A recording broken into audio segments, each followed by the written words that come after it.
Hi, welcome back guys. This is your friend, Lettuce Head Fanfics.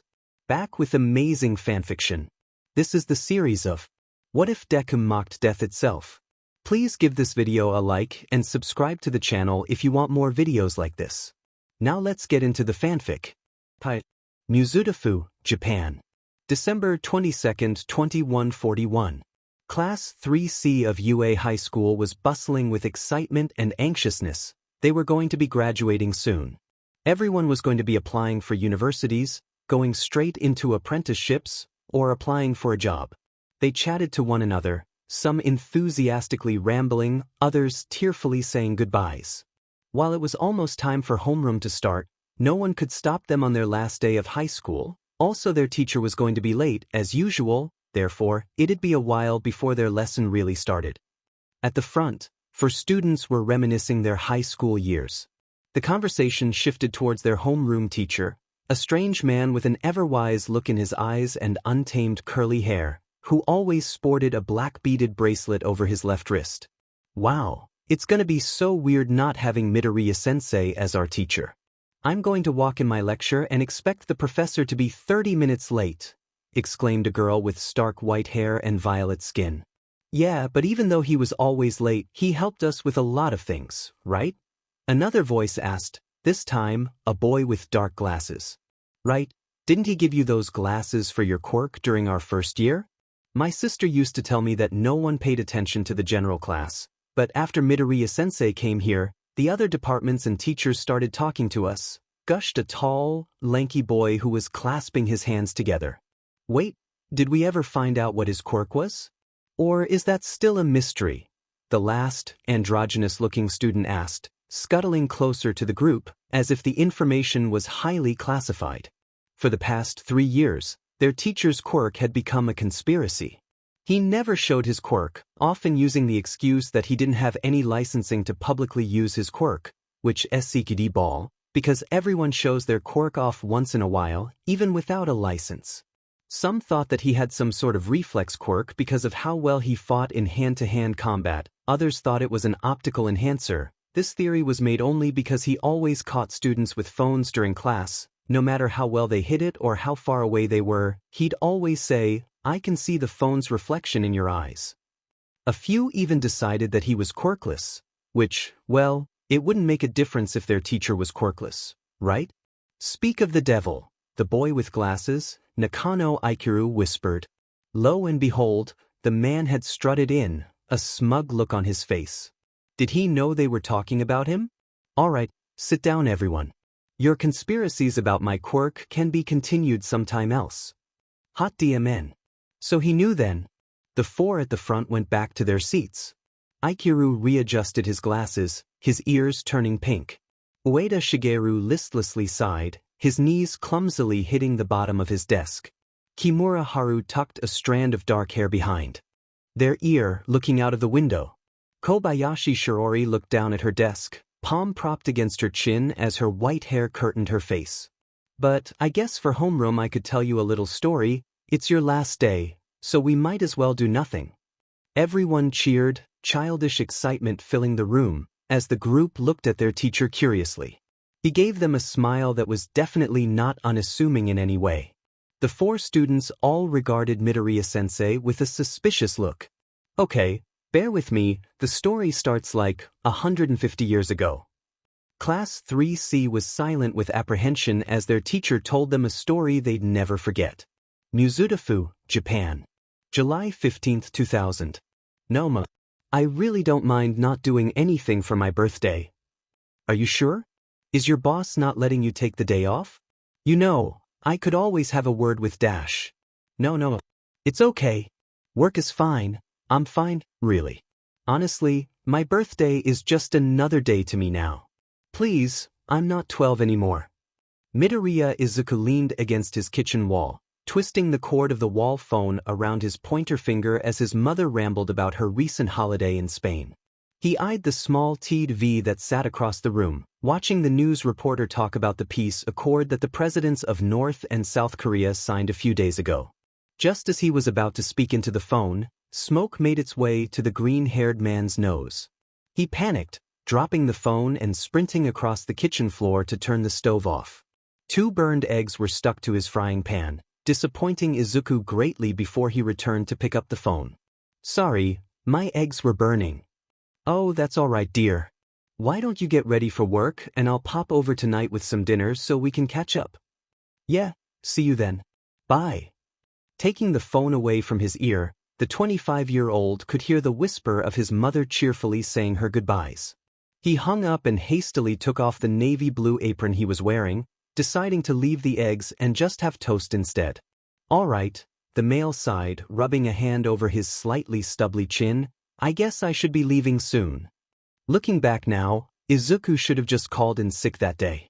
The freckled man saw the light across him turn green and lightly jogged across the street before the timer could finish. He crossed paths with a pink-haired couple, the woman with short coiled hair and the man with flat hair that thinned out at the ends. Almost 54% of the world's population had a natural hair color that wasn't black, brown, blonde, or red. White and blue seemed to be most common within that 54%. Additionally, green hair seemed to run in the family on Izuku's mother's side. He amusedly wondered if people were going to start developing powers soon, like in the comic books he used to read as a teenager. An ear-shattering explosion interrupted his train of thought, causing Izuku to look above. From the sky, glass shards rained down on him as people screamed. A building was collapsing. He saw a piece of wall crack off of the side of the building. It wasn't until the last second that Izuku realized that he was standing where the large debris was going to land. He couldn't move, couldn't scream, couldn't even blink. All Izuku could do was listen to the thudding of his heartbeat while watching in terror as the debris made contact with his head, crushing him into the ground. All that the green-haired man could think of was how heavy the chunk of wall was before he fell unconscious. A shrill ring greeted Izuku out of his sleep, blackness still obscuring his vision. Did he go blind? Jesus Christ, he was blind. What was he going to do? "No, just breathe, Izuku, it'll be all right."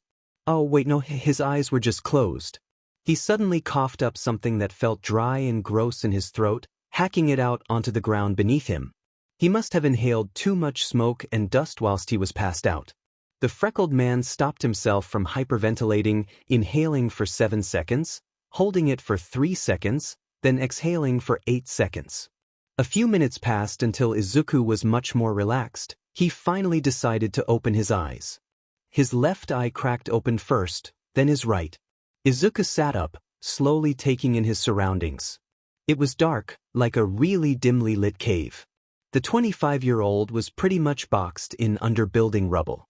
How would he get out? He was going to die because of the lack of oxygen. However, he paid no attention to the fact that he should have died when part of the building landed on his head. There had to be a way out. What was that smell? It smelled horrible, like a rotten metallic kind of. It was a dead body. Worse, a body that was split open from the torso. And it was right next to him, all its guts hanging out from the bottom. A wide metal beam was embedded into the concrete, sectioning the corpse into 2 pieces. They probably died from blood loss. Meaning while he was unconscious, someone next to him was screaming in pain and bleeding out from their guts. Izuku was going to sheet himself with disgust and fear. That could have been him if he was a few steps to the right. The green-haired man tore his gaze away from the sight, seeing light seeping through some gaps behind the corpse's head. He could get out through those gaps if he moved the body out of the way. Izuku considered, eyeing the body with caution. After a few contemplative seconds, he nudged the corpse to the side and wiggled his way out. Cool air immediately hit his face once he peeked through, resulting in him squeezing his lanky body upwards. The confused and terrified man scrambled out, tripping over a few pieces of rubble before he regained his balance. He looked up, shocked to see the sight before him. He was surrounded by ash, a result of the explosion he heard before he passed out, Izuku assumed. The fallen building extended out by about 3 kilometers, smoke thickening the air and making it hard to breathe for anyone even near the area. The ring of an ambulance siren fell on his ears, causing the freckled man to turn and see a group of people at the end of the area. They were already approaching him, probably spotted Izuku crawling out of a pile of broken concrete like some sewer rat and immediately rushed forward. While the group of rescuers were calling out for him to stay where he was, the green-haired male had blanked, suddenly realizing that he could have died. Why didn't he die? The human body certainly wasn't designed to survive fatal situations like this. The next 10 minutes was hazy for Izuku, and when he focused back into reality, he was sitting in a medical tent. Others were lying on beds, heavily injured and asleep. The 25-year-old himself was comfortably sitting on a chair next to a bed that occupied someone who had blood running down their temple. I just don't understand. No injuries. I couldn't even find a single scratch. How is that possible? I thought they said he crawled out from underneath the debris? Plus, the glass shards must have cut him at least, whispered a nurse nearby. Although, it wasn't as discreet as he'd wanted it to be, as Izuku could still hear what he was saying. Maybe they didn't see it right? He could have just been lying on top of the sheet he's zoned back in, a woman whispered. The man turned around and noticed that Izuku had been listening to their conversation for the past minute. The blonde male then plastered on a comforting smile and carefully approached the freckled man while the woman shuffled over to another patient. "Hi, you're in the medical tent," the nurse calmly informed him. "Our rescue group brought you back from the area. You're safe now, okay?" On the opposite side of the tent, someone woke up with an ear-piercing scream. The nurse's face briefly contorted with panic before settling into another warm, comforting expression. He smiled at Izuku and stepped away. "All right, I'll be back in a few minutes to check on you." Izuku dumbly nodded and watched the retreating figure. No injuries? He looked over his tanned hands, not even a graze. Panic and confusion took the form of an icy rush in his chest. While Izuku was glad that he wasn't dead, something just didn't feel right, like some omnipotent being was playing a trick on him and laughing while he panicked. Why did it feel like if he stayed in this medical tent, something bad would happen? He spotted the tent flap unguarded, the perfect opportunity. Should he escape? Before Izuku weighed out the pros and cons, his feet took him outside and onto the pavement for him. The Japanese man exhaled shakily, unaware that he'd been holding his breath. Come to think of it, he hadn't remembered having any injuries in his life, even as a reckless toddler. Granted, his mother kept him very sheltered and fretted over him every minute. He'd never been bedridden with chickenpox, slight fevers struck him every 6 years, but he couldn't even remember contracting a flu from some grimy kid in kindergarten.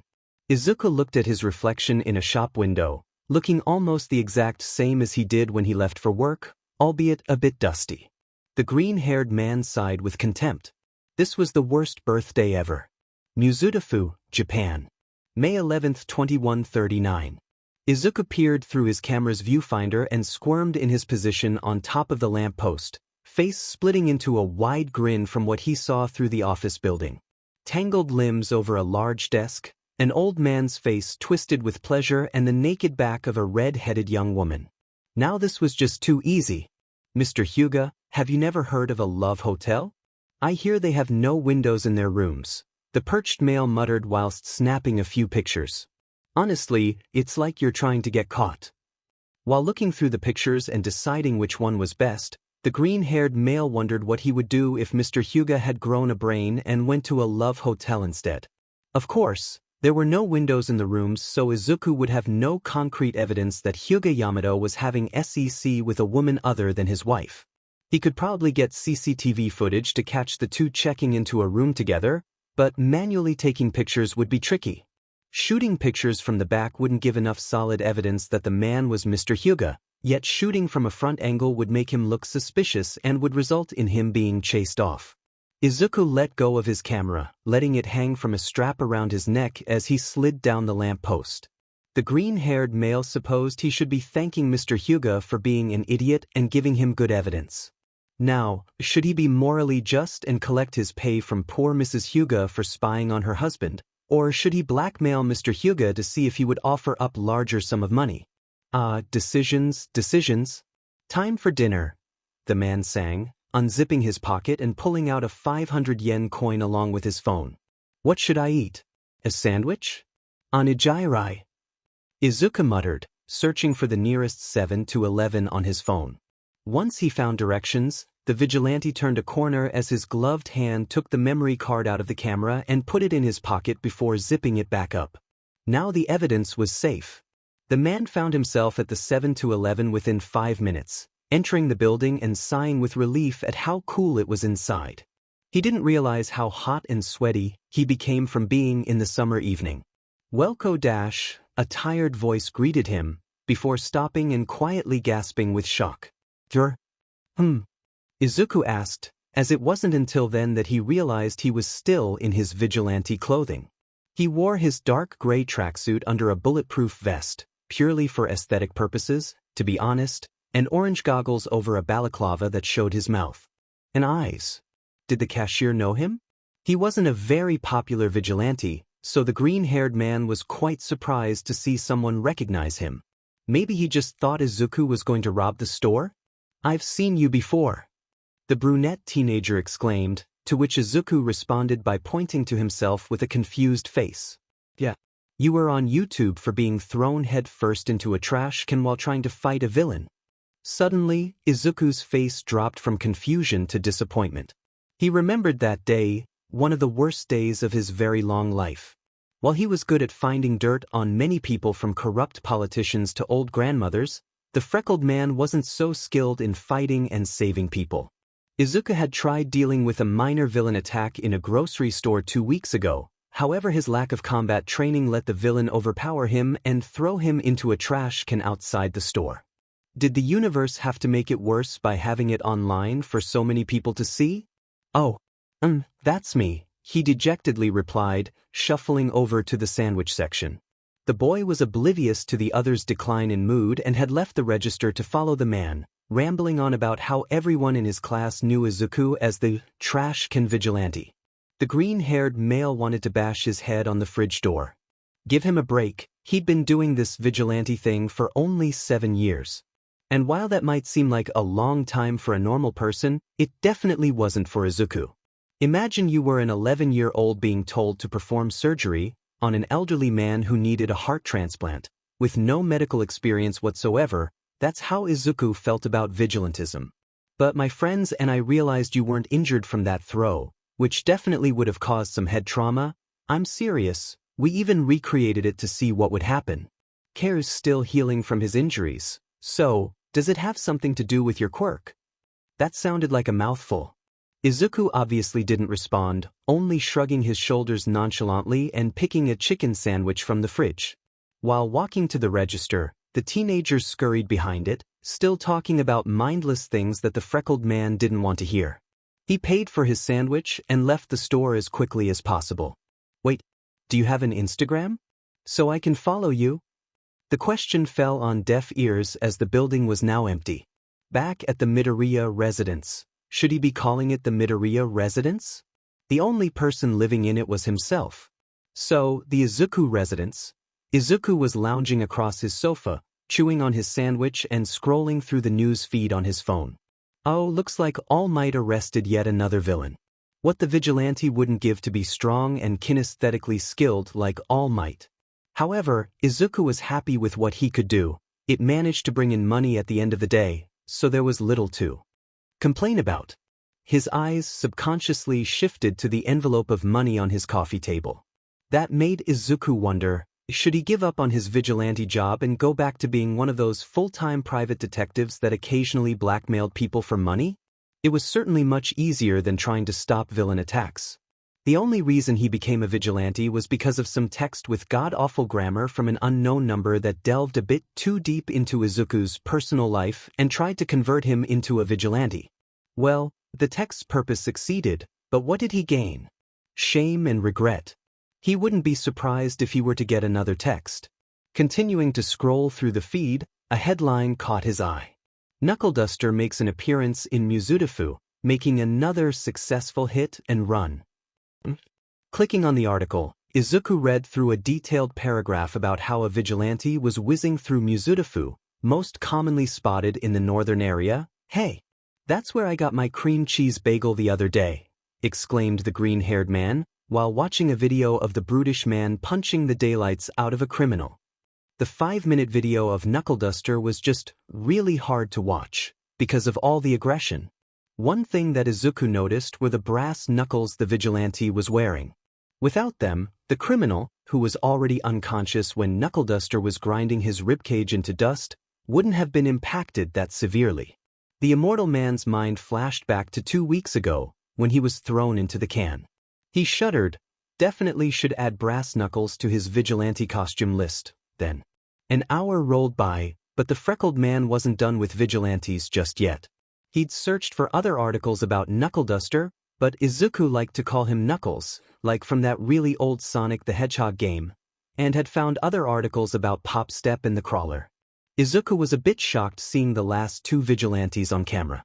They barely looked like they were even 20. At least Knuckle Duster looked to be in his mid-30s, but those 2?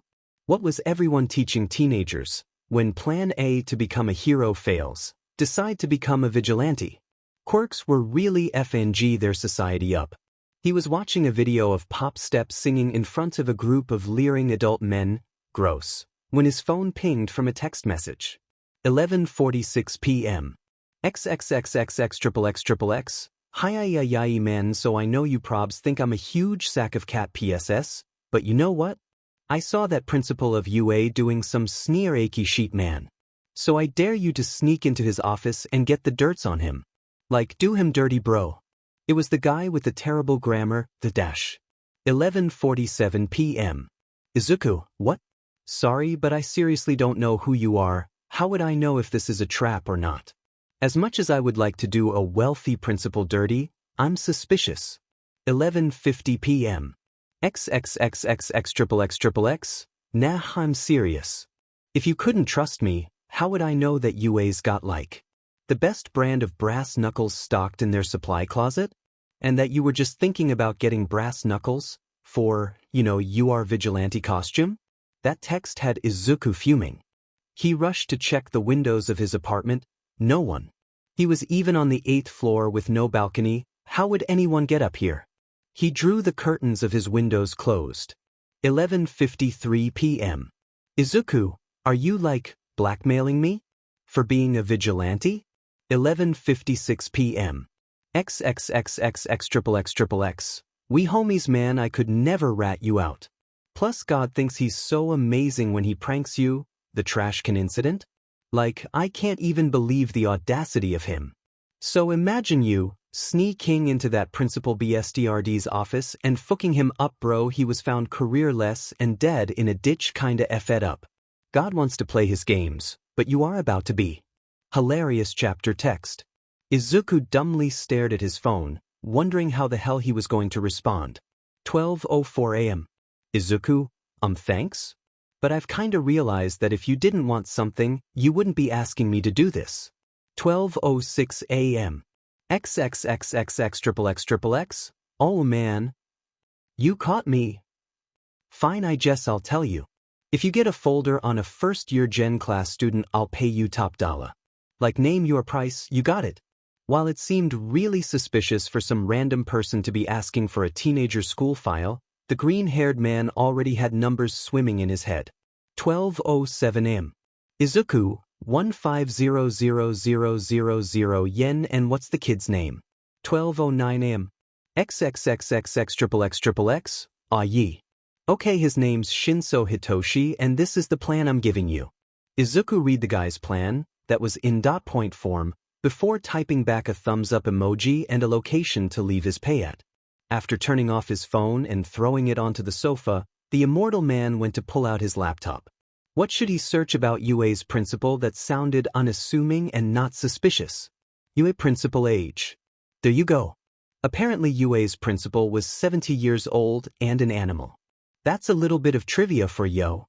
What? Animal? Izuku's fingers flew across the keyboard, eyebrows raised so far past his forehead they might as well have been non-existent. UA principal animal. The principal, formerly known as Nedzu, just Nedzu, no last name or anything, was an animal with an intelligence quirk. Come to think of it, quirked animals were all the rage about 60 years ago. Every spoiled, high-class child wanted quirked pets for Christmas every year since they were so rare. Was Nedzu one of those pampered pets that children got, or? UA principal interview. Maybe he wasn't. He had watched about 9 full-length interviews, and although Nedzu looked and sounded cute, with white fur and large ears, the scar over his right eye wouldn't have made children coo so much. Maybe cry and run away. UA principle passed. Was it possible that Nedzu was experimented on in the past? Nothing came up in the results. Maybe he was deliberately hiding it? Whatever. Izuku should get some rest. It was already 1 in the morning. A week after the text message event, Izuku was staring at his phone while sitting on a park bench, occasionally taking huge sips from his bubble tea that sat next to him. He was still trying to figure out a way to unlock Nedzu's mysterious backstory, finding it increasingly frustrating when nothing would come up about Nedzu other than his occupation, age, and species. Spoiler: every website he'd come across only mentioned not human as his species. He'd spent a total of 12 hours researching him, even taking out 20-year-old books from the library. Who uses the library anymore? It was 2139. Currently, quirks of the old age, the quirk allele, quirks throughout biological history, and learning about quirks for dummies were stashed in the huge FNG backpack he was currently sporting on his back. The freckled man stood up suddenly, anxiously tapping his foot on the ground and chewing his bottom lip. Why couldn't he find anything interesting? If Izuku was going to break into a highly intelligent person's animal's office, he needed enough information to blackmail them for when he got caught so that he could escape. Izuku was half a second close to throwing his phone at a tree when an old woman approached him.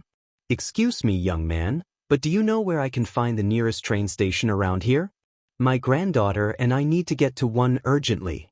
He blankly stared at the old lady for a moment, until he pointed to his left with a finger, phone still clutched in his fist. "Walk about 2 blocks that way, then there are signs on the right side of the street that'll lead you to the station." Izuku was about to sit back down when the lady exclaimed hurriedly. He gave her a quizzical look. "Oh my back. I've cramped it." "Do you need to sit down, or?" The gray-haired lady gave him a strained look, eyes continuously darting behind Izuku. He didn't like that one bit. Before he could turn around to see what she was looking at, a weight was lifted off of his shoulders. Literally. Because someone just stole his backpack and his phone. "The F dash," he mumbled, now empty-handed and empty-shouldered. A kid, maybe 9 years old, was running away from him, his bag that was almost half her size over her back. What was it with kids and rebelling against the law? Maybe it was from all of those teenage rebellion stories Izuku had glanced at in the library. The freckled man whipped around to glare into the grandma's eyes. He'd realized what she was doing now, distracting. She was trying to get him to stand still so that her granddaughter could steal the bag. Was it possible to punch an old woman and her granddaughter without any moral and legal consequences? Terrible.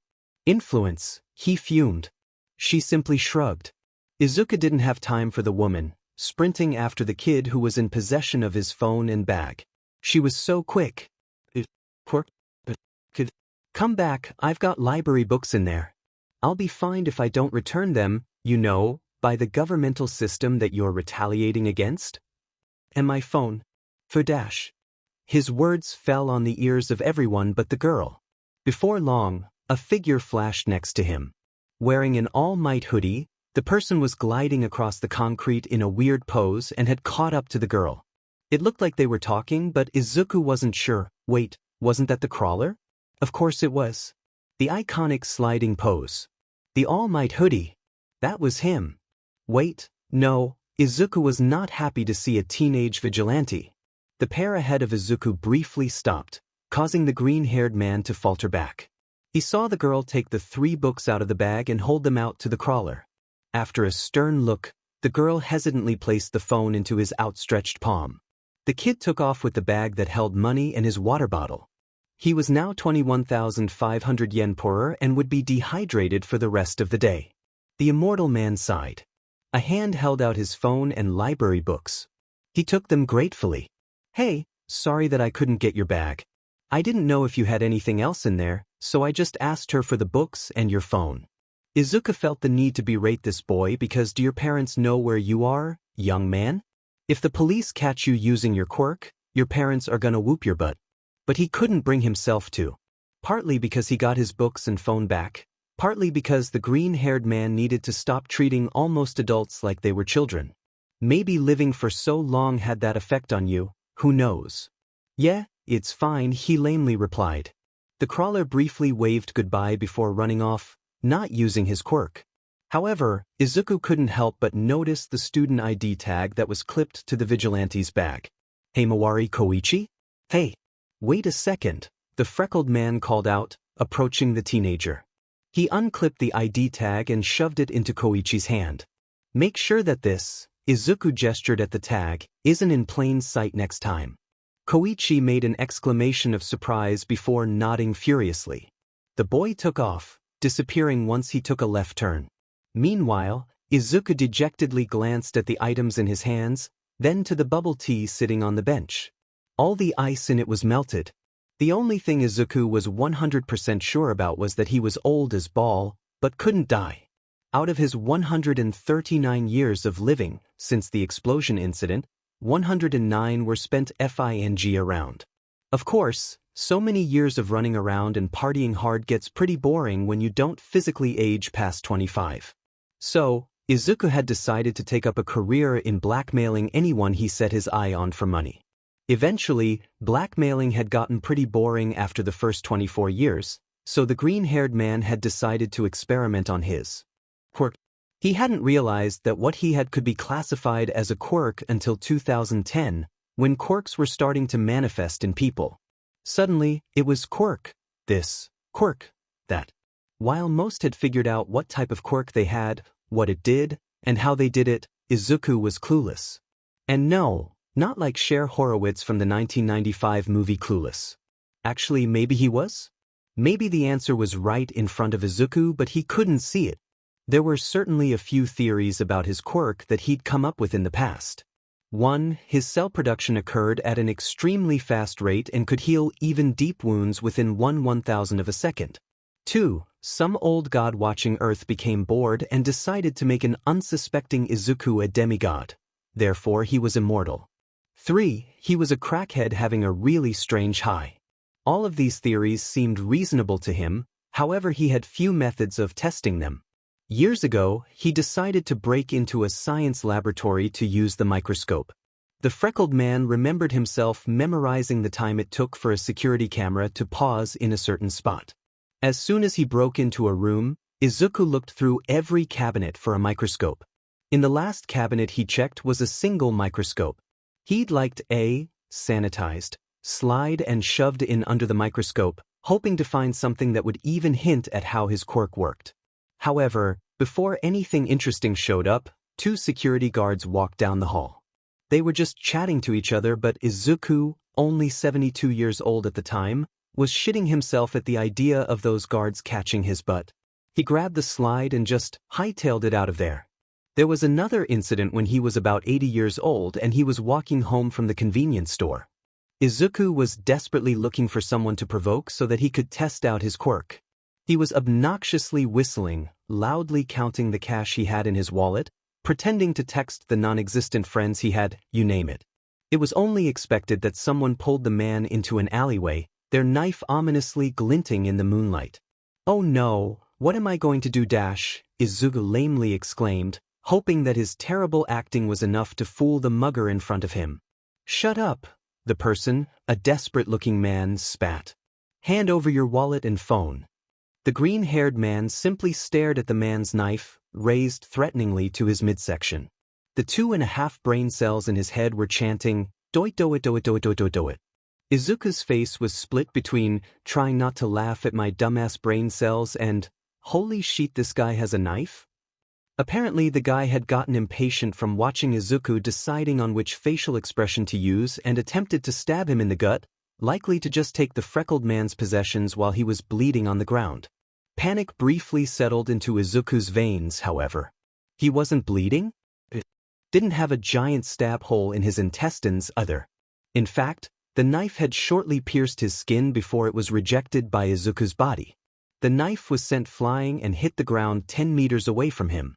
Instead of a sharp pain, the immortal man had felt a faint tickling just above his belly button. The man in the hoodie stared at Izuku with shock, whispered, "What the fuck?" and ran away. All in all, his experiment was a success. The freckled man had gotten results. It looked like his body would heal almost instantaneously from foreign objects. Maybe the force at which his body healed dramatically forced the knife away? What would happen if no foreign objects were involved when he got injured? What if he had broken a bone instead? What would happen if a mosquito had transmitted a plasmodium parasite into his bloodstream? Would he get malaria, or would his body kill the parasite as soon as it entered his body? Izuku wrote everything he could in a tiny My Little Pony notebook with a matching pink marker. Wait, are you going to keep talking about something that happened 86 years ago, or will you talk about what's actually relevant? Back to the current year, 2149, where Izuku was trying to find blackmail on Netsu. It was absolutely abysmal. Extremely agitating. His 2 1/4 brain cells were tearing their hair out in frustration. The immortal was pacing across the floor of his new apartment. He was so suspicious that the grammar-lacking texting idiot had managed to find where he lived that he decided to move apartments, occasionally going back to his laptop to write something down before grumbling annoyedly and continuing his pacing. A now familiar chime came from his phone. Once again, it was them. He should really come up with a name for this person. Izuku pulled the phone out of his back pocket and quickly changed the contact name of the texter. 4:31 p.m. Grease-dipped rodent. File attached. Touch to open. 4:31 p.m. Grease-dipped rodent. You are welcome, smiley face. The green-haired man raised an eyebrow, tapping to download the file. If it was a virus of some sort, he'd just throw the whole phone away. He didn't care at that point. Izuku sighed. The amount of trust he had in grease-dipped rodent was surprising. Instead of his phone shutting down unexpectedly from a virus, Izuku was shown personal files of scientists who were researching the quirk factor in animals from the years of 2090 to there were about 100 of these scientists in Japan, 36 being within a train ride distance from where Izuku stood. A singular name stood out to him, purely because they were residing near the neighborhood Izuku lived in, Nakashima Arata. He was 84 years old and had Alzheimer's disease. His main caregivers were his 28-year-old granddaughter and his niece. Well, if Izuku wanted to prove his theory that Netsu used to be scientifically experimented on, this was his best choice. He might as well start with Mr. Nakashima. Who knows, maybe he'll wait. 4:46 p.m. Izuku, how did you know that I was looking for this? Also, how did you even get this? IFNG scoured the internet trying to find this. Seriously, did grease-dipped rodent have a mind-reading quirk or something? First the brass knuckles, now this. 4:50 p.m. Grease-dipped rodent, UMCO Erkton, UWE are looking for something that would give you a clue about Netsu's mysterious past. You are not very specific, young man. Also I have my ways, winky face. Young man? He was 166, wait. How did he know dash? Nevermind. The immortal wasn't going to question it at this point. 4:51 p.m. Izuku, anyways, thanks for that. Izuku took another look at Mr. Nakashima's file before deciding to finally take a shower. He ran a hand through his oily hair, which had gone through torture over the past few days. He should wash it. After all, he couldn't meet Mr. Nakashima looking like he came crawling out of the gutter. Readjusting the fake ID badge that was clipped over his pink polo shirt, Izuku waited silently at the door of Nakashima Arata's house. The door looked sturdy and expensive, maybe made out of mahogany. Izuku looked to his left, curiously eyeing the silver and gold pillars that supported the porch and the expensive-looking sofa placed under a window. Whoever Mr. Nakashima was, he must have been successful enough to own this kind of house. A few seconds later, a woman with navy hair and a motherly vibe greeted him with an expectant expression. She was probably the granddaughter. Hello. May I know why you're at my house? The immortal, once again, adjusted his badge and plastered on a sickly sweet smile. Hi. I'm the relief physiotherapist that Athlegent sent. I'm here for a 70-minute session with a Nakashima Arata? Realization suddenly struck the young woman's face as she waved for him to come in. Yes, of course. Takanaka-kun is on vacation, isn't he? I'm so sorry, I forgot that they were sending a relief. Entering the grand house, Izuku made sure he didn't express his amazement for the architecture of the interior. The house was probably influenced by 2031 modern American architecture. A staircase loomed over him, extending to 3 floors. The house looked to be open-planned, as Izuku could see the dining room from where he was in the hallway. A chandelier was hanging over the dining table. This house must have cost a lot. The freckled man snapped back into reality, smiling back at the woman. The navy-haired woman gestured to a room that went just past the dining room. Grandpa is in his room, getting ready. As you know, he has Alzheimer's and might forget things that you just told him, so please be patient with him. When his door opens, that means he's ready. Izuku simply nodded and stared at the white maple wood door with apprehension. It felt like he'd been waiting for an eternity, with the granddaughter leaving and going upstairs. He took a glance at the watch on his wrist. It had been 20 minutes already. Was this a waste of time? Maybe Mr. Nakashima already forgot about the session? Finally, the door clicked open. Izuku had done strange things in his very, very long life. This soul moment absolutely trumps all of them. He was sitting on a vomit-green yoga mat with an 84-year-old, who might have experimented on quirked animals 40 years ago, in the lotus position at said 84-year-old's house as his relief physiotherapist. For some reason, the sound of running water was playing through a speaker from somewhere the immortal couldn't find. He desperately wanted to turn it off. It made him need to pee. Mr. Nakashima also went against every expectation Izuku had about him. Instead of meeting a half-insane, frizzy-haired ex-scientist, like how all mad scientists looked in the movies, the 84-year-old looked tranquil. Like he'd thrown his science years behind him and decided to dedicate the rest of his years to meditation. He was bald with a rather wide frame. The only thing that stood out on Mr. Nakashima was a thin and long scar running from his brow bone to his temple. Okay, now we'll move into Bharadvaja's twist, Izuku said, using the calmest voice he could muster. Thank God he decided to look at some yoga poses before this. They both slowly switched positions, Mr. Nakashima painlessly holding the pretzel pose and Izuku silently wanting to die, which he couldn't. So, Mr. Nakashima, Izuku began, I heard from Takanaka-kun that you used to be a scientist? Oh, the elderly-looking man began, confusion evident on his face, before it lit up with realization. I was... Excuse me, it took a while to remember. Izuku simply nodded. So, what were you researching? It must have been really important if you have a house as amazing as this. Thank you, but this is my daughter's house. I didn't earn enough money to have this sort of house. Come to think of it, I can't dash. Really remember what I used to do. Izuku's eyes narrowed at the man, whose gaze was downcast into the mat. Oh, perhaps you were studying something like animals with quirks? I learned about them in my science class the other day. Heard they were a big trend 40 years ago. Mr. Nakashima considered it for a while. You know, I think I did. Why, there was this dash. This one experiment. The man trailed off again, before flinching and touching the scar on his face.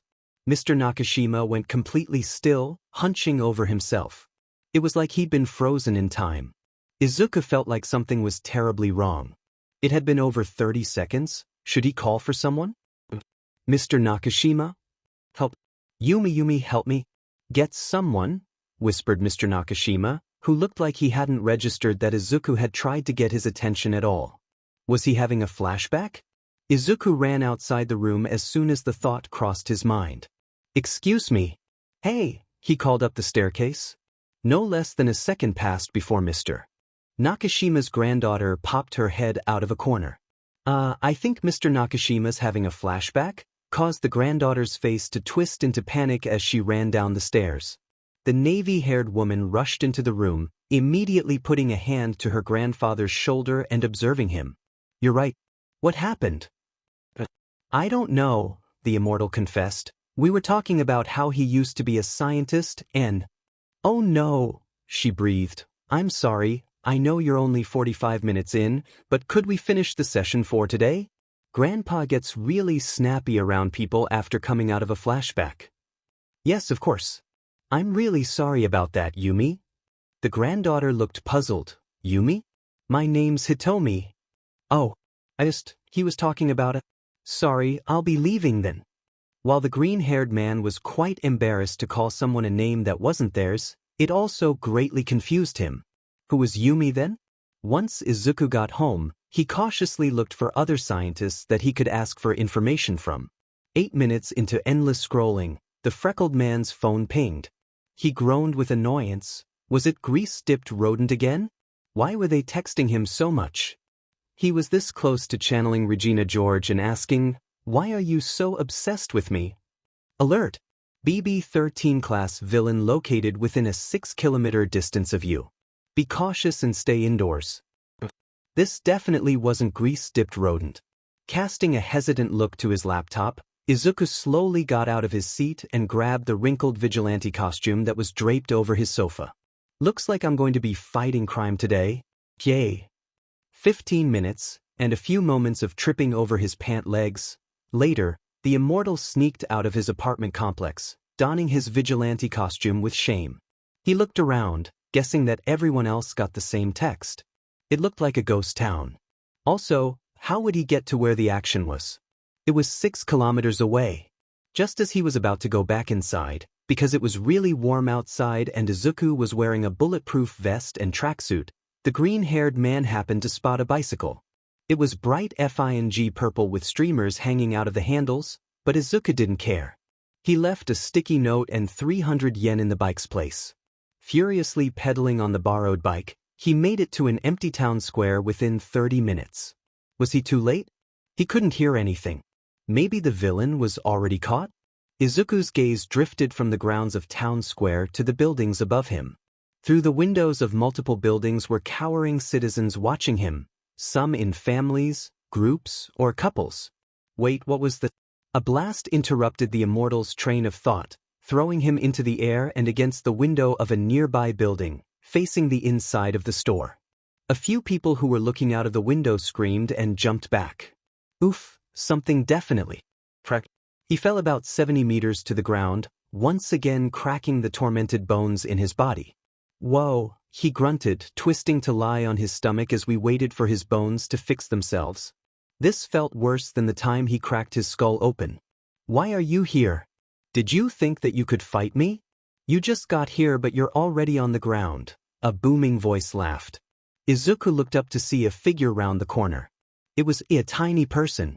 No, not a child, but an adult that looked tiny. You are an imbecile. I've seen you on YouTube, Trash Can Vigilante. What the F dash? Did everyone know Izuku as the Trash Can Vigilante? Or, you can't fight anyone, till you think you're a hero or something. As the tiny person rambled on, the familiar popping and clicking of his bones welding themselves back together greeted Izuku like an old friend. Just as the freckled man was about to stand up, someone leaned out of the open window of a building. Trash Can Vigilante, I'm filming you so I can post it on my YouTube channel. Do you mind? Where had he heard that voice before? Both the villain and Izuku looked to the source of the sound and, lo and behold, there was the same kid from a few chapters ago. You know, the convenience store cashier? Feeling completely defeated, the only thing he could do was give a thumbs up, which received distant cheering. Okay, well Izuku started, standing up now that his bones had healed. Now that I know that I am an utter joke to the vigilante community, I dare you to fight me, 1v1 me dude. Hang on, what's your name again? Sorry, that was really rude, I should have asked your name before we fought. The villain smiled, Hey. The silence followed, and Izuku FING snorted. Your name is FNG Eggman? Like the Sonic villain? Eggman looked justifiably offended. What's wrong with Eggman? And who's Sonic? Nothing's wrong with it.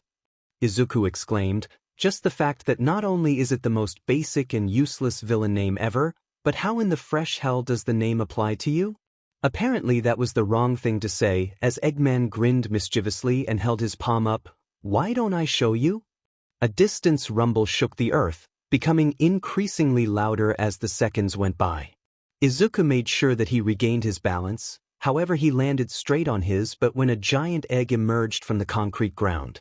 It just sat there until it seized on the spot. Then it hatched. Now Izuku knew why this guy's name was Eggman. Acid erupted from its shell, scorching the concrete and almost turning Izuku into a puddle of juice. Jesus Christ! Hey, watch it, you could kill someone with that, he exclaimed. Eggman only chuckled, his tiny frame buzzing with joy. What's the point of being a villain if I can't kill anyone? Okay, thanks for contributing, Edgyman. Why did this guy have to keep talking in the bold font? It was really annoying and repetitive. Did he dare? Yes, this was the perfect time to test out his quirk. The green-haired man stepped forward and scooped a handful of the viscous liquid into his hand. Boy, he was lucky he was wearing the balaclava, otherwise everyone would have seen how much unbearable pain he was in. His hand felt so hot that it was cold. It started sizzling, the acid burning off a few layers of skin before hungrily moving to the tendons and ligaments in his hand. Within seconds, Izuku was left with a skeleton of a hand. At this point the acid was falling in the gaps between his fingers. He couldn't move his hand at all. However, blood vessels started to rapidly form over his hand, followed by the nerves, ligaments, and tendons. Oh! Eggman and the civilians looking on from the windows had disgusted looks on their faces. That was disgusting. Sorry, just testing it out. Izuku sheepishly shrugged. Are you even human? Eggman asked. To be honest, are any of us human? We are but a despicable species whose only job is to feed off the planet until we eventually decay in the very dirt that we exploited for our own pleasure. Sorry for the tangent, I was just trying to act edgy like you. Eggman looked like he had nothing to say, until his eyes lit up with an idea. If that didn't work, then how about this? Another egg popped out of the ground in a less dramatic fashion than the previous one. So, was that first egg dramatically presented just for show, or? This time molten rock hatched out of the egg. It wasn't lava, the substance looked a bit cooler than it, but still enough to burn. The closer Izuku walked towards it, the warmer he felt. It wasn't long until it was so hot that his clothes were starting to singe from the heat. He reached out with a foot to touch the molten rock. His shoe immediately burst into flames. Whoa, the immortal panicked, hurriedly taking off his shoe and sock before it could burn any more of his clothes. The flames spread to his foot and slowly peeled the skin away. The flames were definitely eating at him much slower than the acid, but that made it just a bit more agonizing. Izuku pursed his lips with pain and patted his foot down, the flames eventually dying down. Eggman made an aggravated growl, before multiple eggs broke out from beneath him, sprouting legs and each seeping with other different liquids that Izuku couldn't identify. Most of them were clear liquids, but others stood out as neon green or brown.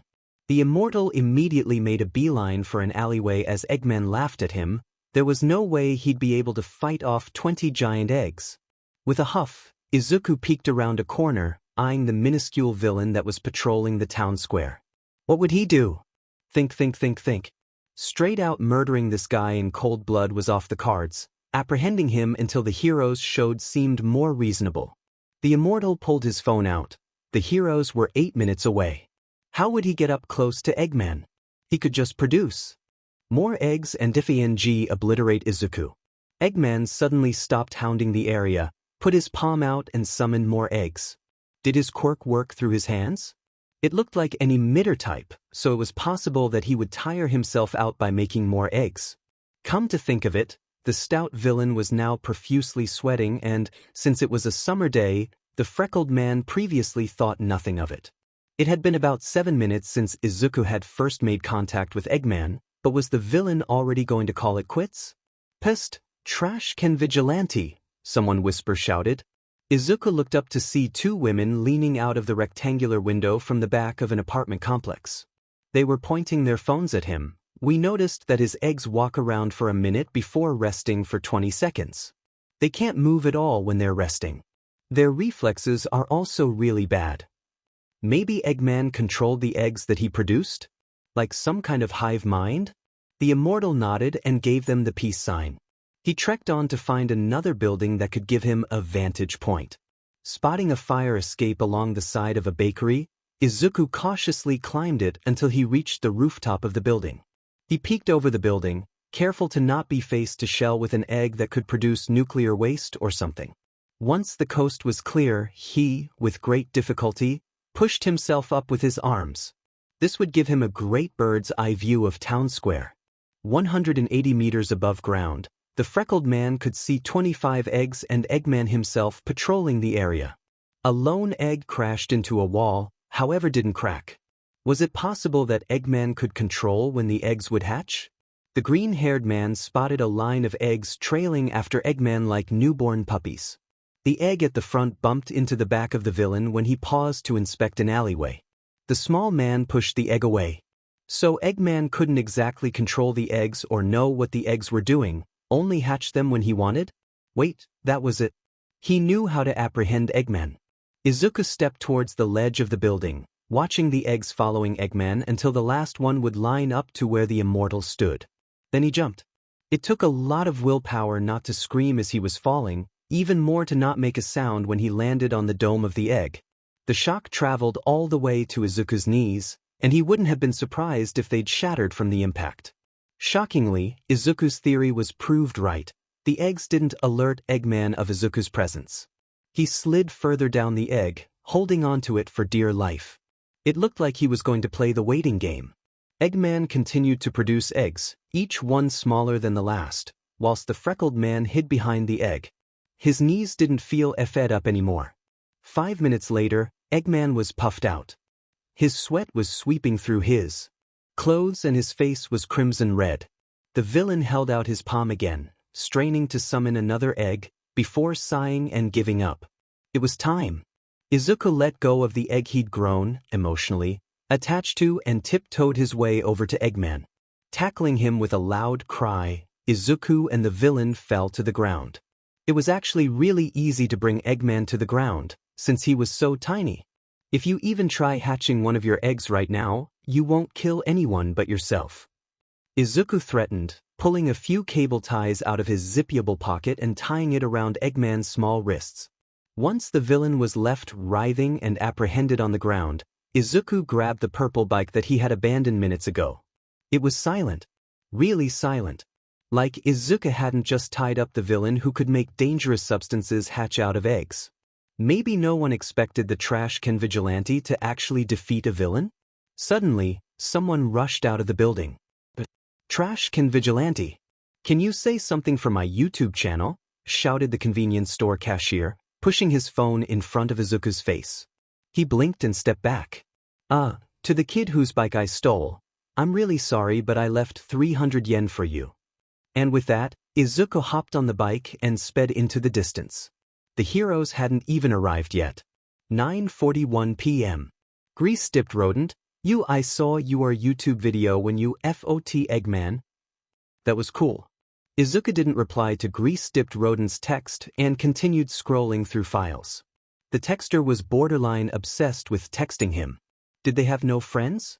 His phone continued pinging with texts, and just as the freckled man was about to open his phone to check the messages, a certain file made him freeze. Kurosawa Yumi. Retired scientist and lives in Osaka. 79. No immediate relatives. Izuku's mind went back to today's earlier events, when Mr. Nakashima was calling for someone called Yumi. Was this her? It was a reach, but maybe she'd know something about Nedzu. It looked Izuku would be paying another person a visit. Izuku walked out of the train station with his suitcase, observing Osaka's scenery. It was different from Tokyo. Tokyo was suffocating and rushed. Osaka was more like the chilled-out, stoner cousin of Tokyo. The freckled man straightened out his red dress shirt. The immortal looked down to the address he'd hastily written down and took out his phone to punch it into Google Maps. It was a 13-minute walk away. This would surely get his steps in for the day. Whilst following the directions to Kurosawa Yumi's house, Izuku wondered if the woman would just slam the door in front of his face as soon as she saw him. How would she react when he asked about quirked animal experimentation? Along the way to the older woman's home, Izuku became distracted by an egg waffle stand. He was completely enchanted with the pouring of the batter and sizzling from the iron. When the middle-aged man at the stand pulled out the egg waffle, the green-haired man hummed with delight. It looked amazing. Did it matter that Izuku ate on the train ride to Osaka? How dare you even think that? He ordered 3. 2 for him, One for Ms. Kurosawa? He wasn't a monster. Of course he'd get one for her. He could probably bribe the woman with an egg waffle in exchange for information. That's how the economy worked, right? Ms. Kurosawa's house was a grand, but not in the way Mr. Nakashima's house was. It looked like a traditional Japanese home, with a wooden engawa veranda and slightly sloping green roofs. Instead of a doorbell, Izuku used a door knocker. At the front was a little koi pond and a vegetable patch. When Ms. Kurosawa answered the door, Izuku expected a gray-haired, wrinkled woman. However, the woman looked like she could have been mistaken to be in her 50s. She still had dark hair, albeit with a few strands of gray. The only wrinkles on her face were near her eyes. "Hello, how may I help you?" she asked curiously. Ms. Kurosawa, you don't know me, but I have a reason to think that you may have information that I need," he stated a bit awkwardly. Ms. Kurosawa raised an eyebrow before nodding, an indication for him to go on. What do you know about quirked animal experimentation and Nakashima errata?" The dark-haired woman's expression switched from curiosity to surprise.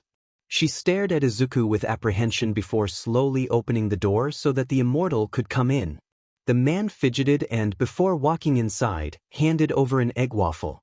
"I hope that you don't think an egg waffle would make me more willing to blindly give you information," Ms. Kurosawa blandly stated. "But I guess I just..." Izuku shrugged. The woman sighed before gesturing to a sliding door that was open ajar. The green-haired man opened the door and was greeted with a timber floor and a coffee table between two sofas. He tentatively sat on one of the sofas. The elderly woman sat across from him with a cold look. "Before I say anything, are you a policeman or hero in disguise? If you are, you're legally required to tell me." Izuku shook his head. Did being a vigilante count? And Ms. Kurosawa sighed. "What would you like to know?" The immortal took out his My Little Pony notepad to look over the questions he prepared. "Were you involved in quirked animal experimentation? Who were you involved with, and how did you contribute to experimentations?" Ms. Kurosawa's lip twitched in the slightest. "I was. 60 years ago, my team of 4 was funded by the government to do a practice on animals with quirks. I was supposed to record results we got from experimentations and report personally to the Prime Minister, Yukimura Akari." Izuku nodded. "Have you ever experimented on a white, rodent-like animal? One with large ears, paws, a long tail and an intelligence quirk." Ms. Kurosawa instantly grimaced. "I don't remember if he had an intelligence quirk, but he was able to verbally communicate with humans at the time. That BSTRD gave us a hard time." "What do you mean?" Ms. Kurosawa took a bite from her egg waffle. "Well, that man you mentioned earlier, Nakashima Arata, he was responsible for handling the animals when they'd be taken in and out of the testing room. The rodent Thingy was usually compliant, but one day while Nakashima was handling him, he just snapped. Went absolutely ballistic and attacked Nakashima. There was blood everywhere. I can still hear that man screaming at night when I try to sleep." "And what happened after that?" The elderly woman sighed and crossed her arms. "Nakashima was diagnosed with PTSD and couldn't be involved in the practice anymore. A few months later, Yukimura discontinued the experiments and ordered us to release the animals into the wild. Eventually, the team went separate ways. I left quirked animals behind me and started researching quirk suppressants." "Wait, release them? Don't you know that UA's principal is a rodent that matches the exact description I gave you? His subject name even resembles the name he's given himself, Nedzu." For a while, Ms. Kurosawa looked like she was on the brink of an implosion, before she heavily exhaled. "Look, I don't know who you are, I don't know why you want information about Nedzu or whatever his name is now, but I hope you just don't post this all over the internet.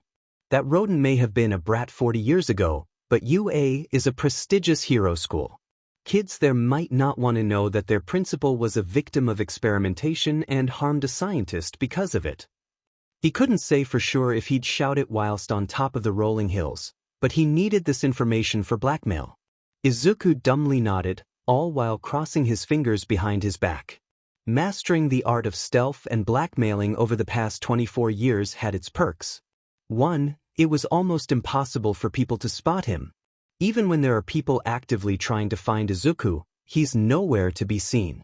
His tiny, lanky body makes it easy to squeeze into spaces that any other person wouldn't be able to get into. His plain appearance allows him to blend into any crowd. 2. Security measures are no match for him. Once he recognizes the pattern that cameras or security guards operate at, flying under the radar becomes easy. Other technologies such as thermal sensors are trickier, but can be avoided if Izuku moves cautiously. 3. Any kind of locks are easy to pick. All he needs is 2 metal bobby pins. However, other locks that need a retina scan to open make things difficult. It wasn't very surprising that Izuku had managed to get as far as Nezu's office without being detected. Izuku looked around the large room, finding no cabinets that would indicate student files resided there. Apart from an office desk, a bookshelf, and multiple chairs and sofas, the office was empty. The immortal held his chin in thought. Maybe there was a secret room? Izuku searched the area, looking for a secret room entrance. Eventually, Izuku had given up trying to find a secret room and sat on the desk in defeat. He decided to be an a-hole and snoop through the principal's belongings. He'd managed to find dog treats, expected, watercolor pencils, not very expected, and a kazoo, shocking, among uninteresting teacher application papers. The immortal had shifted from his spot on the desk when a clicking sound, one that resembled a door unlocking, echoed throughout the quiet office. Izuku turned around to see a door that hadn't been there when he first entered the room. Was it the secret room entrance? Wait, did he manage to sit on a button that managed to open the door? Izuku jumped from his spot and hurriedly opened the door, only to find another large room filled with large filing cabinets. Each cabinet was labeled with a certain year. The closest one to Izuku was the 2139 cabinet. The green-haired man opened the drawer labeled Gen Ed 1 and frisked through the files before finding the file named Shinso Hitoshi. Following the plan that grease-dipped rodent gave him several days prior, Izuku placed the file on top on the bookshelf that had been in the main room. It was done. Izuku sighed with relief. He was going to be getting his money. Now, who do we have here? A high-pitched voice cut through the darkness of the office, shocking Izuku. He turned and was greeted with the sight of a middle-aged woman who stood tall and intimidating next to a white rodent, Nezu. They were standing in the doorway. How did he not notice them coming in? Did they see him put the file on the bookshelf? The man stuttered. Why was his throat suddenly closing up on him? The woman approached him and put a palm to his chest, her eyes and hand glowing a bright blue, which contrasted with her bright red hair and clothes. Are you dash? Before he could say anything, Izuku was standing on the rooftop of a building. It was daytime. The bustling of cars below could be heard from even 11-ish floors up. The immortal rushed to the ledge of the building. Where was he? A billboard advertising a soap brand caught Izuku's attention. The date that the billboard was produced was July 15th. Izuku, in shock, looked to the pavement below him. A familiar shade of green caught his attention, and the immortal instantly recognized the individual with wild green hair and freckles to be him. The walking Izuku had passed a pink-haired couple and was dressed in a business suit. Izuku started laughing. Hysterically. Just his effing luck. He was on the building that had exploded in 2000 and had to endure 139 more years of sheet.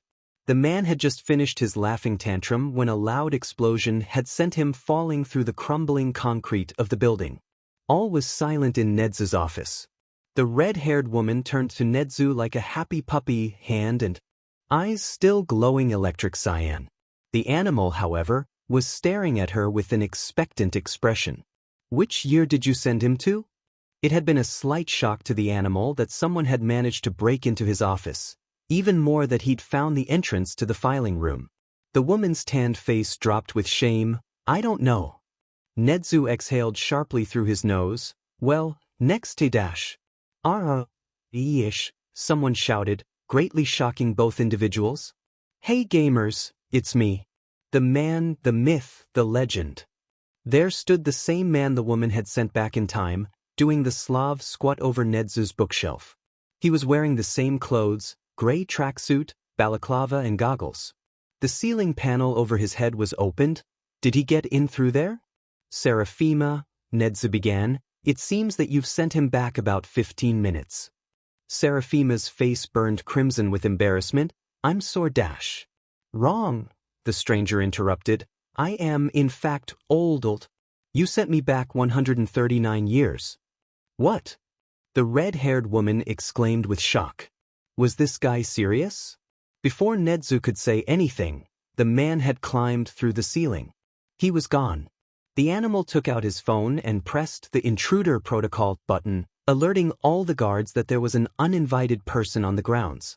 4 hours later, and the intruder was still nowhere to be seen. To relieve his nerves, Nedzu decided to look through some teacher applicants. All Might would be teaching the heroics course this year, but he had yet to find someone to teach General Education 1 and General P.D. Nedzu was about to give up after finding the 42nd applicant inadequate, until the next applicant's paper caught his eye. Midoriya Izuku received a doctoral degree in education and master's degree in physical studies at Oxford. He's only 25? What year did he start pursuing a doctorate degree? He lives in Muzudafu, extremely short commute to UA. It says none. Very interesting. Nedzu put Midoriya Izuku's application into the considering pile. It was the first one to make it there. Izuku had left the grounds of UA and was back in the apartment he hadn't seen for 139 years. He opened the door and started kissing the floorboards of his living room. I've missed you so much, he exclaimed. The immortal rolled onto his back and sighed contently. Once his past self was sent back in time, Izuku made haste and undid the paneling in the ceiling, landing on the bookshelf and grabbing the folder that sat on top. After freaking out Nedzu and the other woman, Seraphima, he jumped back into the ceiling and left via the air vents. Pulling out Shinso Hitoshi's folder, Izuku immediately went to see the legal guardian's information. Shinso Yoshiro and Shinso Aimi. He'd gotten it right. Izuku grinned and immediately jumped up to do a victory dance. I've done it. I've practically got a 400 IQ. I'll make you proud, Cookie, he exclaimed, pulling out his phone. His phone background was of a man, probably in his 30s, with tamed lilac hair, a wide face and smile, and brown eyes. He was wrapping Izuku in an embrace, his tall, beefed-up body practically consuming the green-haired man. They looked happy, however. Both of their rings had reflected the flash of the camera, making them seem like two small bursts of light on their fingers. Izuku remembered that moment vividly, as a smile began to form on his face. I'll make you proud even if it's the last thing I do.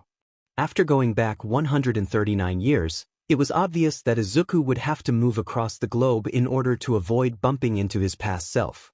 If he saw his past self, they'd both be atomized and cease to exist. That's how the rules of time travel worked, right? He'd never gone to London before. Why not go there? The aeroplane ride was hell. He had an aisle seat next to a man who had an extremely small bladder. Whenever he tried watching a movie, a good quarter of it was interrupted by the tall Scottish man next to him. There was also around 24 babies on the flight screaming their lungs out. He had a hard time watching Charlie's Angels without having an infant shouting in his ear. Izuku had only gotten 3 hours of sleep on an 11-hour flight. The only good thing that happened was when he had a friendly conversation with a guy in front of the toilet cubicles. The immortal was lining up to use the bathroom when someone tapped him on the shoulder.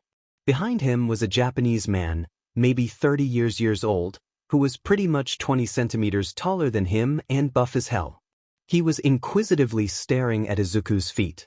I just wanted to say that your shoes look really good. What brand are they? Izuku, who was still in his vigilante costume, minus the balaclava and bulletproof vest, went scarlet.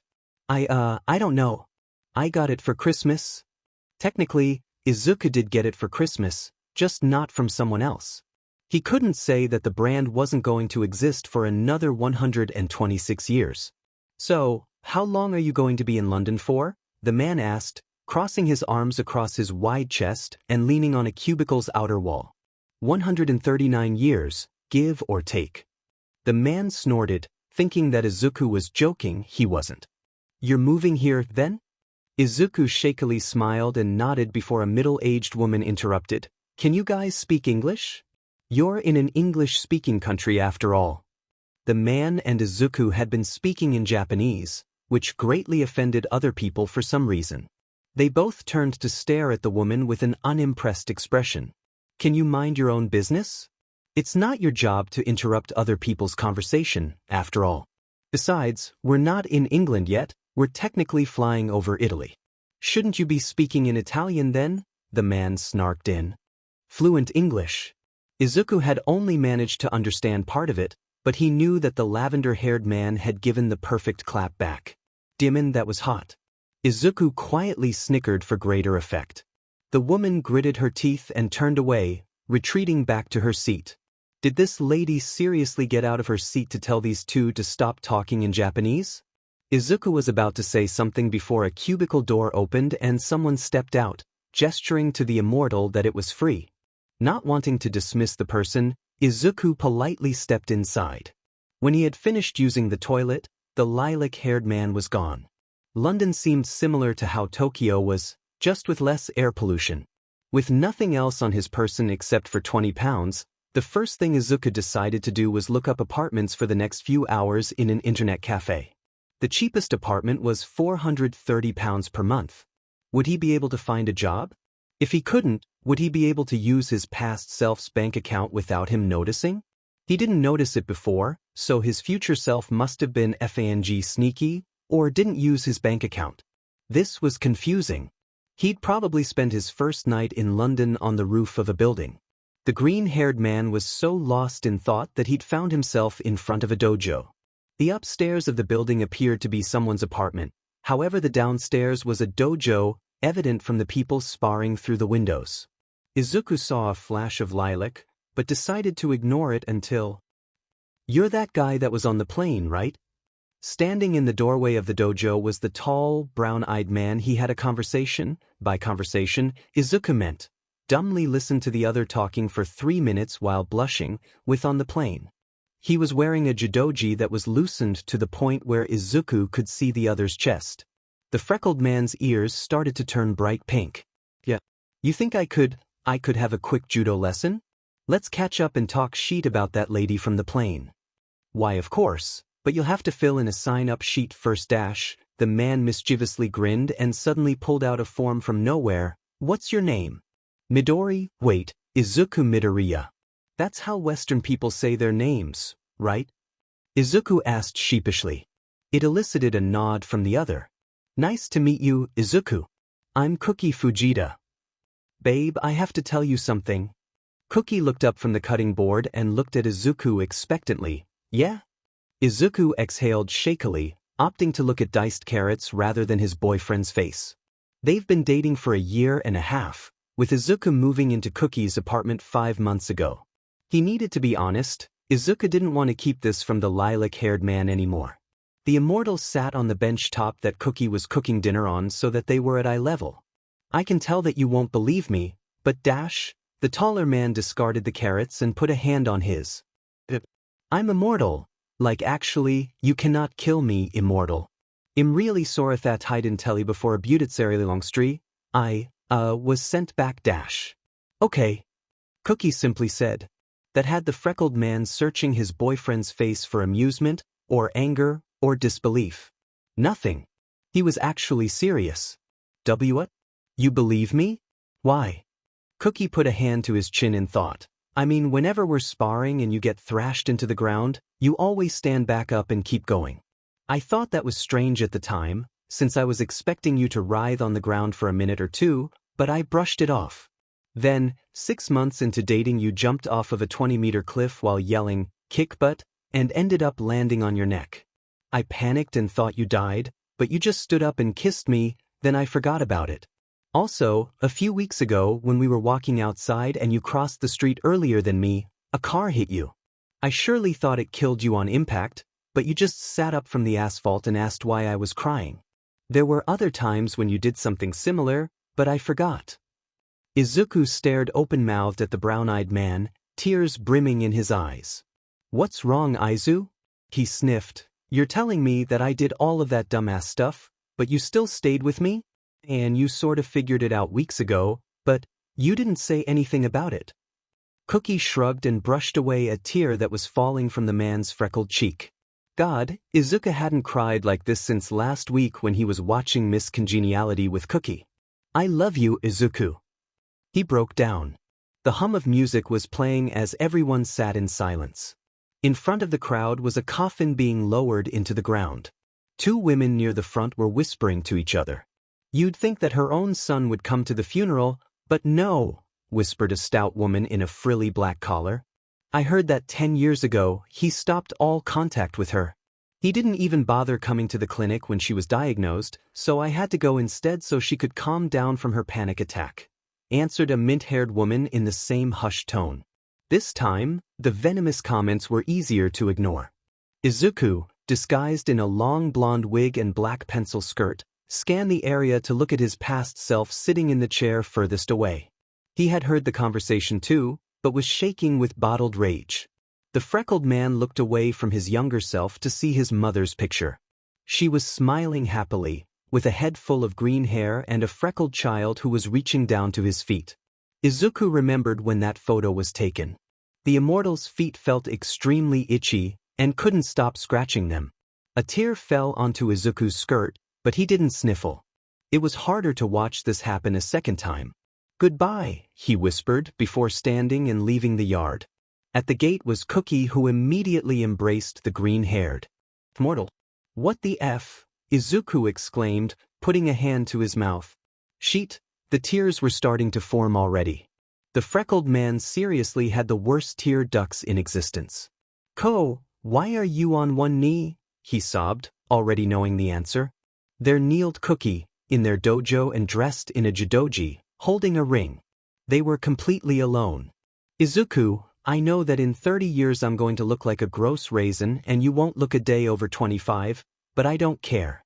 When people think that you're a sugar baby when we kiss in public, we'll be the only ones to know that you're also an old man on the inside, and that's enough for me. I want to spend the rest of my life with you, even if it'll only seem like a small portion of yours for you. Will you marry me? Ko? Are you awake? Asked Izuku, who poked his wrinkled husband on the cheek.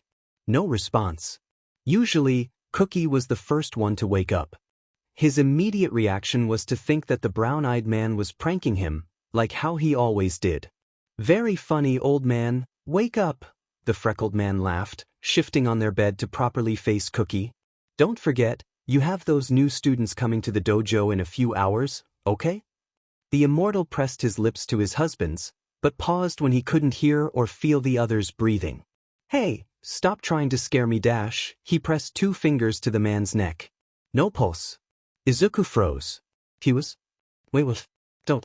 I haven't even said goodbye to you yet. Izuku sniffed, frantically clutching at the bedsheets like a madman. No. No. He grabbed the phone from the bedside table, dialing no. Hello? Answered someone from the other side. No. Hi. One of my relatives died in his sleep. Or, I think he's dead, I don't know. I can't tell. Fuck. Sir? Please calm down. Could you tell me what your relationship with the deceased person is? Izuku absent-mindedly twisted the ring he wore on his left hand, tears blurring his vision. He then took off the ring and put it in the pocket of his track pants. He's my grandpa. He's my husband. After Cookie's death, Izuku spent the next 78 years in some sort of a depressive state. He couldn't be bothered doing anything. Even maintaining the dojo kept bringing up fond memories of his husband, which didn't help. Eventually, the immortal had ended up selling the apartment they lived in and the dojo below it. Cookie's students were shocked in 2 different ways, that their judo teacher had passed away, and that his husband didn't look a day over 25. No one had said anything before since Izuku refused to go outside when Cookie started nearing 45, so he ended up lying and saying that he was their grandson. Some students commented on the fact that he was the spitting image of Izuku, which he was Izuku. Once the years went by and 2132 hit Izuku like a truck, it was only then that he realized that this was the year he started being a vigilante. He was going to have to send a text that delved deeply into past Izuku's personal life and start the cycle again. A part of him wanted to forget about so that his past self wouldn't have to go through what he had to. It took a lot of time to realize that he had to. This was how it had to go, otherwise the freckled man might start some sort of confusion in the timeline, or something. Before he knew it, Izuku was sending a text to his old phone number, writing out extremely specific details about his past and hitting the send button. He sighed and flopped onto his sofa. Then he realized. He felt like doing something. Anything. A random thought about Cookie popped into his head, briefly piercing his heart and greatly annoying him. It took him forever to stop doing that. Why was this starting up again? You know, Izu, if we ever have children, I'm probably going to be the serious dad and you'll be the fun dad. What? The immortal laughed. Why? Because I'm a crackhead and I don't age. Cookie shrugged.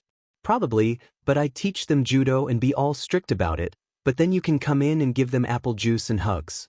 Izuku pressed his face into his husband's chest. What if we get a surrogate and our kid gets my genes? They won't age and you'll end up being so old that you can't even stand up without screaming my back. So you can't teach them judo. Cookie's chest rumbled with a laugh. Then you can teach them. I'll teach you first, then if our kids have your genes, you can teach them in my stead. The freckled man thought nothing of it at the time, only chuckling and saying, okay. But in the present, the memory swam through his head multiple times. Would he teach his children judo in Cookie's place? They didn't have any children. Unless? Izuku sat up from the sofa, head buzzing with new ideas and thoughts. Cookie had a sister, Nanami, who was a few years older than him and had a child. That child could have been dead by then, but it was a start. 7 years later. So far, Izuku had tracked Cookie's closest living relative to 3 foster families.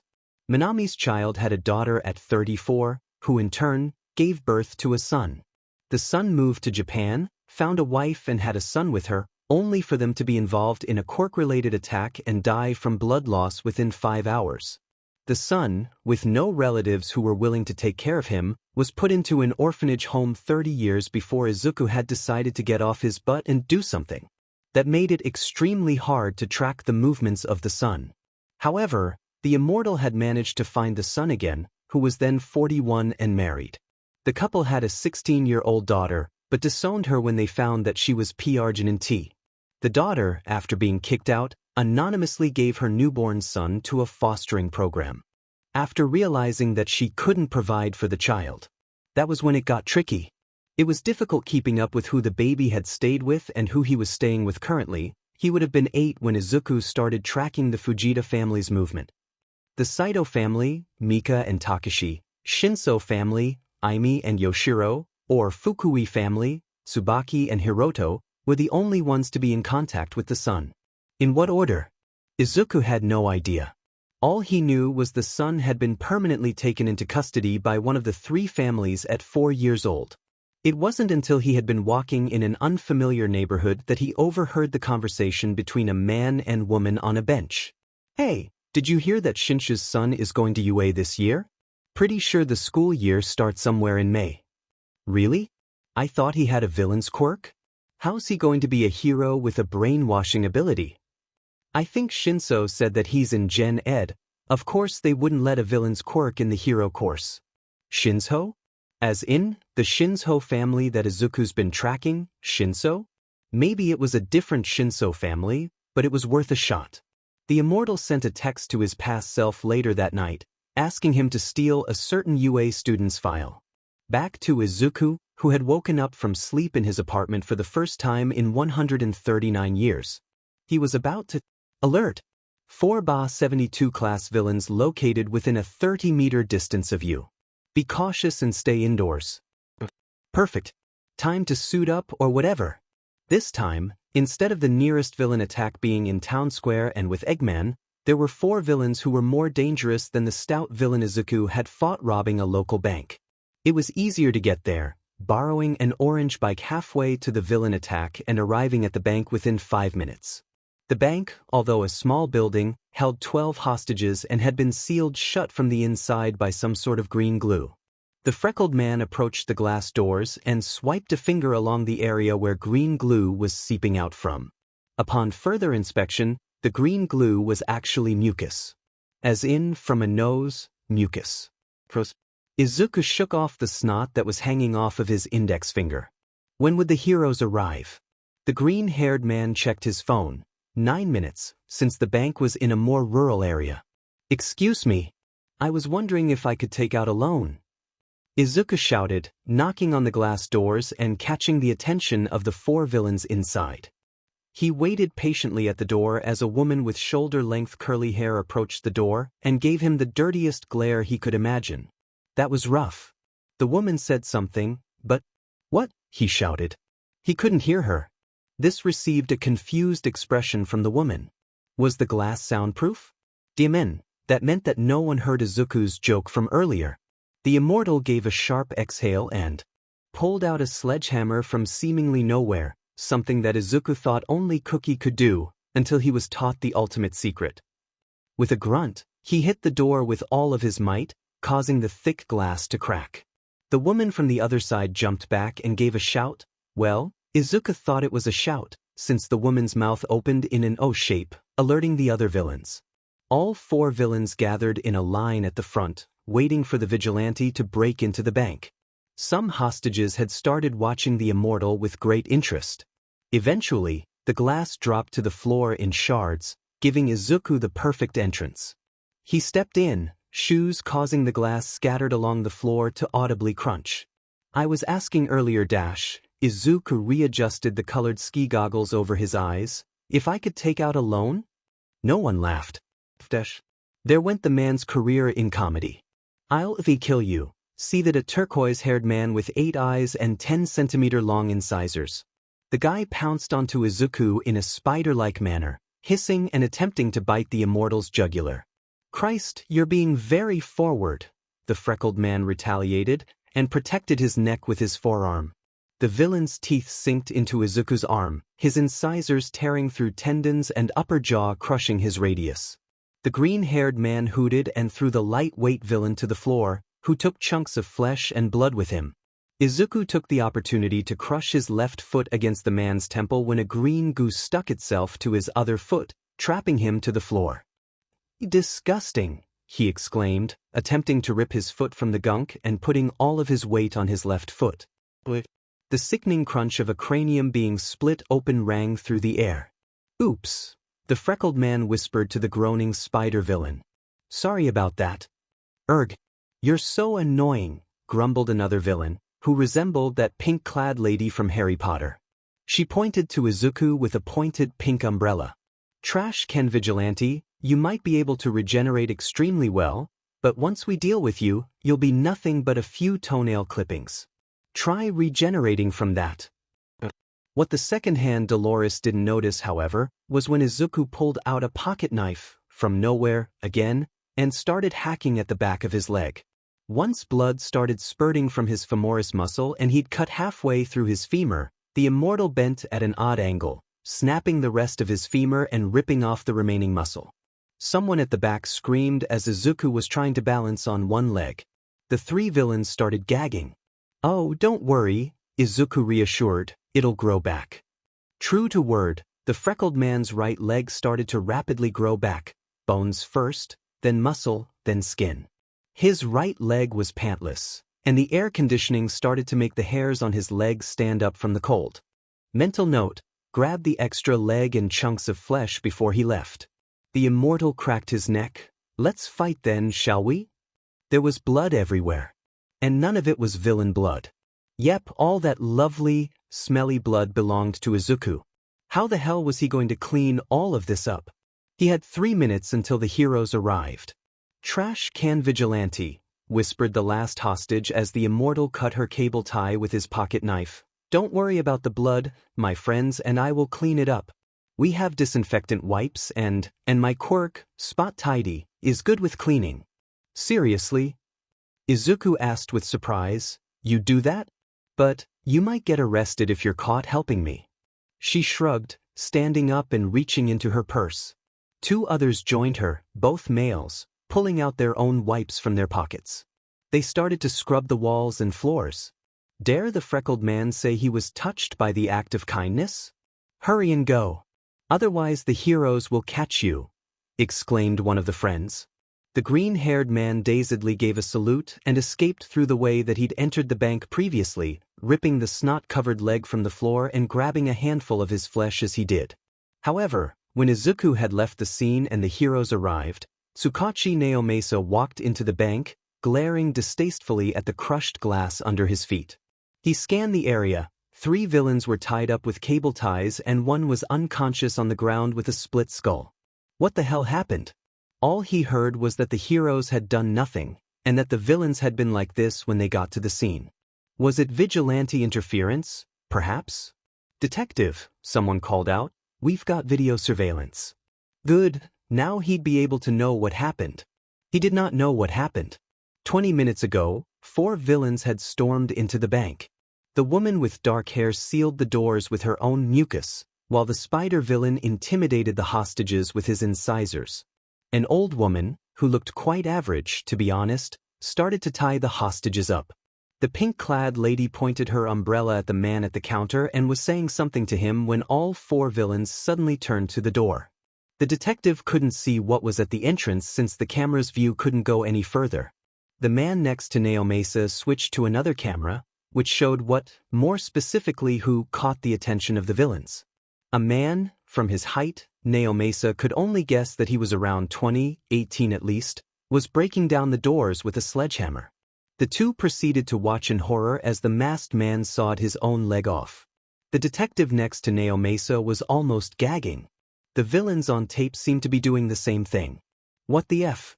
What is he doing?" someone from behind interrupted. The dark-haired man turned to see Tamakawa Sansa staring wide-eyed at the screen. "No idea," he answered, mildly horrified. "Aren't those moves pretty judo and taekwondo reminiscent?" asked Sansa, his right ear flicking awkwardly. The black and white video showed the vigilante flying around the room, earning fatal wounds from the villains as he did so. Sansa was right. The man's fighting style looked heavily influenced by some sort of martial arts. None of the 3 policemen commented on the fact that there had been splashes of blood littered across the room in the footage, which had mysteriously disappeared by then. Wait, exclaimed the pink-haired detective, who proceeded to take out his phone and open YouTube. "I saw this guy on YouTube the other day. He's the one that stopped Eggman's attack, see? He left the scene in his usual behavior, having the villains apprehended with cable ties and leaving them for the heroes to deal with." Naomasa and Sansa watched as the same man just walked up to what appeared to be a puddle of acid and dipped his hand in. What the F dash? The two were even more shocked to see the tracksuit-wearing vigilante jumping from the roof of a building and surviving the fall. That's not all. A few weeks ago he tried fighting a raid in a grocery store, but was thrown headfirst into the trash can. The other officer played a suggested video on the sidebar. That's why they call him the Trash Can Vigilante. Some people on the forums have started calling him the TCV, for short. This doesn't make sense. Did he get better at fighting? He wasn't fighting well in the grocery store attack, but his style in the surveillance suggests that he'd be able to deal with the grocery raid like it was no problem. But how does someone get better at fighting within 3 weeks? Questioned the cat-like officer. Now that Naomasa had seen a video of the vigilante in color, his costume seemed to resemble the description of an intruder that Nedzu found in his office the other day. "I'm going to have to make a call, Detective Zhao. Can you interview the witnesses for me?" the dark-haired man asked. The pink-haired man nodded and turned to power down the computer. Detective Zhao started muttering about looking into dojos to see who's enrolled in judo and taekwondo classes over the past 5 weeks. Once Naomasa was away from the bank, he pulled out his phone and immediately dialed Nedzu's number. "Detective Naomasa? What's wrong?" answered a high-pitched voice from the other side. "Principal Nedzu, about the intruder that was in your office the other day," the detective started. "Yes. He's the Trash Can Vigilante? Shinso Hitoshi hated you. Well, not hated, more strongly disliked. How in the fresh F would he be able to fight robots with his brainwashing quirk? He couldn't just go up to a robot, get it to answer his terrible jokes, and be able to control it. There must have been some other way to gain points, but it was just annoying that Hitoshi hadn't figured it out beforehand. He was so stupid." The lilac-haired teenager sighed. getting up from his sprawled position on the carpeted floor and walking into the kitchen to make some coffee. Mum said I needed to stop calling myself stupid, he audibly reminded himself. What did you say, Toshi? Called his mother from the dining table, mistakenly thinking that her son called her. Nothing, just talking out loud. I'll stop. Shinso Aime's head popped out from behind a wall with a concerned expression. No, it's all right. Just remember, you can talk out loud as much as you'd like. We talked about this, yeah. Hitoshi nodded, instantly recalling the conversation they had the other week. It wasn't until last month that his parents knew their son was being cyberbullied over the past 3 years by students from school for his quirk. The idiots couldn't go up to him because they were too scared that he'd use his quirk on them, so they resorted to bullying him online. Yoshiro and Aimi were furious at themselves for not noticing their son's change in behavior, as all parents should be. He almost never talked, only talking when someone spoke to him, and never letting them answer back. Instead of the high B's that Hitoshi consistently got in classes, he had started to gain low D's and C's partly because he was too scared to ask a question for fear of accidentally controlling his teachers when they'd answer. As well as seeing a therapist, Hitoshi was being constantly reminded by his parents that he wasn't an inherently evil person just because his quirks seemed malicious. It was annoying and hard to agree with his parents at times, but the teenager realized that it was a result of bullying that caused him to think this. As the water came to a boil, the teenager poured the liquid and instant coffee into a travel mug and stirred the contents. The brunette woman slid over with her serpentine tail and pulled herself to the countertop of the kitchen island. So, it's your first day of high school, she trailed off. You excited? Not really, Hitoshi reluctantly answered. I'm not in the hero course, just Gen Ed. We won't be doing anything cool. The silver-eyed woman hummed with thought. I guess. But if you try really hard and show that you're ambitious, you'd be able to transfer into the hero course. He was about to answer with, but even if I was able to, they wouldn't want someone with my quirk in the course, but instead opted to hum with his mother, pushing down the thought for another time. The lilac-haired boy clicked the lid of his travel mug closed and packed it into the side pocket of his school bag. It's already 7:25, you better get going so you can catch the train, mused Aimi. I'll see you this afternoon. The teenager pecked his mother on the cheek. Bye, love you, exclaimed his mother as Hitoshi was putting on his shoes at the Gengan. He mumbled a love you be. Shinso Hitoshi didn't hate Yue, just strongly disliked it. Nakano Aikiru didn't like making a scene. That's why he told his older brother not to walk with him into the school, even though he was legally allowed to as his guide. Imagine his surprise, however, when he heard the echo of some song that he'd never heard before as soon as he walked into the building. All that Aikiru could think was? His hand grabbed onto the railings at the side of the hallway, the bass of the song making its way to his fingers. Was the song that loud? He nervously fiddled with his blacked-out glasses. Who's playing that song? I've never heard it before. It sounds really old, a student asked from Aikiru's right side. The dark-haired teenager saw that her heat signature was brighter than her friends. I think I heard people saying they saw a teacher from Gen Ed 1 carrying a boombox earlier. 1C? That was his class. Aikiru's hand brushed against a few familiar dots as he walked forward. Ground level, first-year classes. Hero course, room 1 and 4. General education, room 2. Management course, room 3 and 5. Support course, campus building 3. Please ask for assistance to find campus building 3. Thank God, 1C was going to be on the first floor. The blind teenager sighed with relief. Just as he did so, someone grated his shoulder and bulldozed past him. Move, loser, a loud but gruff voice shouted. His heat energy was so bright. If Aikiru could go blind a second time, he'd be blinded just from looking at the guy. That guy was probably in the hero course. However, the closer Aikiru got to his classroom, the louder the song became. Wow, just his luck. He shuffled into class 1C, finding only 3 other people in the room. 2 blurred, smaller figures, one at the teacher's desk, the other at the back of the room. The larger heat signature was standing next to the figure at the back. The bass was so loud that when the song stopped, the dark-haired boy mused that it was too quiet. As he tried feeling his way around the room, A tingling feeling made its way to the back of his head. Someone was walking up behind him. Izuku turned to the figure at the teacher's desk, making its way towards him. Hey, I'm gonna be your homeroom teacher and PE teacher for the next 3 years. I'm Midoriya-sensei. Don't worry about the music, it was just a precaution. Nakano Izuku didn't like making a scene, but it seemed like his teacher sure did. Sasaki Dai always knew that people would judge him because of his quirk. It wasn't a flashy quirk, it was feathers that covered his body. It wasn't a funny quirk, a strong quirk, or a useful quirk, it existed only to look pretty. And Dai didn't like it. He remembered being 4 years old and staring in wonder at the tiny, iridescent feathers littering themselves across his body. Ever since he was 5 years old, the only way Dai would stare at his feathers would be in distaste for its uselessness. Once he was 11, people had started to whisper, "That Sasaki kid seems like an a-hole. But just look at his quirk. It's skin deep literally.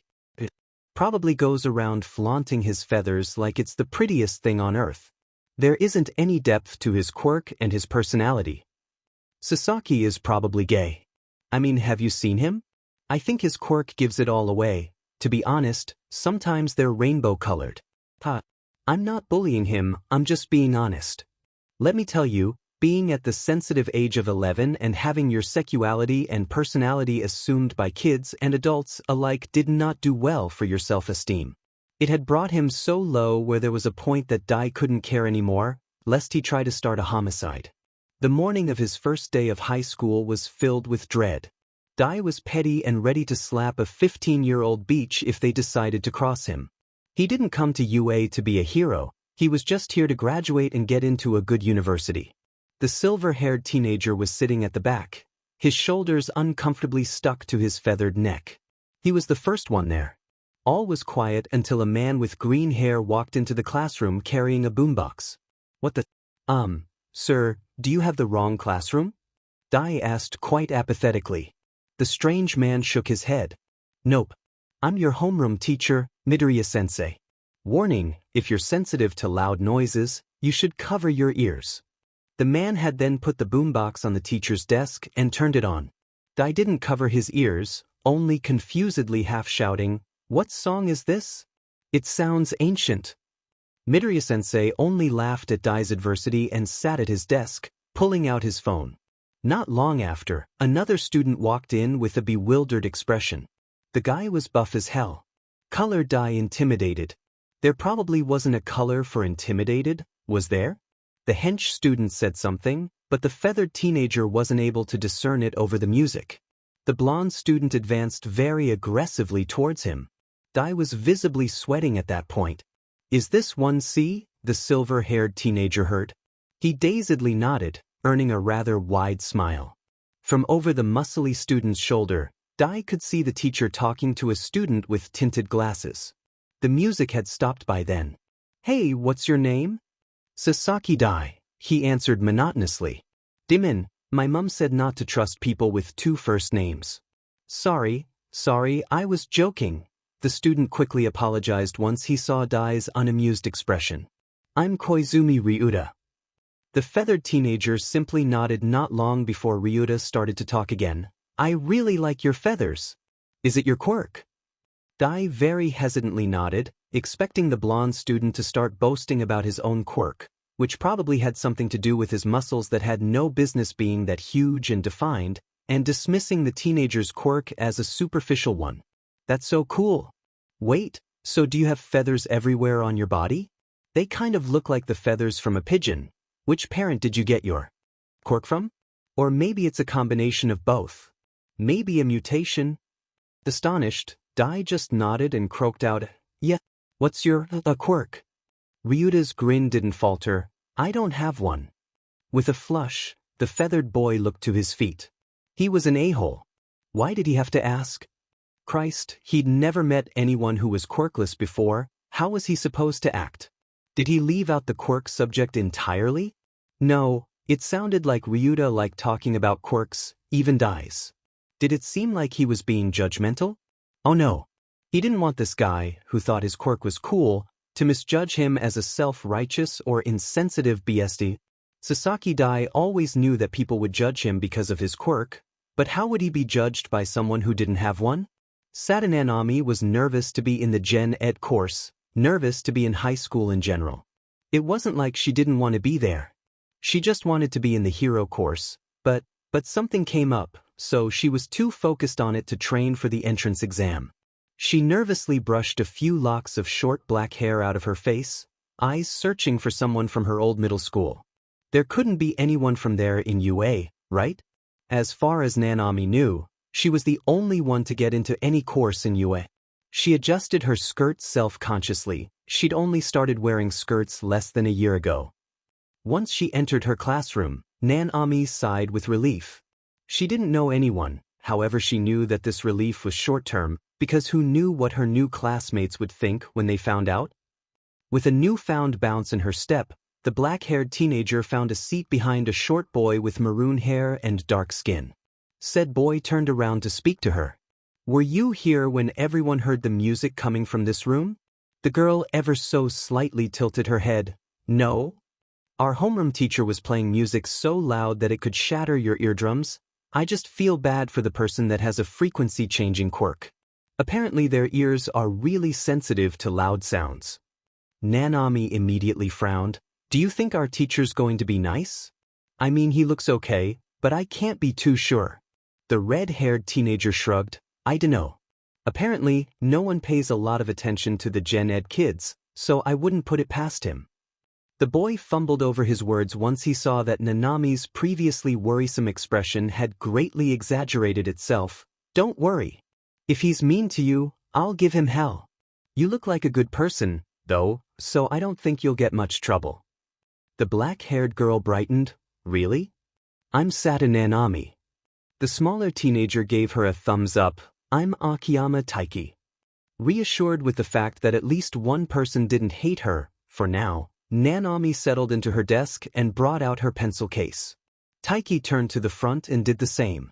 "All right everyone, it's nearing 8:45, so buckle your seatbelts," called out a voice at the front. It was the teacher. "I'm Midoriya-sensei, and you're watching the Disney Channel." Having no idea what that meant, Nanami simply sat up straight and listened to her teacher. Sata Nanami was nervous to be in the Gen Ed course, nervous to be in high school in general, but only because she was a trans girl. Izuku yawned, leaning back against the gymnasium wall as the principal was giving his orientation speech. Taking a glance towards his class, the green-haired man nodded once he confirmed they weren't disrupting the speech. God knows what would happen if Nedzu got angry at them for interrupting. He suppressed a shiver. However, the immortal had noticed that 1A wasn't in the building. "Hey," he whispered to a teacher with a hair length that could rival the FNG Eiffel Tower. "What happened to 1A? They're not here." The blonde man, Izuku guessed that he was a hero with the costume and all, leaned into Izuku's ear to whisper back. It wasn't really a whisper, though, more like a normal talking voice. "It's Aizawa's class. He's really tough on his students, so they're having a quirk apprehension test." He lowly whistled. All right then. On the first day? Have some compassion." "That's what I said." From the corner of his eye, Izuku spotted one of his students. What was her name again? Chika? On her phone. He'd deal with that after orientation. The big question was, how would he manage to train Shinso Hitoshi in judo and taekwondo? As well as being a Gen Ed teacher, Izuku couldn't allow any favoritism in his classroom. His mind trailed off to the other day, when he had successfully secured the job as a Gen Ed teacher and was under scrutiny by Nedzu himself. "Hello Midoriya Izuku," the principal greeted with a neutral expression. There was no trace of emotion on the rodent's face, probably purposefully done to intimidate the man. "Hello sir," the green-haired man replied, copying the other's cold mien. Two could play at this game. Izuku learned how to spell principal when he was 7, Princey, pal, and let me tell you, Nedzu was not going to be his pal. "I'm aware of your adequacy to be a general education teacher at UA, with you graduating from Oxford and acquiring a doctoral degree. However, I would like to assess your character and your history before you officially start teaching." To be honest, it had been so long since Izuku had gotten his degrees and, it looked like Nedzu was grilling him already. The next 26 minutes was just Nezu questioning the vigilante about any affiliations with villain activity. Eventually, the white-haired rodent just nodded and said, "Thank you. Now, just so we're clear, because you're going to be a general education teacher and aren't a licensed hero, you aren't permitted to privately train any students during school hours. If a student from your class is to transfer to the hero course, a teacher from that department will see to training them. Are we clear?" He was well aware that most of his class had applied to UA in hopes of becoming a hero, so training only one student would make the immortal look biased, not to mention that it'd be really suspicious. How could the ultimate solution? Start an after-school club. It wasn't like club activities happened during school hours, and he wasn't privately training a student, he was training many. In an authorized environment. What was he going to call it? The Tutorials for Cameras and Videography Club. Or, the TCV Club. Excellent. Of course, they weren't going to be learning about cameras and video taking, it was going to be about fighting and self-defense. The immortal absent-mindedly smiled, shoving his hands in his pockets, and tuned back into Nezu's speech. Things were starting to look up. Success. Izuku had slipped under the suspicions of that white rodent and turned in an application to make a club under the name of Tutorials for Cameras and Videography once the school day ended. With spirited footsteps, the green-haired man was walking past Aldra Junior High when frenzied screaming had stopped him in his tracks. What the fuck? Is detention really that bad? He asked himself. Something crawling up his spine was telling him that it was a villain attack. The immortal hauled his upper body over the brick walls surrounding the perimeter of the school. A man with a huge FING knife for a left arm was holding the arm of a young woman. She was a teacher. Students were looking out of the window in fear for what the villain would do to their teacher. "Tsubasa, please take me back. I swear, I only hit you because I was having a bad day," the villain frantically pleaded. Izuku held back curses and instead decided to deeply frown. "Hachiru, just let go of me. I don't want to see you anymore," cried Tsubasa, attempting to wriggle out of the man's grasp. She sported a black eye and the small, white wings on her back were twitching in trepidation. Had the other teachers called for the heroes yet? Before he knew it, the freckled man was getting his tracksuit out from his bag, the huge one that made its cameo a few chapters ago, thankful that there were no cameras at the front of the school. Pulling his tracksuit over his white dress shirt and pants, the man hurriedly covered his head with the balaclava and threw his bag back onto his shoulder. He vaulted himself over the brick wall. "You know what? You're a slot anyways, you probably slept with other guys when we were together," screamed the man. Izuku reached into his bag and pressed play on his boombox, the melody of a piano bringing Hachiru's attention to the end of the schoolyard. Standing on top of the wall was the vigilante, the delightful tunes of ABBA coming from his bag. The navy-haired villain scowled and gripped Tsubasa's arm tighter, holding his knife arm in the air. "Get back or I'll cut you up. I don't care if you can jump from a building, or dip your hand in acid, I'll kill a dude if I have to." He jeered. "Clearly you haven't seen me at the bank robbery," the immortal mumbled, casually jogging up to the villain and dodging his steel swipes. "You know you're an abusive a-hole, alliteration intended." Izuku growled, spinning around the man and jelly-legging him. The villain fell to the ground, Tsubasa going down with him. Shoving the woman off of him, Hachiru bounded to a retreating Izuku and grabbed the strap of his bag. The vigilante was falling backwards as the villain drew his left arm across his neck. With a thud, Izuku's body fell to the ground, his head detached and 3 meters across the schoolyard. Tsubasa and the students screamed as the chorus of the song, i.e. 1 minute and 43 seconds in if you needed a reference, belted in the background. Except, the body started moving. It stood to its feet, terrifying the villain as he took a few steps away and pulled out a fabric Spider-Man mask from its zippable pocket. The body's tanned hands held the mask over its open neck and, slowly but surely, it started to fill out. Izuku's head had grown back.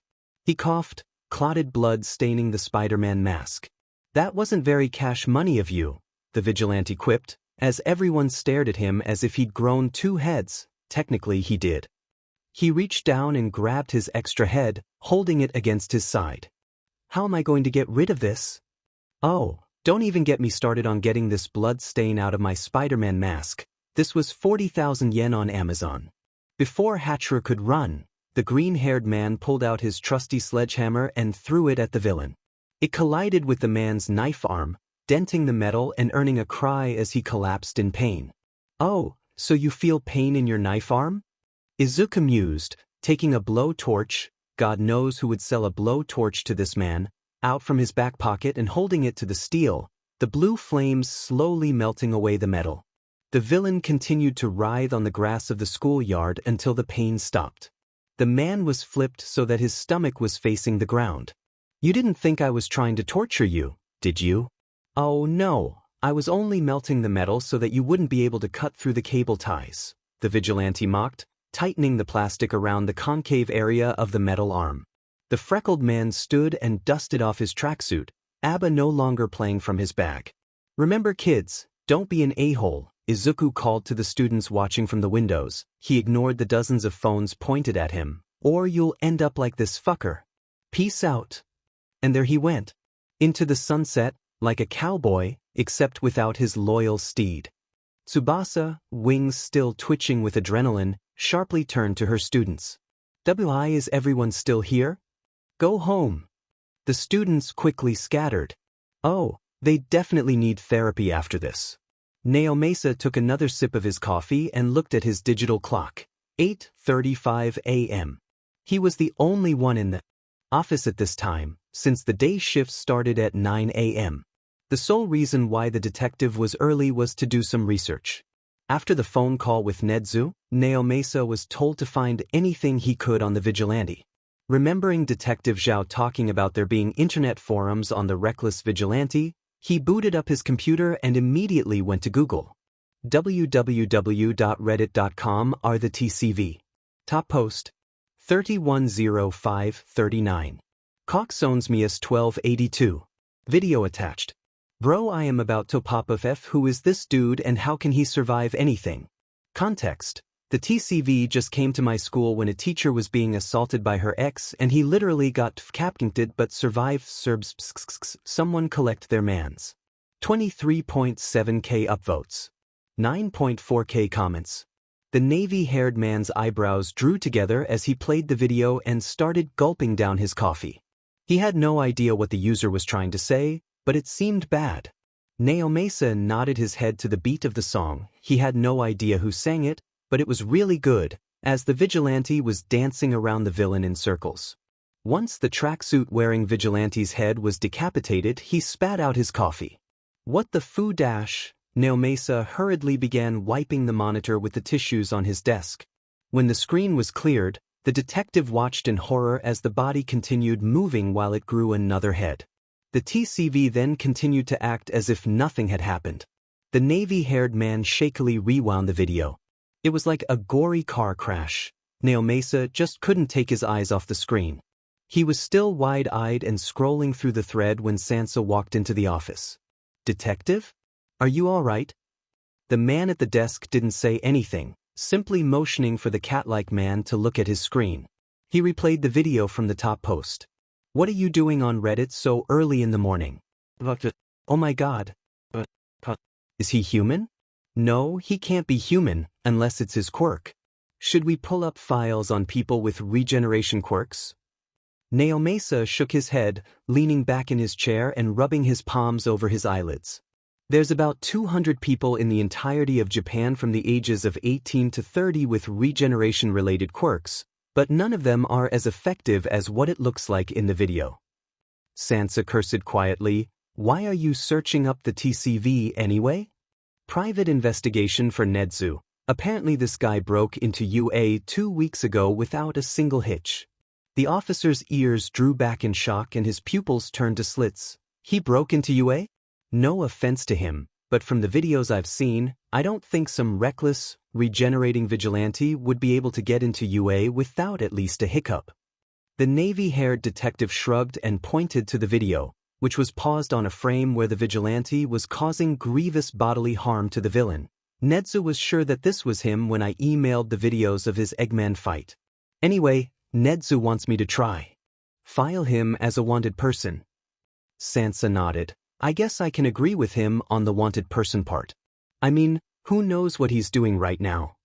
For your information, Sansa, the TCV was trying to settle down 1C from wreaking havoc onto UA, or starting a war against the hero course.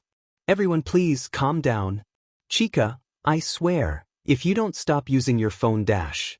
Izuku shouted over the displeased cries of 1C. Even the quieter students of the class were mumbling angrily. The immortal was opening homeroom with a few notices from the principal, one of which being, "But sir, most of us are in UA to become heroes. It's not fair that only the hero course students can use their quirks just because they managed to pass a few tests." Ueda Shigeru shouted from the first row. A few students mumbled in agreement with him. The freckled man pinched the bridge of his nose. It wasn't his fault. Izuku didn't make the rules. He was this close to leaving the classroom to getting a glass of apple juice from the teacher's lounge. "Everyone, can we just let Midoriya-sensei talk, please?" The blonde, Ryuta, screamed. Everyone immediately shut up, not wanting to be on the bad side of 1CS buffest student. "Thank you, Ryuta. Nice to know that I've got some support here." Izuku growled. "Now, I don't make the rules around here, okay? The only reason the hero course students can use their quirks are because they are being taught by experienced professionals that can supervise them in case someone gets into danger. Besides, they only use their quirks for 3 PRDS every week. But Midoriya-sensei, the support course students get to use their quirks when they're building." Kumar Kenshin objected from the middle row. The green-haired man sighed. "They're being taught by Power Loader, so the same thing goes for them. Wait 2C is taught by Midnight. Does she let them use their quirks? She's a hero after all." "Hang on, Midoriya-sensei, are you a hero?" Chika asked, still typing on her phone. "How does she manage to talk and text at the same time?" "Chika, I'm confiscating your phone." The man deadpanned, earning a whine as the student with translucent skin handed over her mobile. "As for that, while I'm not a hero, Midnight can't let her general students use their quirks either. I'm sure that they were pretty annoyed about it in first year too. You can ask them yourselves. You'll just have to get used to it." The entirety of 1C groaned. The immortal huffed with stress. Looked like he'd have to give his class some good news so they'd cheer up. "All right, you funky little people, if you want to learn something interesting without using your quirks, you can join a club that I opened up yesterday." 1C promptly perked up, listening intently. Izuku grinned. "Now, don't be fooled by the club's name, but the Tutorials for Cameras and Videography Club is supposed to be a martial arts and self-defense club. I'm going to be teaching you judo and taekwondo, maybe other various types of fighting styles. Just so you know, joining the club won't guarantee you a spot in the hero course, but it'll definitely help you improve for the sports festival, which will definitely decide whether you're fit for the course." The green-haired man scanned the room to look at Hitoshi, who was just staring out of the window blankly. Izuku was 85% sure that he was still listening, though. "I encourage you guys to join if you want to be a hero." That had the lilac-haired teenager looking to the front of the class with a mildly interested expression. "Sensei, what do you think?" asked the rash-covered man, who was distractedly scratching at a patch of flaking skin on his neck. Kurogyri discarded the laptop playing a video of a vigilante, who, up until a few weeks ago, was inactive, to the bar top. He might prove to be useful. I haven't seen a quirk like that since, well, the 2000s. Coming into contact with him within the next few months would be good. What do you think, Seraphima? Kurogyri and the man turned to the red-headed woman sitting at the bar, poised in an elegant and confident manner. She was staring at the open laptop screen with suspicion, feeling that something wasn't quite right. Where had she seen him before? His costume looked familiar. The woman's gaze flitted to the others as she took a sip of her drink. "Yes, sir, I think he'd be beneficial." Seraphima was always walking on eggshells. 24/7. She had two bosses and they were both hardesses, one being a FING talking rodent that thought she was some ditzy woman who was a charity case. The other a manipulative psychopath whose expiry date had passed a long time ago. On the good side, she had to act like some lost puppy who was easily excited. On the bad side, she had to be a brick wall, cold, hardened, and emotionless. She hated her jobs. But it wasn't like she could just go to Twitter and trash talk Nedzu or Sensei, whatever his actual FING name was. These two were both as equally dangerous as each other. They had the smarts, power, connections and ruthlessness to get rid of anyone that didn't benefit them. They also both used one-word aliases. Seraphima didn't know whether that was a coincidence or not. By the end of the week at UA High School, Nedzu had taken a liking to parading around the school grounds with Seraphima trailing at his literal tail. "Oh, Seraphima! Look, it's Izuku, the quirkless teacher I was telling you about the other day," the principal exclaimed, pointing out of one of the large windows of UA's school building. There was a class on the track field running as a mop of green hair was standing in the middle of the ring. The redhead felt the need to roll her eyes before she opened her mouth in an O shape and raised her eyebrows with eagerness. "Oh, him?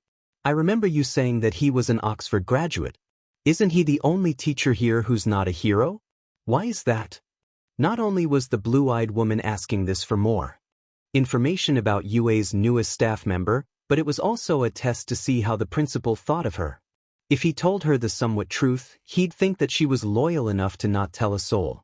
Nedzu's eyes were still trained on the teacher outside. "Well, it's not like I'm going to tell everyone, but once the media knows that UA has a quirkless teacher who isn't a hero, I'm the one that's going to look good, aren't I? Everyone will think of me as the principal who gave the unfortunate man a chance at teaching at UA, and they'll commend Izuku for being brave enough to teach in a school where his colleagues are considered to be more socially superior."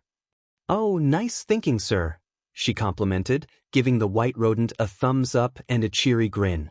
It looked like the principal was unknowingly preening at the compliment. "Come, Seraphima, it's time for quirk training." She hated her jobs. The only good thing about them was the quirk training. 11 years ago. Sochi rushed. "Dad, where are we going?" asked the 11-year-old girl, staring out of her father's limousine in curiosity. They'd never been in this part of the city before. "Shush, Seraphima," the tall man simply said from across her. Seraphima looked to her shiny black shoes and frilly socks. It was silent for a few minutes. She wondered why her father had so suddenly decided to take her in the limousine after he had a fight with Seraphima's mother. "Stop here, driver," Dimitri called, finally breaking the silence. He seemed mad. Seraphima was scared that he was angry at her. The man, with natural sharp and dark features all over, stared at the girl, who was soft and bright no matter how the light hit her. The brown-eyed man sneered. "Seraphima, before this, you should know that—" He trailed off as the girl started fiddling with the hem of her dress. "I'm not your dad. You were never my daughter." The red-headed girl looked up worriedly. "What? How?" "Use your head, Seraphima. Your mother was a cheater and slept with other men. Just look at us. You look nothing like me, and your quirk doesn't even resemble mine or your mother's. How can I call you my daughter when you're not even related to me?" the man exploded. Startled by the sudden outburst, Seraphima stared at her father. Was he really her father anymore, though? With wide eyes. Dimitri clutched his hair with both hands, looking down at the carpeted floor of the limousine. "Get out," he finally said. It. The door clicked open, revealing the pavement and bringing a chill into the heated car. Shell-shocked, Seraphima obeyed and stepped out of the car with shaky legs. The limousine sped off, leaving the girl standing in a white cloud from the exhaust. The blue-eyed girl's lip trembled as her heart started to suddenly feel very, very cold. "Are you sure, mister?" Seraphima asked, staring at her new glowing hand in wonder. She wasn't able to turn dirt into rocks anymore. This new quirk now resembled her father's. "Of course it's yours now," the Japanese man said to her, his Russian slightly accented.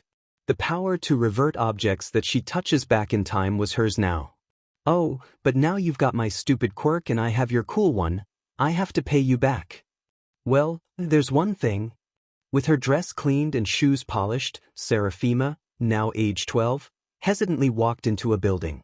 The floors were made of marble. The only piece of furniture in the room was a large desk in the middle. A green-haired woman sat at the desk, typing away at her computer. "Excuse me," she whispered, catching the attention of the woman and the guard that stood next to the mahogany desk. "I need to use the toilet. Can you please take me there?" The guard and the woman exchanged a look, before the man looked pitifully at the tiny girl. "Follow me." Seraphima's face brightened as she trailed after the blonde man, who was making a beeline for the elevator. Once the man used a keycard to activate the elevator and reattached it to his belt, the blue-eyed girl shuffled inconspicuously closer to the guard's back as they were going up a level. Using her left hand to hold onto the card, the girl pressed her right index finger onto the exposed part of the man's arm. The blonde jolted, turning to the redhead, but it was too late. He had vanished, but it wasn't like he died or anything. All Seraphima did was send him back to a previous point of time that was occurring within his lifespan. How long did she send him? She didn't know. That's why Sensei told her to finish the mission quickly. She fiddled with the keycard that the man had left behind. The girl spoke into the earpiece that had previously been concealed by her long hair. "I'm moving on to phase 2 now, Sensei." At age 14, Seraphima was in an office with a strange-looking animal called Nedzu. The girl decided that she'd hunch herself over in a demure manner to appear timid. Hello sir, I have a few questions about that internship email that you sent." The white rodent's gaze further hardened. "Oh? I don't remember forwarding any emails about internships to you, however." She purposefully perked her shoulders up. "But you sent an email to my auntie, Eileen McKay. She used to be in the Senate, remember?" The principal's ears flicked with recognition ever so slightly. Yes, I remember sending an email to her. Why did she send you here, then? How can you prove that you're her niece?" The redhead plastered on a hopeful-looking smile. "She says that you're good with training people's quirks. Auntie even says that you're the best person to go to if you want to fine-tune your quirk." The rodent's gaze softened, seemingly satisfied with the compliment and forgetting that Seraphima needed to prove that she was Eileen's niece. The blue-eyed girl continued. "Well, my quirk came in really late for me, about 2 years ago, and I haven't been able to get much control over it. I was wondering if you could help me teach me how I could get a better handle over it during this internship." "And what might your quirk be?" "Well, do you have something that you've moved from its place recently?"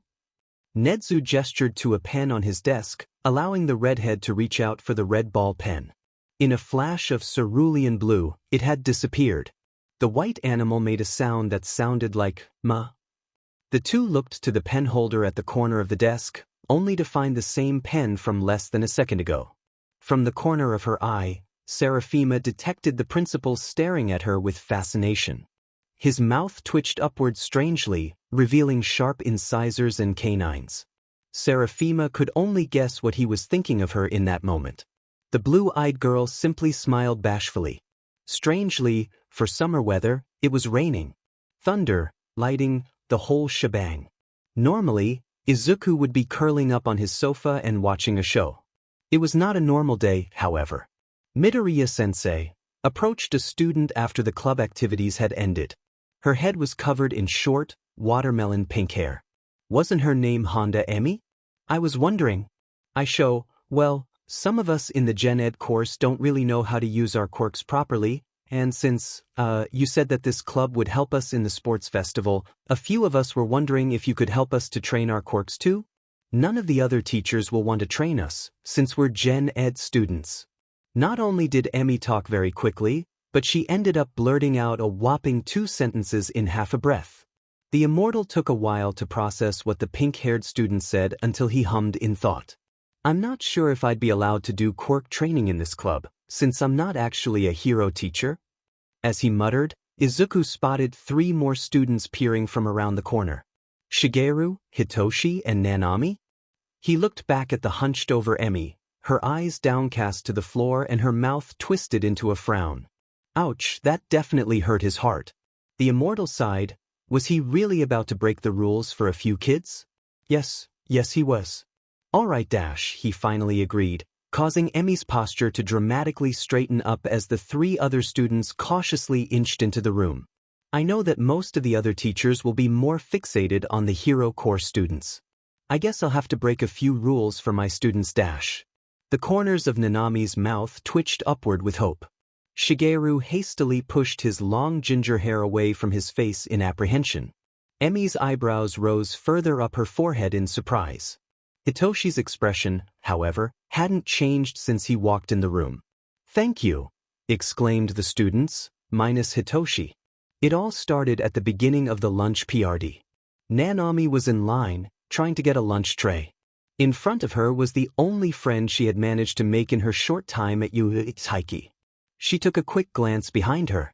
Dai, a boy from her class, looked back at her with a raised eyebrow as if to ask, "What do you want?" The black-haired girl gave him a tiny nod before looking back to the front. What was she going to eat today? She offhandedly grabbed a lunch tray to her right, overhearing Taiki ordering beef ramen. Maybe she could get soup? She didn't feel very hungry. Something weird tickled the back of her thigh. Her blood instantly ran cold. It felt like a hand? Nanami twisted her upper body around sharply. Dai stood a good meter away from her and was scrolling on his phone distractedly. No, it couldn't have been him. She felt it again. Something tugged at her skirt as tiny fingers tickled her thigh again. The teenager looked down. There was a person under her skirt. Her breath hitched in her throat and she stood completely still with fear. Both were strangely silent for a few moments, Nanami silent with fear, the person seemingly quiet with scandalous realization, until Dai pulled the person out from under her skirt. "What the hell are you doing?" the silver-haired teenager shouted. In the student's hand was the collar of a tiny boy with spherical ball for hair. The creep's face was blanched white with shock as he shakily raised his index finger at Nanami. Thanks to Dai's shout, everyone in the line had gone deathly quiet. "I saw under her underwear." "She's got." "Nanami? What happened?" Taiki asked from behind her. The teenager held her breath. What was the boy trying to say? It better not be what she thought it was. Suddenly, her eyes stung and her vision started to go blurry. "She has a dash," the purple-haired student exclaimed, not long before the girl whacked him across the face with her lunch tray. Everyone in the lunch hall went quiet at the thunderous sound of metal hitting skin. The clink of glasses and plates died off along with student conversations. With a clatter, the tray dropped to the ground as Nanami went running. He was going to say it. He was going to tell everyone. They couldn't know yet. She had only been at UA for a week. Things were going well until this moment, until that pervert decided to look up her skirt. At some point, while running through the maze-like corridors of UA, her emotions had gotten the better of her, and a dark cloud managed to form over the girl's head. The teenager was too caught up in her panic to notice her quirk was in effect until her uniform started to become damp. As her shoes began to squelch and the tiles started to squeak, Nanami finally slowed down and caught her breath. She looked out of the window.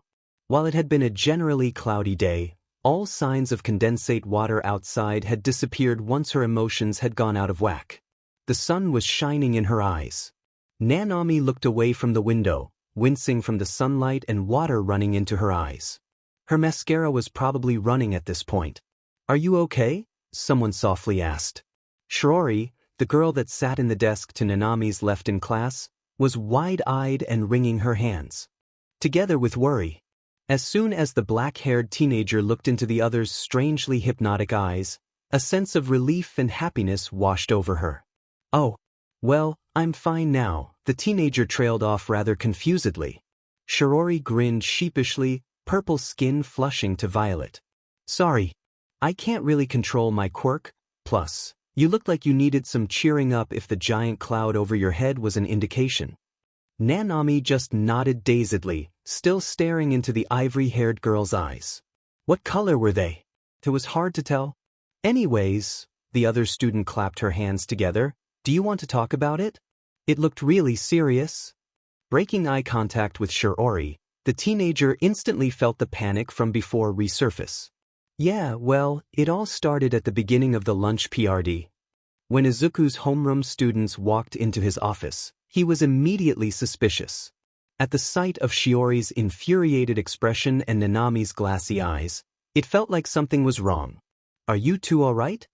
"Sir, with the best interests of my client in mind, I demand that a student from the hero course be expelled from UA immediately," exclaimed the violet-skinned girl with steely determination. What on earth had happened? Usually Shiori was so calm and optimistic. "W client. You mean Nanami?" And why do you want a student expelled? As the taller girl stood halfway hidden behind Shirori, who was wildly gesticulating and explaining why a kid with ball for hair needed to be expelled, the immortal could feel his anger rising by the second. Izuku quietly dismissed the two after a long silence. "Oh, I am big mad," the green-haired man exclaimed after they'd left, pushing himself out of his chair and making a beeline for the first teacher he saw. "Excuse me," Izuku asked a skeletal man with very deep-set features. "Do you know a boy in the hero course that has ball for hair? He's also very short, if that helps." The blonde pet his head to the side. "Young Mineta might be the boy you're looking for. He's in class 1. Can I ask why you're asking?" Izuku wolfishly grinned. "His teacher and I need to talk homeroom teacher to homeroom teacher. That little sheet needed to be batted off of UA grounds at all costs, and he didn't mean kicked out.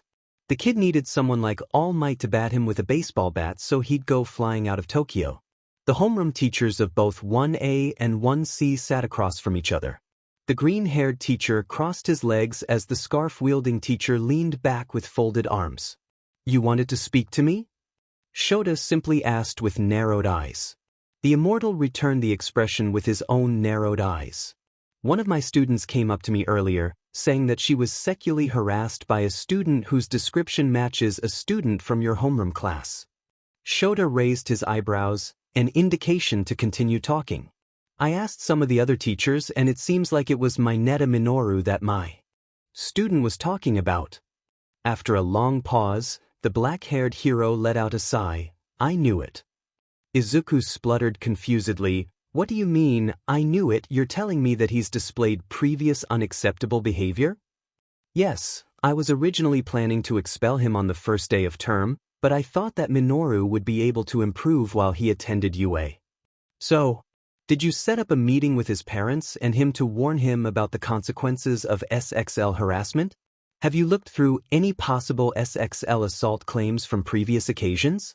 Did you file a report about his behavior to the principal? Did you even tell him off for acting suspicious around his female classmates?" A bead of sweat ran down Shota's temple as his eyebrows drew together. Izuku didn't know whether the sweat was from the summer humidity or the pressure. No. It was an impulsive decision at the time. "Looking back, I realize that not only did I make a mistake but I've continuously enabled Minoru's behavior throughout his short time at UA." The green-haired man glared unamusedly at his coworker as he shook his head with disappointment. "Then I'll tell you what you can do. You can request an investigation looking into any past SXL assault charges or report and then expel him for being a possible threat to the student body. You better not make a mistake like this again. Do I make myself clear?" There was a pregnant pause, until Shota nodded his head. Izuku sharply exhaled, massaging his temples. His blood pressure had broken through the roof. "I've only had class 1C for a week, but if anything bad happens to them at all, you can bet your butt that I would wreak havoc." "Okay." Izuku groaned as his small intestine lay over the asphalt, Spandau ballets, true, faintly playing in the background. He propped himself up on his elbows, waiting for his lower body to grow back and looking at the other half of his body flopping like a fish out of water from across the street. His extra pants were in his bag, which was also 15 meters away from him. I'm going to be but naked when I regenerate. Consider yourself lucky if you regenerate at all when I'm finished with you, dipshit." The immortal smiled up at the large villain. "Has anyone told you that you have beautiful eyes?" The villain, nicknamed Velo Taigo, a combination of vertigo and velocity, and known for causing nausea and dizziness to his victims to make them vulnerable, grabbed Izuku by his intestine and chucked the organ over the arch of a street lamp. He hauled the green-haired man into the air and tied his wrists behind his back, or what was left of it, with his own intestines. Left dangling in the air, he was utterly useless. He heard the phone in the front pocket of his pants ping with a message. "No. I need to check my messages," Izuku whined, his spinal cord and rib cage already reformed. He wiggled, only creating the slightest momentum from his suspended position. Velo Taigo threw a punch at the immortal's nose and ripped away the regenerating bones of Izuku's body. "Ow, my nose." It seemed like the universe was on his side, however, when someone knocked the villain out with a blow to the head. Velo Taigo stumbled to the ground as someone used a utility knife to cut the green-haired man's intestines off. Izuku was falling in the air until someone caught him and heaved his upper body into their arms. The immortal dramatically swooned, pressing the back of his hand to his forehead. "My knight in shining armor," he exclaimed as they sped away from Velo Taigo. The person just sighed and, from further inspection, it turned out to be Knuckle Duster. "What are the chances?" Suddenly, Izuku gasped with realization and tapped the other vigilante on the cheek. "Oh, my bag and my legs. They're over there." Knuckle Duster abruptly turned to where the immortal was pointing to and grumbled once he saw Velo Taigo slowly teleporting to the two. The villain was able to teleport with a maximum distance of 4 meters every 3 seconds. Izuku's lower half and bag were on the other side of the white-haired villain. Izuku didn't know whether Knuckle Duster had a quirk, but if he wasn't going to use it, it would be difficult to get past the villain. Izuku noticed that his spine, rib cage, pelvic bone and some of his abdominal muscles had already grown back. "Hey, have you ever played American football?" the green-haired man finally asked. "Yeah," the trench coat-wearing vigilante replied reluctantly. "Then I triple dog dare you to go long dash," he shouted in Knuckle Duster's right ear, causing him to flinch. "You are not going to make it," the man argued. Izuku raised an eyebrow from under his mask. "Please, my body weight has been cut in half and any fall damage will literally have no effect on me." "Go ahead, Knuckles." Knuckle Duster hesitantly hoisted Izuku onto his shoulder for support and threw him like a shot put. The immortal was absolutely thrilled to be soaring through the air. "Oh my God," he muttered, arms spread out like he was an aeroplane. "I'm flying Jack Dash." The vigilante soon crashed into the asphalt, a few steps away from his bag. Using his arms to drag himself across, the green-haired man grabbed the strap of his bag and hurriedly pulled a pair of green sweatpants out of his bag. With a double take, he turned the volume of his boombox up. He flipped onto his back and pulled the pants over his pelvic bone. Soon, he spotted the bones of his toes peeking out from each pant leg. For some reason, Izuku grinned affectionately. "Ah, there you are. Cheeky devils," the vigilante cooed as the blood vessels on his feet started to reform. He peacefully watched Knuckle Duster and Velo Taigo punch it out in an epic brawl, offhandedly pulling a bag of salt and vinegar chips from his bag and munching on them. When Knuckle Duster had the breath taken from him by a hit to the diaphragm, Izuku tisked and looked over to his discarded lower half. I feel like he should have gone for a bob and weave dash." The vigilante held the chip packet out to his severed half. "Chip? That's okay. I forgot. I got a message. 4:54 p.m. Izuwawa, just letting you know that Mineta Minoru has been expelled after an investigation into previous SXL harassment cases. You can tell your student that she doesn't need to worry about him anymore." The green-haired vigilante cheered, pumping his fists into the air just as Knuckle Duster got Velo Taigo to the ground and started punching his teeth out. 5:03 p.m. Izuku, I'm doing BIG happy yeehaws. Thanks for looking into it, Aizawa. Also sorry for acting super angry at you, even though you are my senior. With a cheery grin, Izuku put his phone into his bag and stood up, his lower half finally regenerated. "Why are you so happy?" asked Knuckle Duster. Velo Taigo was unconscious and tied up on the ground. "Nothing, just got some good news."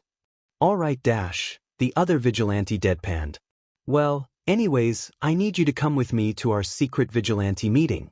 We need you for a project that we're doing."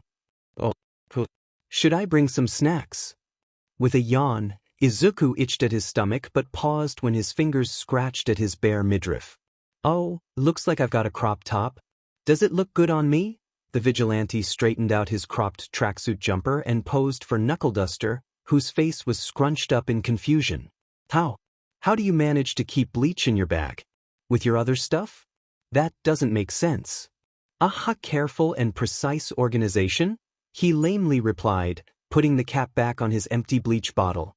The immortal had used the bleach to pour it over his blood spills and was collecting his strewn small and large intestines with a black plastic bag. He placed his torn lower half under the crook of his arm. "Trash can vigilante. Can we have a photo, please?" asked an approaching couple. Izuku pointed at himself, earning earnest nods from the two girls. Oh, okay. The brunette handed her phone to Knuckleduster who, still confused and with great difficulty, used his dad fingers to snap a few photos of the three. Izuku raised his left hand in a peace sign. Thank you, Trashcan Vigilante. Hope you have more happy regenerations to come, exclaimed the blonde girl as the two left. Both vigilantes were left in silence. The smaller one rocked on his heels awkwardly. Sometimes he wished he had Heelys so he could just roll away from awkward silences. So, that secret meeting you wanted to invite me to? Right? The trench coat-clad man remembered, visibly stiffening as he looked around with suspicion, making sure no one was listening in on their conversation. First, you have to show me the color of your tongue. Izuku's eyes narrowed in suspicion before he hesitantly poked his tongue out from between his lips. The taller vigilante sighed with relief. Okay, your tongue isn't discolored. Follow me, the man said and stalked into an empty alleyway. Like a confused ducking, the freckled vigilante trailed after him. Since we're pretty close to the meeting place, I'll give you the rundown dash, Knuckleduster whispered with urgency. Two other vigilantes and I have been trying to track down the administrator of a drag named Trigger. It's basically a drag that can inhibit someone's senses and increases the strength of their quirk. We think that the person who spreads the drag will be at the hibiscus tonight. The smaller vigilante gave the man's back a flat look, still confused as to what his role in this was. Okay, so what's Trigger made out of? Is it a hormonal drag? A neurotransmitter? It could just be a renamed form of adrenaline that people are passing around. Also, what did you need me for again? Hang on, isn't the hibiscus a strip club? Knuckleduster huffed with amusement. That's where you'll come in. Are you serious? Why can't we have Pop Step do this? The crawler asked as the immortal vigilante crawled out of the dumpster in the alley, on the brink of laughter. Because I'm underage, you idiot. I can't just walk into a strip club. The people there could technically be charged for sexualizing a minor if we were caught, the girl countered. All three vigilantes looked to the star of the show. Izuku was donning a wonderful black and white checkered two-piece bikini set.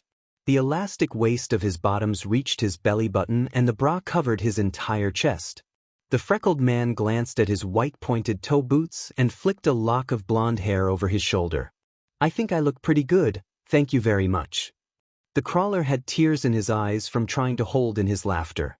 Pop Step elbowed him roughly as Izuku wobbled when he walked forward, and used to balancing on stiletto heels. You remember what you're supposed to do, right? Asked Knuckleduster, 60% sure that Izuku had the memory span of a goldfish. Said Vigilante fixed the large sunglasses over his eyes. Yes, boss.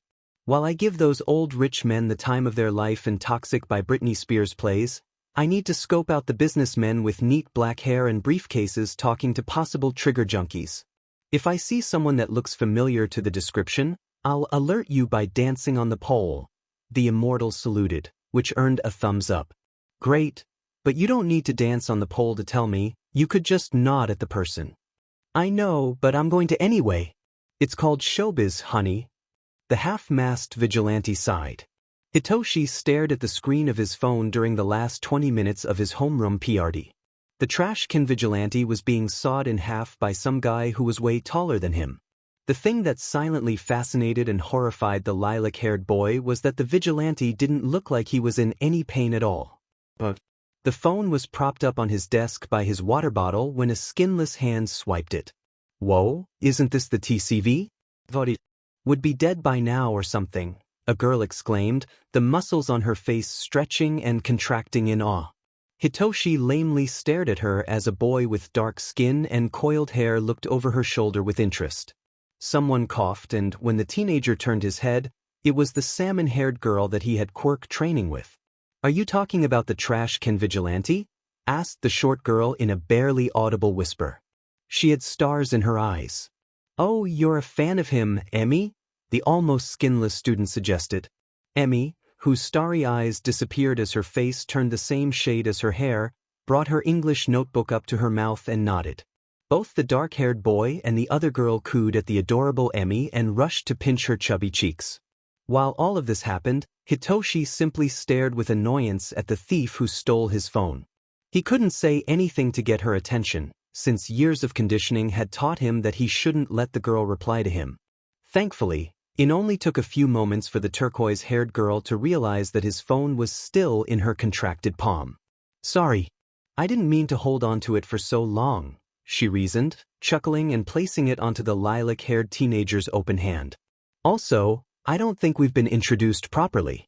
I'm Takahashi Chika. I remember you from roll call. You're Shinso Hitoshi, right?" He nodded. "You don't talk much, but that's all right. We can do all the talking." "I'm Althouse Jesse," commented the coily-haired boy as he and Chika posed in a way that looked similar to the characters of an anime that his grandfather used to watch as a child. Wasn't it Pokemon? It was probably Pokemon. Althouse wasn't a traditionally Japanese surname. Maybe Jesse was from America? "What's this?" "A vigilante video taking responsibility for forming high school friendships," asked the teacher in an inquisitive tone. The four looked at Midoriya-sensei in surprise and immediately froze. They didn't know how their green-haired teacher would react to vigilantism, since he worked at a hero school, after all. Hitoshi wondered if he was going to confiscate his phone until Chika spoke up. "Sir, are you wearing makeup?" The man flinched and wiped his fingers across his face, where the lilac-haired teenager clearly saw the remains of blush and concealer. "What? Why would I be wearing makeup?" "Yes, you are," Chika and Jesse exclaimed in unison, not even trying to hide the amusement on their faces. "I can see your eyeliner and mascara, and your concealer is collecting around your eyes. You need to use makeup wipes or micellar water to properly get rid of it, sir," the translucent-skinned teenager added, to the teacher's chagrin. The man simply nodded, red-eared and putting both thumbs up as he started inching backwards, probably to look up where the nearest shop that sold makeup wipes would be. While Chika and Jesse continued their conversation, with Emi occasionally contributing, Hitoshi half-heartedly watched the three as his mind wandered. What did Midoriya-sensei do that would need makeup? He dipped his hands in the grip powder, smacking his palms together and causing a cloud of powder to fall to the floor.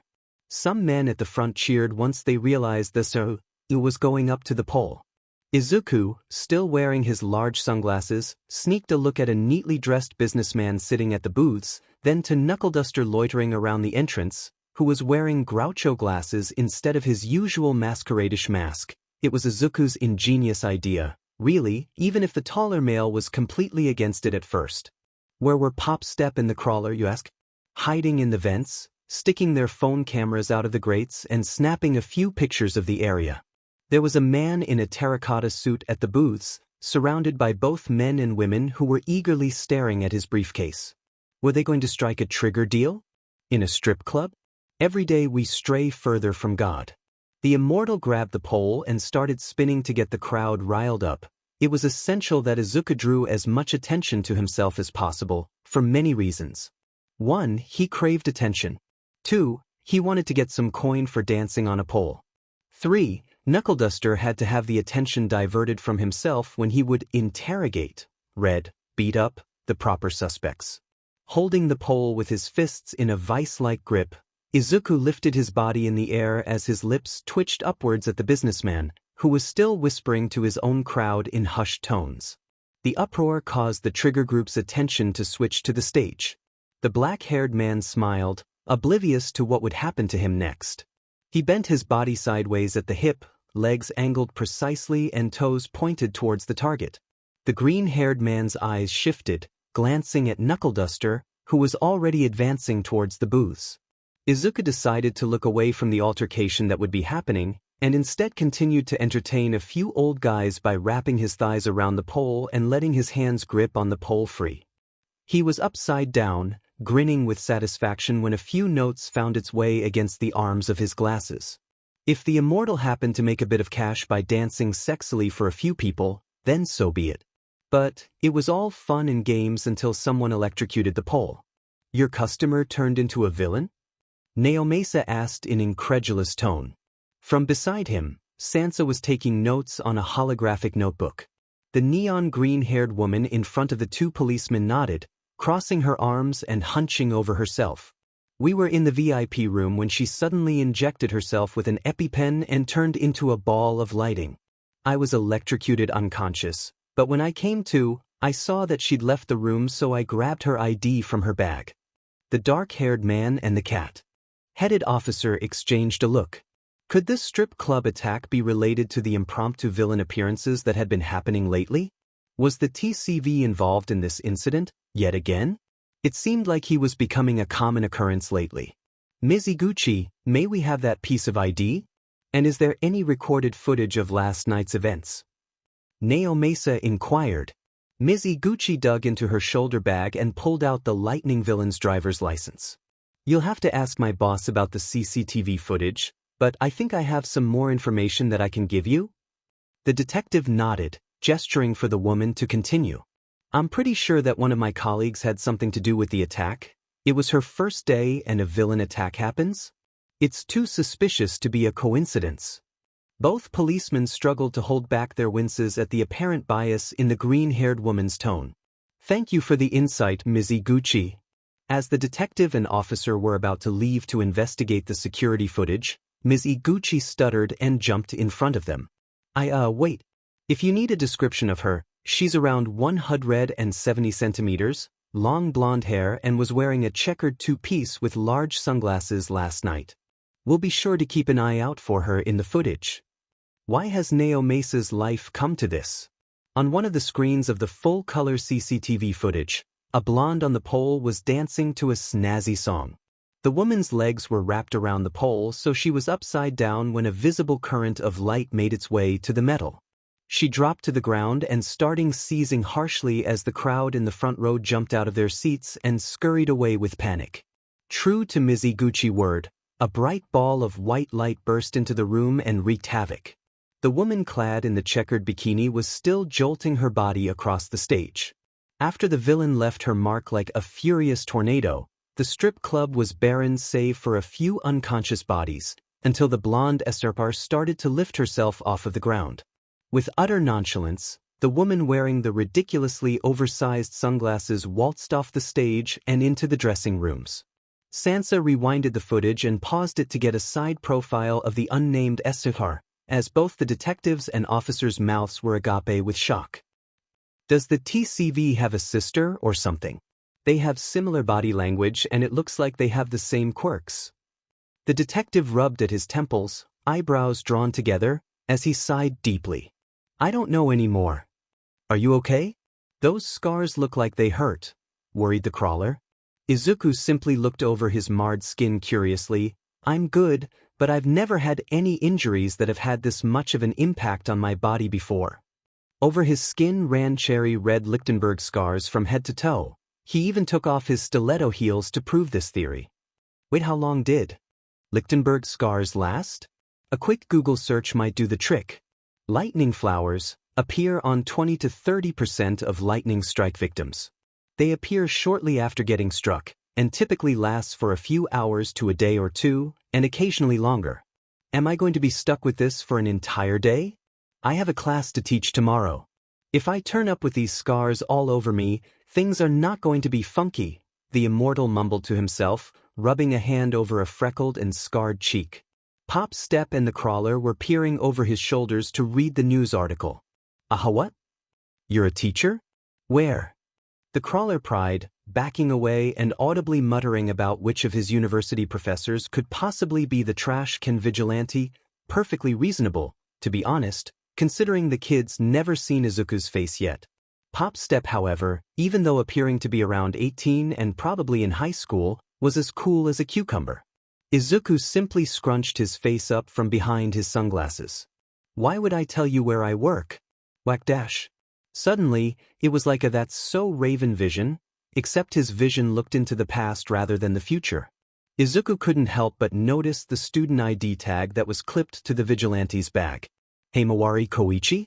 Hey, wait a second, the freckled man called out, approaching the teenager. He unclipped the ID tag and shoved it into Koichi's hand. Make sure that this, Izuku gestured at the tag, isn't in plain sight next time. The green-haired man let out a prolonged, exaggerated gasp, having remembered his encounter with the crawler, technically, 150 years ago.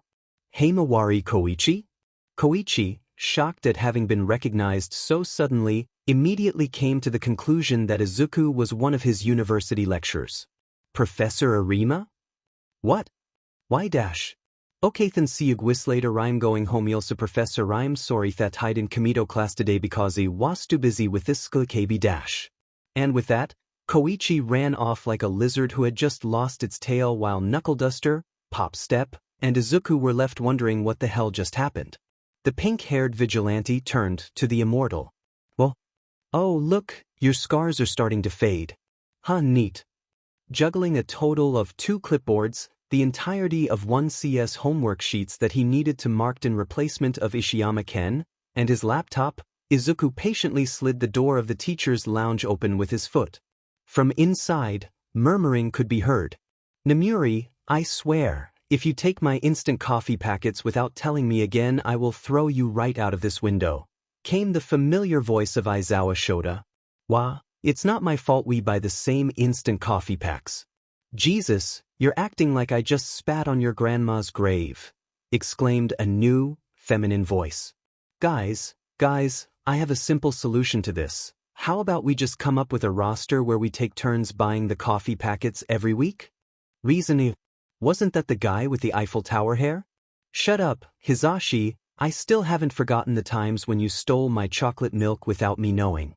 The painful squeak of the sliding door drew the attention of the 3 teachers to Izuku, who grinned like he was the grimace emoji, and greeted them with a yeehaw.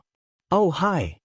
The dark-haired woman greeted as Izuku noticed the uncomfortably tight-looking suit she wore. He winced from behind his stack of papers, imagining himself wearing the skin suit. Oh, it would be painful. But to each their own, he guessed. If she felt happy in the outfit, Izuku wouldn't say anything against it.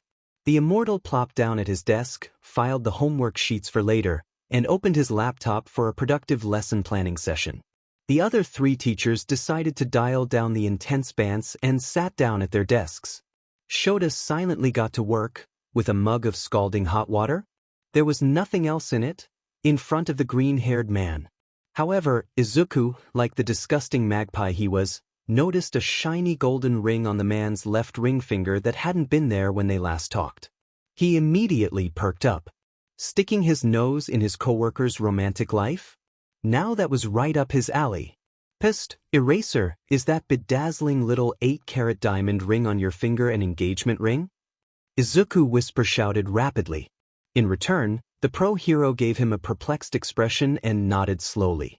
That received a scandalized gasp from the vigilante. To who? The quirk-erasing man threw his thumb at the blonde Hizashi, who was throwing thumbtacks into a nearby corkboard like they were darts. Spoiler, he was failing miserably at getting them to actually stick into the board, that idiot over there. Putting his hands to his heart with a smile, Izuku leaned back into his chair like a lovesick schoolgirl. Ah, young love.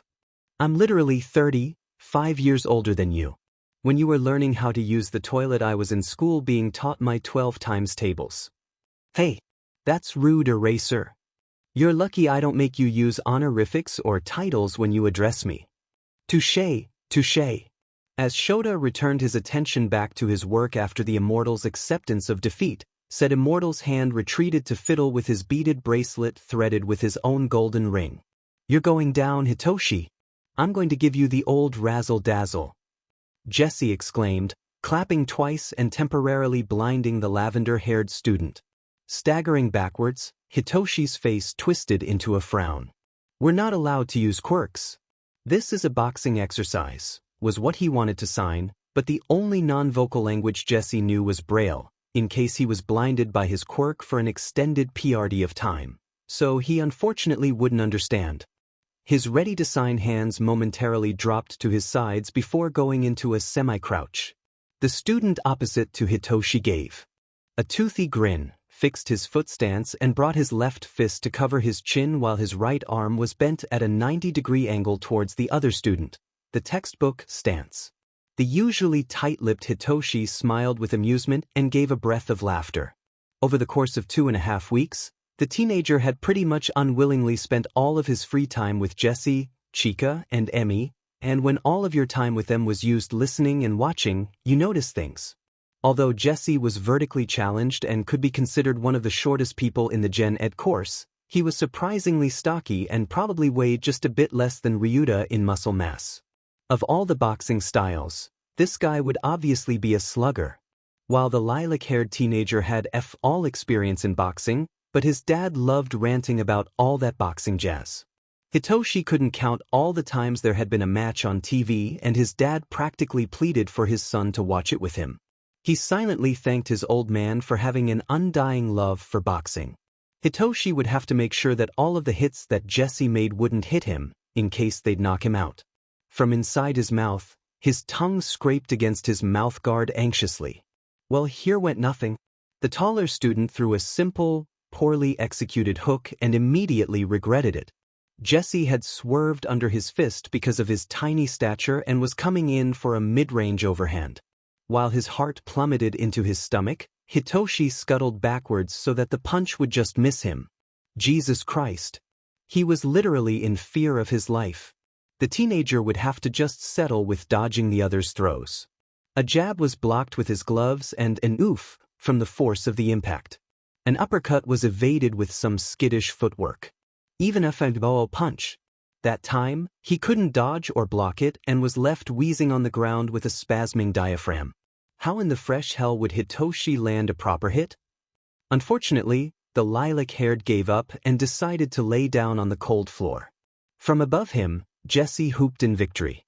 Hope I didn't hurt you that much. I didn't really know what I was doing. Was I okay? The student asked, taking off his boxing gloves and holding out a dark hand to Hitoshi. With an almost brooding frown, the defeated student took the hand and hesitantly nodded. The curly-haired teenager grinned from the approval. He didn't even know what he was doing? Hitoshi, whose father's extensive boxing knowledge had rubbed off on him, couldn't even land a hit on the overpowering novice? He was genuinely excited when Midoriya-sensei had announced a boxing exercise for the club's daily activity, but now, he just felt like a spoilt brat who's had their favorite toy taken from them. Oh great! To make things worse, the teacher had been lingering around the pair and watched the entire fight. Was Midoriya-sensei disappointed? Looked disappointed or annoyed? Hitoshi couldn't tell. Oh no. Hitoshi, I want to have a talk with you in 5 minutes, okay? What? F-? After the teacher had checked on the other club members' boxing skills, the slightly shivering teenager followed him like a sad duckling to the corner of the room. What's wrong, Hitoshi? The look on your face when Jesse beat you was like if a cat got fed 10 minutes after it was supposed to eat. The student's lavender eyebrows raised slightly, but Hitoshi overall remained silent with caution, hands elevated to his stomach and doing that weird limp pose that sometimes just happens. A long, silent moment passed before Midoriya-sensei gave him a look that involved heavy scrunching in the nose and eyebrows. Would you like to use sign language to talk? Shoulders perking up slightly, he nodded and shifted so that his back would face the class. Hitoshi's hands flew up and he started to sign as the joints in his fingers clicked from how tightly his fists were clenched during the boxing exercise. First of all, thank you for the cat analogy. Second, you'd probably think I was a brat if I told you why I was annoyed. Oh, you're welcome for the cat comparison. Also, I assure you, if anyone here is a brat then it's probably me. Anyway, I'm a teacher and we actually care for our students, so if you'd feel comfortable venting to me then please do so. Hitoshi stared with mild shock at the man who had opened a bottle of chocolate milk in class the other day and started screaming when a student asked where he got it from. Did he just say something serious and mature? The lilac-haired student looked down at his gym shoes momentarily before he started to sign again. I guess I was just annoyed because even though I know more boxing techniques and punches than Jesse, he still beat me. Midoriya-sensei hummed understandingly and folded his arms with thought. I get that. You had the moves down in your head, but since you couldn't execute them properly, you felt like that was almost your downfall. Hitoshi nodded sourly, frowning at the word downfall. The teacher grinned and scratched at his freckles. I remember when I started to learn judo, I basically rented out a few DVDs and books on judo and crammed all the information so that I could impress a guy I liked and become a judo master. Midoriya-sensei wiggled his fingers at Judo Master for dramatic flair. But, even after my 10th spar, I only got a few points compared to my opponents, who were beginners like me. It made me mad for a while because while they were still trying to understand basic techniques, I had already memorized them. Where are you going with this? The teacher waved his hand around. You'll understand. Anyway, what I didn't realize was that just memorizing techniques wouldn't help me that much. I had to practice until I could execute them properly. What you're doing is similar to what I did. You might know what to do in a match, but since you haven't practiced boxing, the message that your brain makes to your body is still unfamiliar and causes hesitation. It usually requires training for adjustment to happen. It's similar to how training quirks work and honing that ability to control it. Also, I might sound harsh, but if you went into a real fight with that sort of, I've memorized my moves mentally so I'm basically a pro mindset, you'd probably be knocked out within 50 seconds. While the club activity 10 meters away from them caused loud, bustling noises, Hitoshi and his teacher were silently standing opposite to each other. So much was going through the teenager's head: boxing, training. His quirk. Not on purpose, but since Midoriya-sensei mentioned training quirks to have power over it, a little nagging feeling started creeping out from the back of his head. Would he ever be able to willingly speak to his classmates? How would they feel if he accidentally controlled them with his quirk? It was probably time that he talked to his parents about his controlling quirk and talking in public, maybe even his therapist too. Hitoshi nodded, turning away after the green-haired teacher patted him on the shoulder awkwardly. And anyone asked if he said, "Thank you," in the tiniest whisper he could muster, he'd deny it. It had been about 1.5 weeks since Izuku had talked to his student, Hitoshi. The immortal wondered what went through that kid's mind at times since he was so quiet. Letting him communicate in sign was helpful, however. Maybe he should do a few classes on signs so that his pupils could understand Hitoshi? The freckled man made his way to the first homeroom of the week at 9:10 classic straggler move. But there was a loud disturbance in his classroom. It sounded like there were around 3 people shouting. Izuku opened the classroom door to. "Oh, Maigo di," Hitoshi just talked. "I can't believe my ears. Finally, that sweet, sweet angelic voice has graced our presence." Jessie screamed, while Ryuta and Chika screamed incoherently. All 3 were sitting on their knees at Hitoshi's desk and clasping their hands together in prayer. Said boy was red-faced, brows knitted together and fingers massaging his closed eyes. From across the room, Kimura Haru had adjusted the pitch of their voice to match Hitoshi's now that they knew what he sounded like. "Hey Ryuta, can I borrow your maths notes?" The blonde spun around with a starstruck expression, then threw his arms in the air with a cheer. "There's 2 of him now." "What did he say?" Izuku asked. The class turned to the immortal. "Apple strudel," a few of them said in unison. He immediately looked back at Hitoshi. "Oh. What the frick-frack is this?" Izuku picked up a lined sheet of paper that had been sitting on his desk in the teacher's lounge. He was about to get his laptop before he went to the cafeteria for lunch, but, "Hey Midoriya. If you're wondering why 70% of the teachers aren't here, it's because we went to the USJ to fight some villains. We need you to cover our classes for the next few PRDS. Oh, that was just funky. Who wrote this note anyway?" Hizashi, English, PRD 4, 3B. Namuri, Modern Hero Art History, PRD 5, 1C.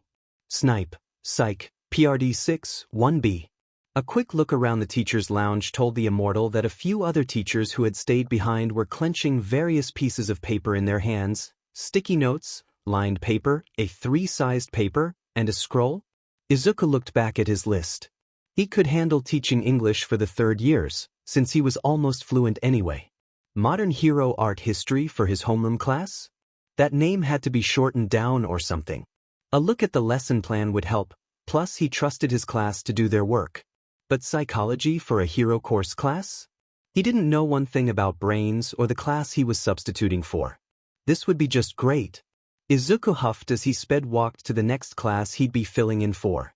While he'd previously been fashionably late to his homeroom and PD classes, core subject classes pressured him to act like he had to stick up his butt. Think of the children's education. Last PRD, the immortal had substituted for Hisashi's English class, and while he was excited to use his linguistic skills to impress people, all Izuku had to do was hand out a test for the third years and sit there in silence for an hour.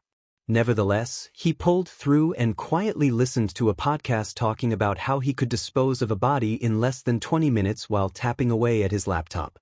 Fifth PRD was Modern Hero Art History in 1C, and boy, was he about to make a statement. Kayama Nomuri had made the grave mistake of underestimating Izuku's sense of lesson planning.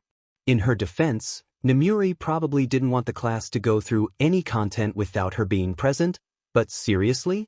Why on God's green earth would she give him a lesson plan talking about post-political war heroes in the 2060s?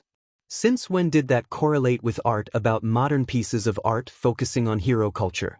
A sneaky look at the rest of Nomuri's lesson plans and UA High School's curriculum told the immortal that 1C wouldn't be needing to learn about ancient heroes for the subject in question. Izuku wasn't about to be teaching irrelevant crap to his students over his dead body, which would be very hard to procure in the first place. Opening the classroom doors with newfound purpose, Izuku greeted 1C with a, "Well, cut my ear off and call me Vincent, because I'm about to show you guys some snazzy art." 1C, quite shocked and confused at how confidently their teacher waltzed into the room, fell silent as the green-haired man set up a presentation. The title slide was named Controversial Hero Artists of the 2040s. Keep in mind that I put this slideshow together in 30 minutes, so if you critique me I will cry. We'll have a discussion on 2040 hero culture after this 10-minute presentation, so let's get started. Seimbem, given name Hasegawa Mya, born in 2020, deceased in Mya, was a full-time hero, active from 2038 to. Although a hero, she was also a freelance sculptor, and her artwork was heavily focused on horror sculptures due to the influence of the political wars between Japan and Russia in her generation. The slide changed to show a picture of a sculpture, a grotesque, skeletal figure with 8 mouths and 3 legs, staring into the camera. The majority of the class shuddered. A broad-shouldered, pink-haired woman and a blank-faced, short lady were posed next to the artwork. The caption underneath read, "Hasegawa Mya, left," and her wife Hasegawa Junko, right. Seimbem's career as an artist was threatened when critiques stated how strange it was for her to make horror art when she was a hero, and even encouraged her to have psychiatric assessments for psychotic or trauma-related disorders. It was even more difficult for her to continue pursuing her art career when 3 of her fingers were amputated due to gangrene, and however, this didn't affect her as she continued to create art. Her career ended only when her wife, Junko, was arrested in 2061 for having previous heavy involvement in an Italian crime syndicate during 2033. The next image was a mugshot of the same short woman from 2 slides ago, a strangely unhinged look on her pale face. Okay, that's enough about Mya. Next we have, Izuku clicked the trackpad on his laptop. Argo's civilian name Isabi Hikaru, born in 2028, deceased in. He experimented with light refraction art, but most of his artwork was incomprehensible or unfinished. His quirk allowed him to see light and heat waves, and to an extent, gave him a wider range of color receptors, which is why many thought that Hikaru's pieces were finished, as they just weren't able to see the rest of it. The freckled teacher changed the slide, displaying a snapshot of 3 green-tinted glass prisms arranged into a triangle. Small trinkets were scattered across the image. Beams of light bounced through each prism and diverged into different directions. To the class, it made absolutely no sense. What was he trying to convey? In multiple interviews, Isabi Hikaru said that the purpose of his work was to challenge the idea of a hero-obsessed society and quirk discrimination. For the next 6 minutes, 1C sat through interview clips of various 2040 artists, including Seimbem and Argos, and had a look at other various art pieces from freelance artists during the time PRD. Hitoshi sat quietly in his chair, even as the presentation ended and Midoriya-sensei was answering questions about the 2040s. Even though he wouldn't admit it, he was impressed that his teacher knew so much about the specific PRD. Maybe he studied history at university? He continued listening as a girl with long white hair asked about how 22nd century performance art compared to 7 decades ago. With his chin in the palm of his hand, the teenager's mind wandered. He had quirk training after school, and while he hadn't participated much for the previous activities, Hitoshi had felt encouraged to actually speak up this time. The sports festival was coming up soon. How would he prepare for it? The student would definitely need to ask Midoriya-sensei to help him come up with some ideas to utilize his quirk. Maybe he could pick up a training regimen? He should definitely start writing up a to-do list for the sports festival. A faint boom in the distance caught 1CS attention as the majority of them scrambled out of their desks to look out of the window. From Hitoshi's spot near the windows, it looked like there had been a minor explosion not far from the school. Oh, isn't that the place for hero course training? Hitoshi turned around to look at Emi, who was also still in her chair but curiously perked herself up to have a look outside, then to his teacher. The green-haired man looked like his feet had been glued to the floor, as he hadn't moved from his spot next to his laptop at all. In fact, not even a muscle twitched in response to the explosion. Hitoshi's purple eyebrows rose with intrigue. Wasn't his teacher at least the tiniest bit confused and eager to know what happened? The class oohed and awed at the displacement of the clouds around a large glass dome. Some of the glass along the dome's springing had shattered, however. Okay everyone. Let's go back to our desks please. Although the teacher had done his best to go on with the lesson, multiple students were still preoccupied with questions about the shattered dome a few kilometers away from the school. Instead of a steady silence that they had managed to maintain during the presentation, the teenagers resorted to murmuring with each other for the last 15 minutes of class. Hitoshi stretched his legs out from under his desk and cracked his knuckles before picking up a pencil. It was time to start writing that to-do list. Kendo Itsuka hastily checked her wristwatch, worriedly wondering when Snipe-sensei would arrive for their psych lesson. He was usually 5 minutes early to their PRD 6 class. Itsuka popped the lid of her water bottle off, bringing the bottle to her mouth with a thoughtful expression on her face. Did something happen? Just as she was about to take a sip of water, frustrated shouting caused the orange-haired teenager to look around the class. She immediately scowled. "Nito! Stop throwing eraser bits at Cozy Eye." Said blonde turned threw his hands up in surrender, mumbling a drawn-out, "Sorry mum," while Cozy Eye rubbed his hands through his hair to get rid of the eraser bits. "How dare you! In my day it was a crime to waste erasers." Everyone jumped at the new voice. Itsuka followed the voice to the figure entering the room through the window. She immediately stood up with caution. "I'm sorry?" she questioned, fiddling with her wristwatch. "Who are you?" "Osh," the green-haired man dusted off his pants. "I'm your teacher for the lesson, since Snipe's busy with something else right now." "I'm Midoriya-sensei." "Right?" Itsuka slowly nodded with suspicion. "And why did you come in through the window?" "I forgot something in the teacher's lounge, and it just so happens that your class is immediately below it. Figured it would be pretty funky if I made a cool entrance. Also, I didn't want to walk down the stairs." Itsuka sat back down with bewilder and nothing else to say to this strange teacher. The freckled man plopped a clipboard and his laptop on the teacher's desk whilst talking about the learning content for the lesson. Why did no one tell her about having a substitute teacher for the lesson? She was the class representative, after all. Come to think of it, they also had substitute teachers for the previous 2 PRDS. None of them had told the class why their teachers had to suddenly leave. The explosion Itsuka heard an hour ago certainly didn't help things. It's been almost 4 weeks, and the student had decided UA was extremely hectic. First, there was that break-in by the press during the lunch PRD. Then, a kid from the hero course decided to look up a girl's skirt, causing a riot in the lunch line after she ran away. And, somehow, nearly all of the teachers in the school had to leave for urgent business in the middle of the day. Itsuka leaned her head back in absolute confusion. Why did everything have to happen during or after lunch? Alright, so last lesson was about the causes of social prejudices, and this lesson will be learning how to prevent them. Can anyone give me a list of how prejudices are caused? Rin Hiryu raised his hand as Midoriya-sensei nodded at the black-haired student. There was social learning, scapegoating, the just world phenomenon, and social dominance orientation. The boy listed, counting off each point on his right hand.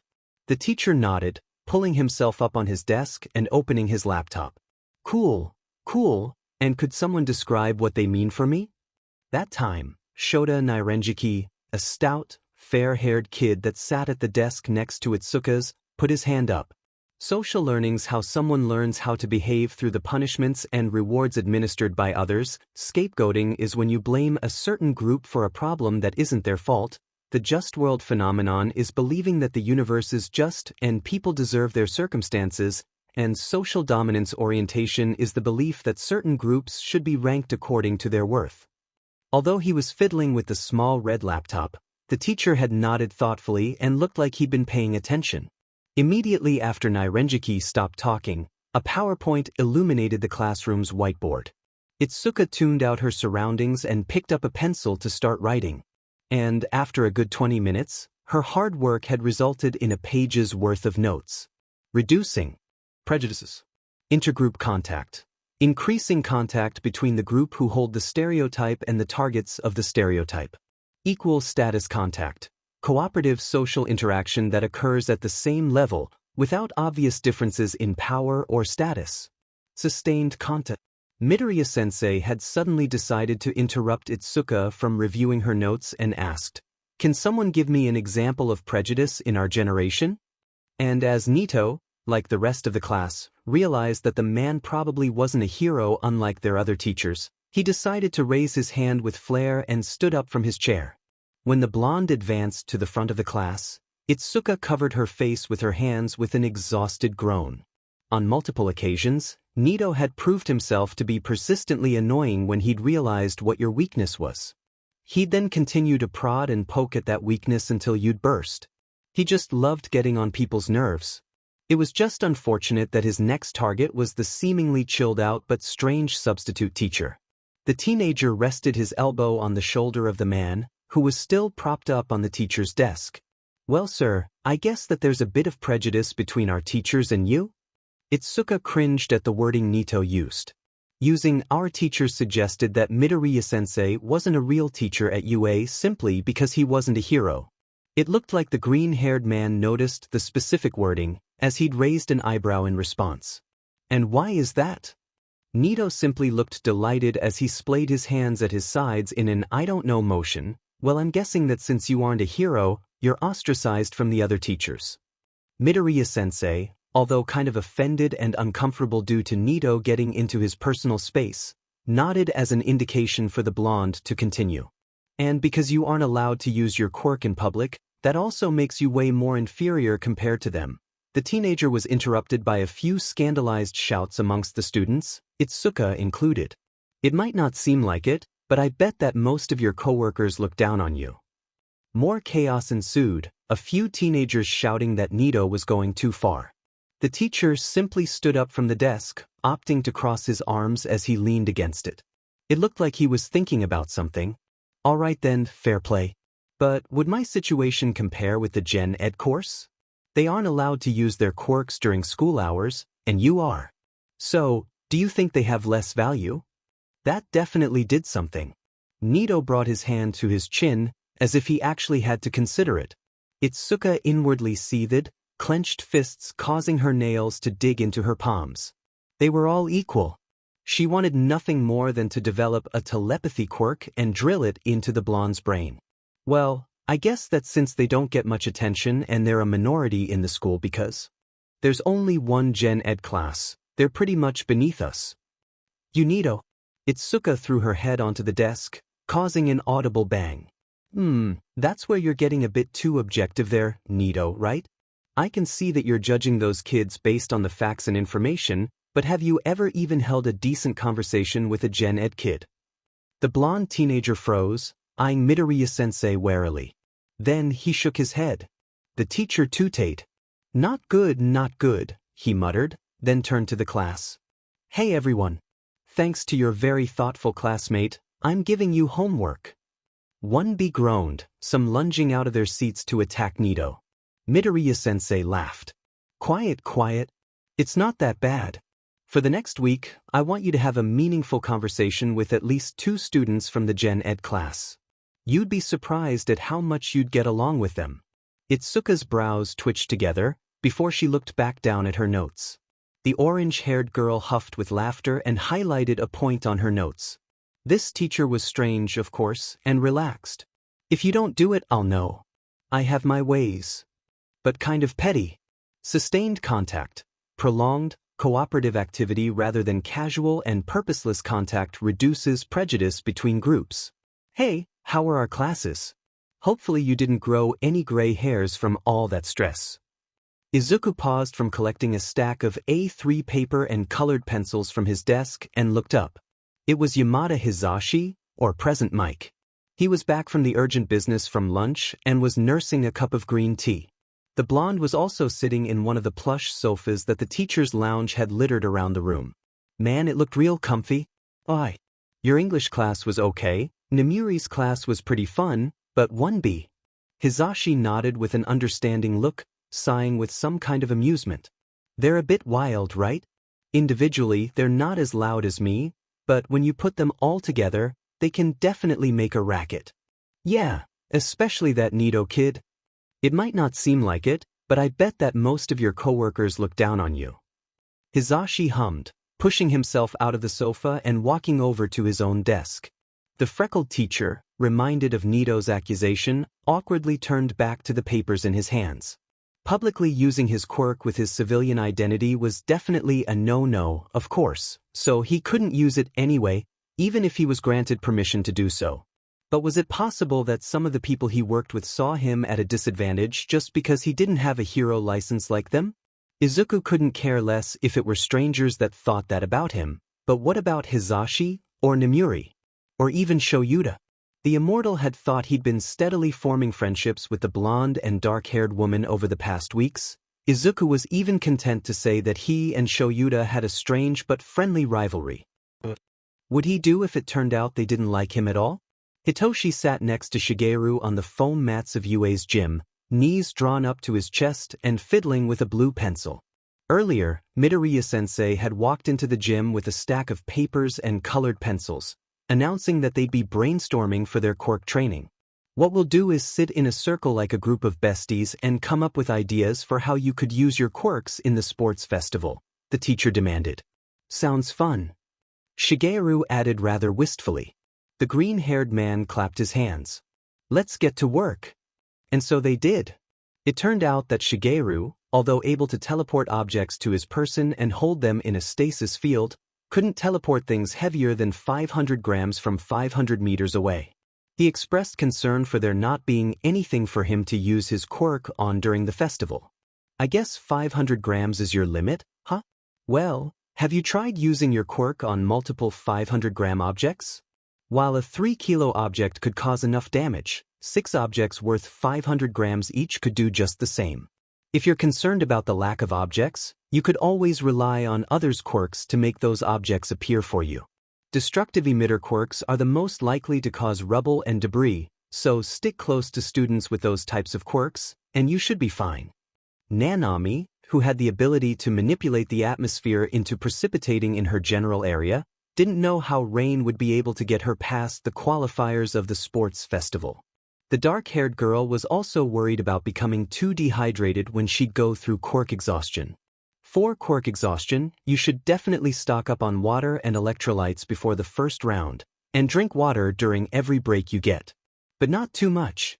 250 milliliters every 15 minutes is good enough, and won't make you need to pee so much. As for the rain, have you tried making other liquids precipitate? It's not like you're manipulating water, more like causing liquids to evaporate into the atmosphere, where you can then condense them and, sort of like the water cycle? When you get home, find some juice or something and try it with that. Although her muscle mass could increase through other people's laughter, Emmy was hopeless at even holding a decent conversation without stuttering, let alone crack a joke.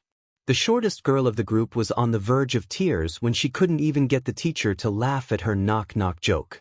It's all right, Emmy. I didn't laugh, but it was still funny. Anyway, while your quirk requires practice and strategizing like Nanami's and Shigeru's, it also needs confidence due to it being a response-based quirk. I'm setting a little bit of homework for you. Within the next 2 weeks, I want you to make at least 10 people laugh. Is that attainable? Emmy's fluffy pink hair bounced up and down with her head as she nodded. Her bottom lip was red and irritated from all of the nervous chewing she did to it. Cool.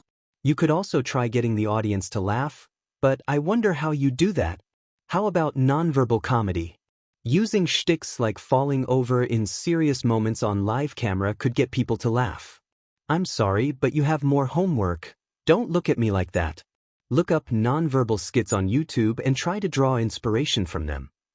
Hitoshi admired his peers, in awe at how useful their quirks were. How were they not in the hero course? It was seriously FEd that UA couldn't admit them into the course just because they hadn't trained their quirks enough. Wasn't the purpose of the course to train their quirks for their hero careers? Midoriya-sensei turned to Hitoshi slowly, like a cat sneaking up on a tiny bug. And now for our resident tall boy. What do you need help with? Said tall boy's throat felt slightly dry, as his crackly, tiny voice spoke. I don't know. Rather than looking at him with annoyance, the teacher nodded thoughtfully. The room was shrouded in silence for a few moments as the lavender-haired teenager studied the lines on his palm with frustration. He knew what he wanted to make his quirk better, he just didn't know how to put it into words. Christ, he hadn't even told his classmates what his quirk was. How was he going to be able to? It's fine if you don't know what you need at first, Hitoshi.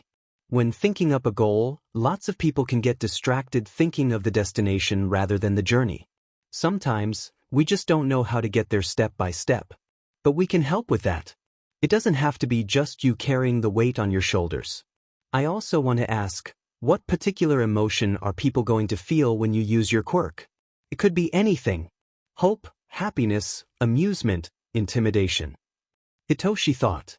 And he thought. And thought. And he said, shocked, so that my quirk can activate. Midoriya-sensei stared at the teenager with an unreadable expression for a moment before writing something on the A3 paper, tearing a section off and handing it to Hitoshi. Are you comfortable telling us what your quirk is?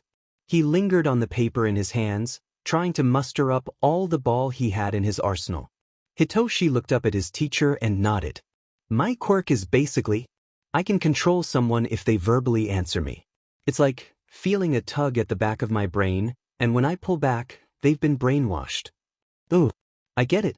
If your quirk was out in the open, your opponents would be cautious when you talk. So, the only way to get them to answer you is to shock them into it. Hitoshi nodded. Opponents is an understatement, more like everyone he knew from his previous schools, but go off I guess. The teacher just looked ecstatic in response, however, which the teenager wasn't used to. The freckled man clutched the sides of his head with excitement. You need to have the element of surprise. And I know just the way you can activate your quirk dash. Midoriya motioned for Hitoshi and Shigeru to stand up and face each other. Okay, Hitoshi, I want you to try and get Shigeru to answer you so your quirk activates. The weary-eyed teenager looked over at his classmate uncomfortably. Meanwhile, the ginger-haired teenager put his thumbs up with a goofy smile. It was so unnerving that Shigeru looked so relaxed to the idea of him brainwashing him. There have been people in Hitoshi's life that weren't so disgusted with his quirk for a short period of time, until he was asked to use it on them. Right, this was going to be just like that. Shigeru was going to feel disgusted, violated, because Hitoshi had used his quirk. But that was fine. He was used to it. He could sacrifice the possibility of having a friendship with him. Hitoshi took a deep breath. Hey Shigeru, what's the time? The green-eyed boy didn't answer, instead keeping that goofy smile on his face. Hitoshi tried again. Do you have any pets? What about siblings? Which middle school did you go to? What was your first memory? What's your favorite subject? This was so awkward. Hitoshi just wanted this over and done with, and he didn't care if people would start hating him again. His voice, raspy from underuse, was starting to crack with how upset he was. A dull sting had started to sit behind his eyes and his throat was feeling dry again. The teenager hadn't realized he was starting to profusely sweat before Midoriya-sensei intervened. Okay, if that's not working, then I have a suggestion. The teacher whispered something into his ear, tired eyes widening as the tall boy spluttered. Shigeru, Emi, and Nanami looked on curiously. Are you sure I should say what? He questioned, earning a yes from his homeroom teacher. Okay. Hitoshi ran a nervous hand through his tangled lilac hair and took another deep breath. You're stank, but looks like if Anna from Frozen 15 got botched surgery on her nose and jaw. You should also get checked by a medical practitioner for daydreaming syndrome, because it's not cute, sis. It was like watching everything happen in slow motion. He saw how Shigeru's face slowly contorted from peaceful, to shocked, to outraged. What Ash? There was the tug. And so, Hitoshi pulled back. And Shigeru fell silent, head flopping down as if he'd just fallen asleep. Instead of revulsion or anger, the teenager was received with cheers of joy. He was so shocked that his hold on Shigeru went loose, then the botched Anna soon started cheering too. Why was everyone reacting like this? Why weren't they scared? It wasn't until later that Hitoshi started grinning ear to ear on the train ride back home. Maybe it was out of shock, or happiness, or both. He'd never experienced this type of reaction to his quirk.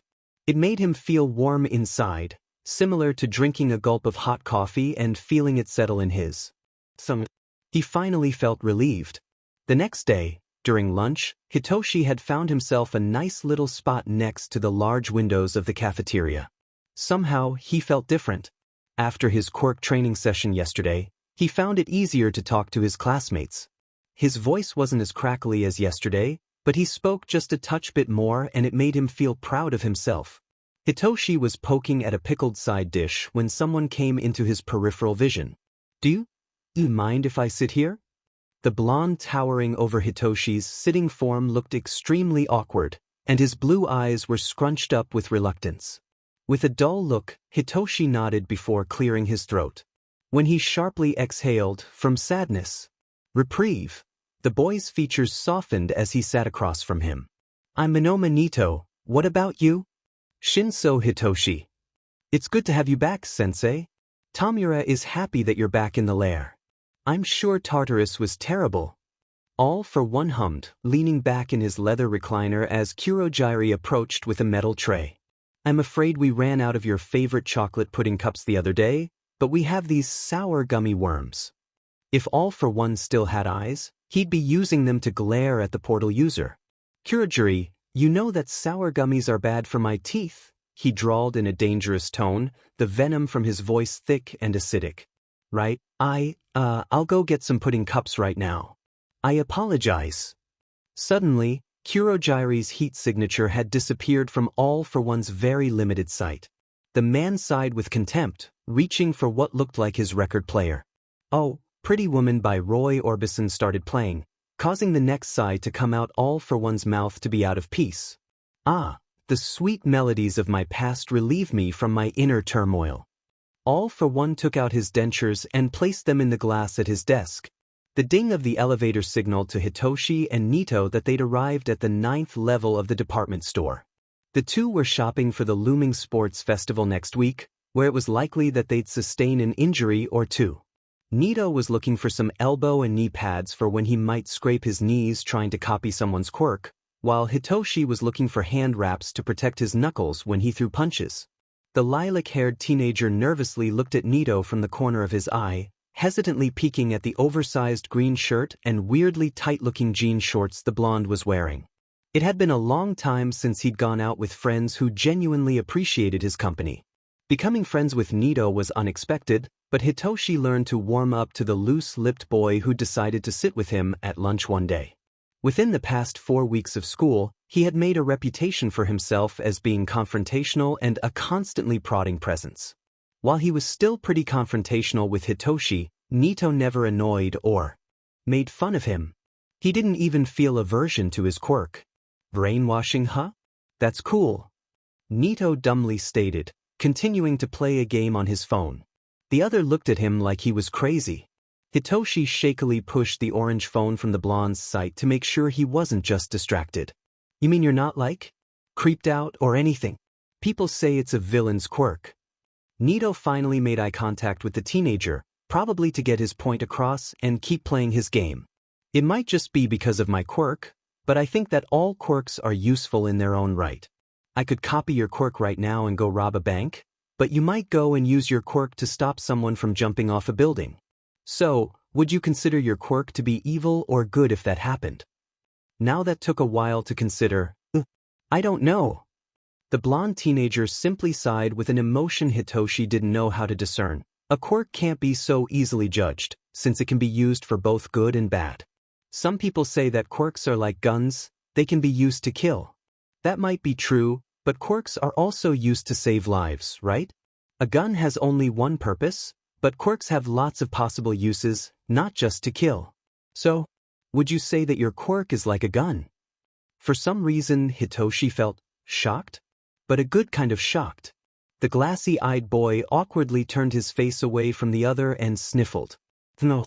Good, he nodded, looking back at his phone. The corners of Hitoshi's mouth quirked upwards at the memory.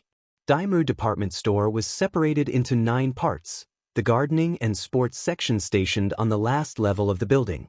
The level itself was split into 2, gardening products on the left side and sports products on the right. It made for quick and easy shopping, to be honest. However, just as Hitoshi and Nito were about to make a beeline straight for the sports section, a fluffy mass of green hair was caught in the peripheral of the teenager's vision. They both turned to look at the familiar tufts of hair in the gardening section. Isn't that? The blonde trailed off, frozen stiff from surprise and fear. Midoriya-sensei? The pale-eyed boy finished, earning a shocked exclamation of surprise. You know him? Yeah.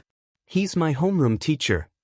From being frozen solid to visibly shaking like a newborn foal, Nito tugged on the sleeve of the teenager's gray jumper. Was he steering the both of them away from the homeroom teacher? Nito mustn't have liked the freckled teacher so much. While Hitoshi hadn't seen the boy this scared, it was just like Midoriya-sensei to make that kind of impression on a student like Nito. After spotting his teacher, Hitoshi and Nito made haste in finding their desired products. Once they were satisfied with the items they would be buying, the rest of their time spent in the section was just them messing around with various store items. Nito was wrestling with the hardest grip trainer on the shelf, screaming out in frustration as Hitoshi just huffed in laughter. The lilac-haired boy then decided to sneak up on the other and use a massaging roller on the distracted teenager's back. He jumped from shock, fumbling with the blue sweatbands he was looking at and squinting at the offending massager in question.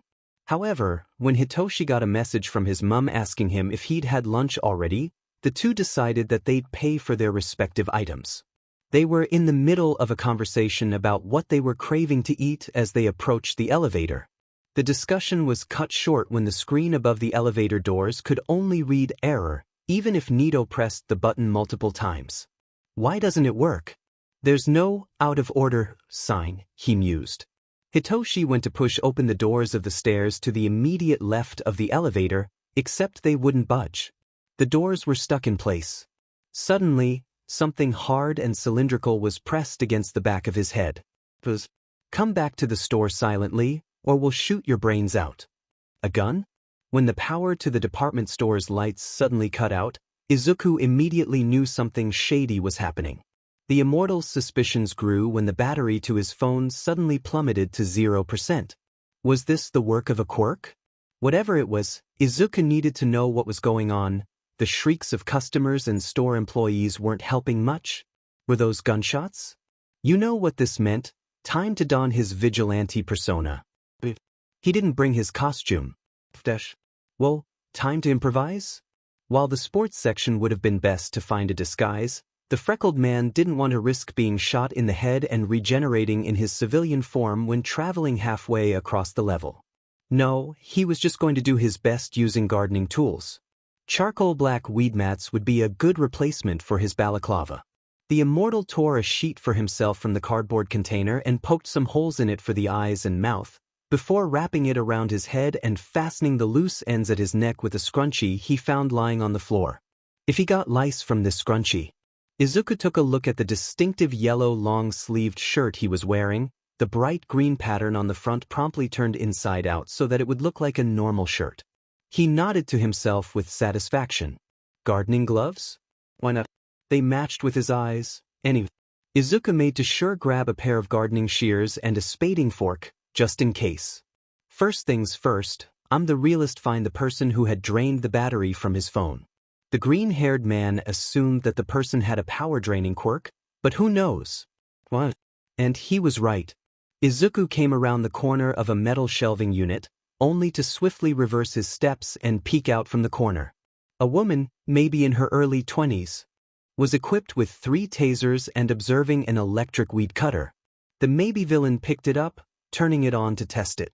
Once the weed cutter momentarily roared to life, she tooted and placed a palm over it. The machine died down, and Izuku immediately knew that this was the villain who had drained all of the power. The red-headed villain then used 3 fingers to press onto a taser, supposedly charging it up with the stolen electricity. Quick, quick, how would he be able to drag her to his corner without garnering attention? If he took too long, or if she could manage to get a safe distance away from him, she'd be able to use her tasers on him. What if she were to pass out? Using silent footsteps, the vigilante carefully unbuckled the belt over his jeans before wrapping the ends around his hands. No. Get your mind out of the gutter. When the electricity-draining villain was preoccupied with fndlng the leaves of a potted plant, Izuku made his move. Wrapping the strap of the belt around her neck, the immortal pulled the woman backwards just as she started frantically grabbing the belt and made a guttural choking noise. In her panic, the redhead didn't think to protect her carotid arteries, where major blood flow to the brain occurred. Within a matter of seconds, she was passed out, limp against Izuku. The man sighed, putting his hands under her armpits and dragging her to the corner of the shelving unit. He used his belt to tie her arms against the shelving pole and took away the tasers fastened to her belt. Glancing at the sack of potting soil behind the woman, the freckled man ripped open the bag and dug his hand in it. It wasn't long until the villain started to wake up, and before she could say anything, a fistful of soil was shoved in front of her face. If you even open your mouth, I will force-feed this potting soil to you. Soil can be toxic if ingested in large quantities. Somehow, as if intimidated by soil, the woman nodded nervously. I mean, I would be scared too. A guy with a weed mat over his head threatens to feed you soil after making you faint? I would sheet myself, which also makes for good fertilizer in soil. Izuku slipped his phone out of his pocket and waved it in front of her face. Charge up my phone, and I won't brutally harm you. Pressing the screen of his phone against the pads of the redhead's sweaty fingers, it soon lit up after a few seconds, the battery count on the screen soon rapidly rising to 100%. Sweet. I was on, like, 5% earlier. Thanks. The electricity drainer visibly relaxed, only to go completely limp again when Izuku performed a merciless palm hook against the back of her ear. The vigilante hummed, sifting through his pockets as if looking for something. Did I bring some? Here they are. And thus, the belt tying up the red-headed villain was replaced with a few cable ties. He did a double take before shoving the now warm soil into the woman's ajar mouth and wiping his palm on his shirt. Time to dip.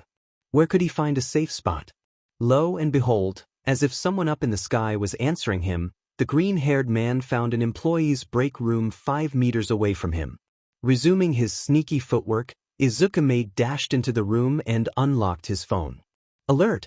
AA2 class villains located within a 0-kilometer distance of you. Be cautious and stay indoors. Alert!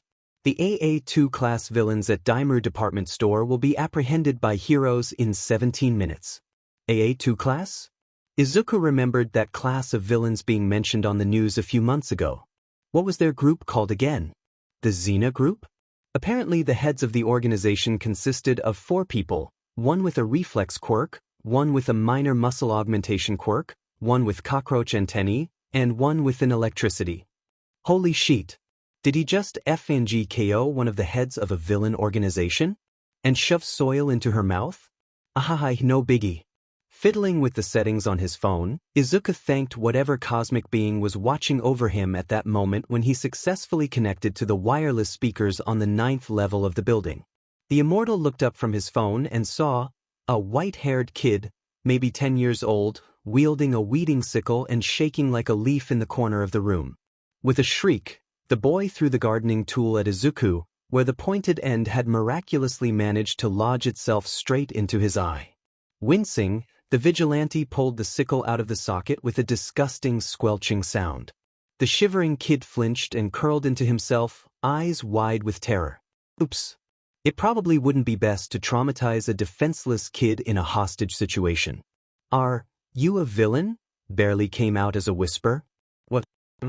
I'm here to beat up the villains, he answered hesitantly, slowly crouching down onto the carpeted floor, making sure to keep his distance so the kid wouldn't feel stressed out. It felt like approaching a cornered dog. The boy's red eyes flashed pitch black momentarily, maybe an indication that his quirk had activated, and grimaced. Then, why do you look like that? What dash? The freckled vigilante gestured to his makeshift costume with confusion. What's wrong with my outfit? It's, not that. You just look. Your body looks weird when I use my quirk. That was interesting to hear. Izuku immediately perked up, deciding to ignore how the boy correlated his body looking like that. Read, probably something disgusting looking, with villains. Okay, could you tell me about your quirk? And what's your name? The ivory-haired boy let out a shudder for breath, the gills on the sides of his neck flaring as he did so. I'm Izanagi. I can detect cell activity. Oh my god, okay, it's happening. Everybody stay calm. Everybody stay calm. Stay calm. Clue. A goddamn clue to his quirk. The immortal slapped the sides of his face with excitement. Whoa, that sounds really cool. Could you tell me more? Izanagi meekly nodded. Well, I, can basically identify the cells in a person's body. Different types of cells present themselves with different colors. Yellow for fat cells, blue for muscle cells, red for red blood cells, green for brain cells, etc. When I use my quirk on someone, I see skin cells, hair cells, and skeletal cells for their teeth on the first layer. Then I go deeper and see muscle cells, nervous cells, and blood cells. The furthest I can go is seeing multipotent stem cells, like where your bone marrow is. But, when I use my quirk on you, 90% of your body is just fat cells. I don't know why, since you look pretty normal, even with that weird mask on. And I can see multipotent stem cells in your bone marrow, which means you can still produce blood cells, but this is really freaking me out because how can your body function dash? Hey, I think you need to take a breath. Izuku said, adopting a soft tone of voice that he sometimes used for his students. As the guild boy took a few deep and slow breaths, the vigilante brought his hand to his chin. Most of his body was made up of fat cells? How did that work? He was currently agreeing with what Izanagi was panicking about. How was he alive? He didn't have nerve cells, but he could still feel. He didn't have muscle cells, but he could still move. He didn't have any brain cells, but... You know what? That one doesn't count. Izuku took another look at Izanagi, this amazing kid that knew how this random guy's body was structured, and grinned. Thanks for telling me that. I'll do you a favor and get you up into those vents so you're safe. He pointed upwards to a vent opening that had been screwed shut. Izanagi's eyes widened before he dug into his pocket and pulled out a screwdriver. I found this earlier, but I didn't think I was tall enough to reach the air vents. Well, I might not be a tall person, but if you sat on my shoulders you could probably manage to unscrew it. And so, that was how a lanky kid ended up sitting on the shoulders of a man wearing a black plastic sheet over his head. Izanagi could barely reach it, but the screws managed to pop out without a hitch. The white-haired 10-year-old passed the opening to Izuku and pulled himself into the small square space, grunting with effort. The immortal gave him a little push when only the boy's calves and feet were sticking out. Bye Izanagi, stay safe, he called. Izanagi's face popped out of the vent. Thanks. I forgot to ask, what's your name? He grinned once again. I'm the Trash Can Vigilante. Hey, Echo, what are you doing tonight? Want to watch a movie with me? A man's voice asked. From behind a large metal cabinet, Izuku immediately knew that the guy was absolutely smitten for Echo. Sure. We gonna bang after, or what? Echo, he assumed, answered in a gruff voice. She really went for it, didn't she? The vigilante spluttered, with laughter and embarrassment, alarming the two of his presence. Who's there? Asked the male villain. With his shoulders hunched in shame, the immortal side stepped into view. He was greeted with the sight of a short brunette and a rough-looking man with a buzz cut. The woman, who had cockroach antennae, Izuku was fighting another organization head, lifted a walkie-talkie to her mouth and retreated behind the tall man. Himena, we've got company. Stay where you are. Her hands secured the walkie-talkie back to her belt. Naoki, I'll let you do the honors. The cockroach villain slapped the man on the butt, and suddenly he was 2 times as muscled. Press.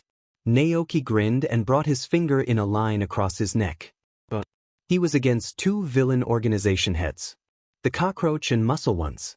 This was fine, maybe a little music would help. Naoki and Echo stepped back from Ozzy Osbourne's raspy voice. However, the dark-haired man resumed approaching the vigilante. The villain grabbed Izuku's collar with his right hand and held onto his left sleeve, and suddenly the freckled man just acted on instinct. He countered, grabbing the collar of the augmented villain's t-shirt with his right and the man's right forearm with his left. Naoki's momentum meant that it would be easier for Izuku to roll him over his back. And so, pressing his right forearm against the muscled villain's chest, the immortal turned around and pulled as hard as he could with his left hand. It was safe to say that when Naoki flipped over the freckled man's back and collided with the floor, he was winded. His body's abrupt increase in mass would have meant a heavier impact with the ground, even if Izuku didn't have to exert much energy to lift him. The man groaned on the floor, writhing in agony and clutching his back. To shut him up, the green-haired man booted his foot to the villain's jaw and rendered him unconscious. From behind him, Echo screamed in frustration, heavy footsteps ringing against the tile floor. The first thing that popped into Izuku's was, get rid of the antennae and fast. He turned, gripping the gardening shears in his hand. The next scream the brunette villain made was from pain. As 2 thin appendages were now limp on the ground, as the immortal flexed the shears once again. If he was right, then due to the antennae on her head, the villain's eyes, nose, and general sense of touch would be weaker. Echo, who was completely disoriented without her antennae, continued her attempts at attacking Izuku. A clumsy kick aimed at his ankles were dodged with a jump into the air. Taking advantage of his spot in the air, he threw his heel at the woman's temple, pushing her head closer to the ground. Echo was out for the count. However, Naoki was just starting to wake again, sleepily rubbing at his jaw. The vigilante smashed the bottom of his foot into the man's face, pulling out his cable ties. A good minute went by, and the result was 2 villains tied at their wrists and ankles. Izuku eyed the rope sticking out from Naoki's sweatpant pocket. He pulled it out, marveling at how much rope was actually in there. He pushed the villains together, wrapping the rope around them and a nearby shelving unit. The immortal nodded in satisfaction to himself. I'm going off the rails on a crazy train dash, he excitedly whispered to himself, pretending to riff his air guitar. Himena, gun still pointed at her hostages, looked over at her assistant. Toshiko, a freckled girl who was way too short to be 17, frantically nodded as if to say, I'll go investigate the music, and sped off. The black-haired woman gritted her teeth out of annoyance and recounted her hostages. All 6 of them still had their faces pressed against the wall, palms held flat above their heads. When a purple-haired boy and blonde started whispering to each other, the villain cleared her throat, immediately shutting them up. The music blaring out of the 9th-level speakers was bad news, especially since it was an unfamiliar one. Himena knew her music, thank you very much, but this one? It either had to be really old or by an unknown artist. And since there was talk about a vigilante going around Muzutafu playing music from the 1990s, she didn't want to take her chances. Himena just wished that Echo, Naoki, and Aristotle weren't already knocked out by a vigilante. It was a good idea Toshiko decided to investigate instead of her. The girl's camouflage quirk would do nicely in blending in. Himena hoped that this would go how she wanted. The lower levels 5, 6, 7, and 8 were held captive by 4 other villain organizations from her villain classification. She was certain there weren't any off-duty heroes on those levels. The rustle of plastic alerted her, however, causing her look over her shoulder. It was someone wearing a black sheet over their head. They were in the middle of taking a comically exaggerated step closer to Himena. Boss, Echo and Naoki, their dash. Toshiko halted to a stop, eyeing the person wearing the yellow shirt. Looking at their body structure, they had to be male, right? Hi, He stopped himself after peeking over the villain's shoulder, probably counting how many hostages she had, clearing his throat and suddenly speaking in a raspy tone as if he smoked 8 packs a day. "I'm going to fight you now." Himena sighed, motioning to her pink-haired assistant to watch over the hostages. Tashiko brought her own gun out, pointing it to the 6 civilians as the black-haired woman approached the vigilante. Who even was he? The man with the sheet over his head took a step closer, and the villain shot him 3 times, twice in the abdomen and once in the foot. He froze, looking down at his white sneakers first, then, reaching down into his shoe he bullet. "You're the FINGTCV, aren't you?" the woman accused, pointing a dangerously pale finger at Izuku. He ignored her, digging his finger into the hole where the villain shot the immortal. It looked like both bullets pierced through his stomach. Oh no. What would bullets stuck inside his body do? The thought kind of grossed him out. A bullet? In his body? More likely than you think.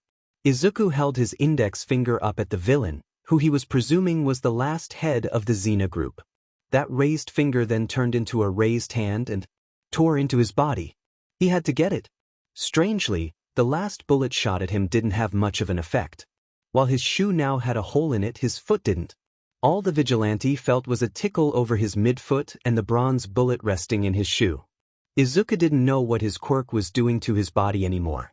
His chat with Izanagi earlier certainly didn't quell any of his curiosity. But these bullets in his stomach, they bothered him badly. It was like if a strand of hair was stuck in your throat, and you couldn't get it out. By the time he found the bean-shaped sack, his intestines were left dangling and violently wriggling in the air, spilling out through a fist-sized hole in his midsection. The immortal ripped it open, ignoring the folds of muscle on the stomach's lining contracting around the little fuckers.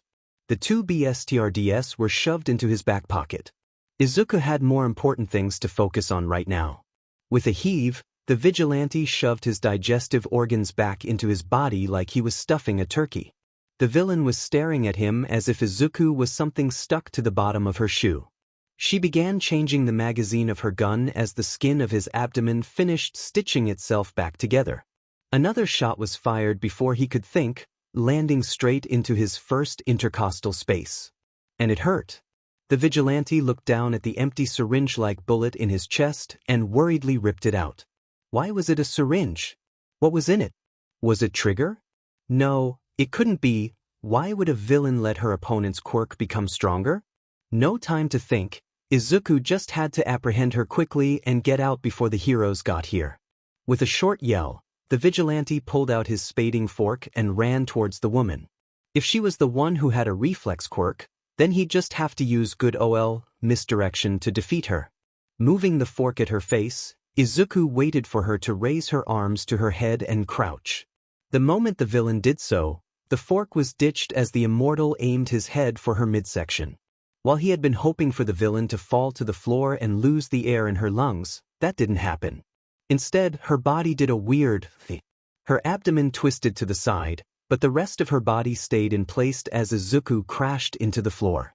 Chin first. His tongue felt like it had been split open. Just as the thought crossed his mind, the taste of metal filled his mouth. He held his hands out and spat out the blood, and a chunk of his tongue. He must have bitten it off. Oh well, it was going to regenerate anyway. It wasn't regenerating.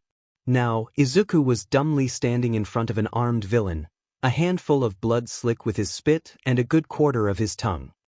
What was that? He tried asking. If you had a reflex quirk.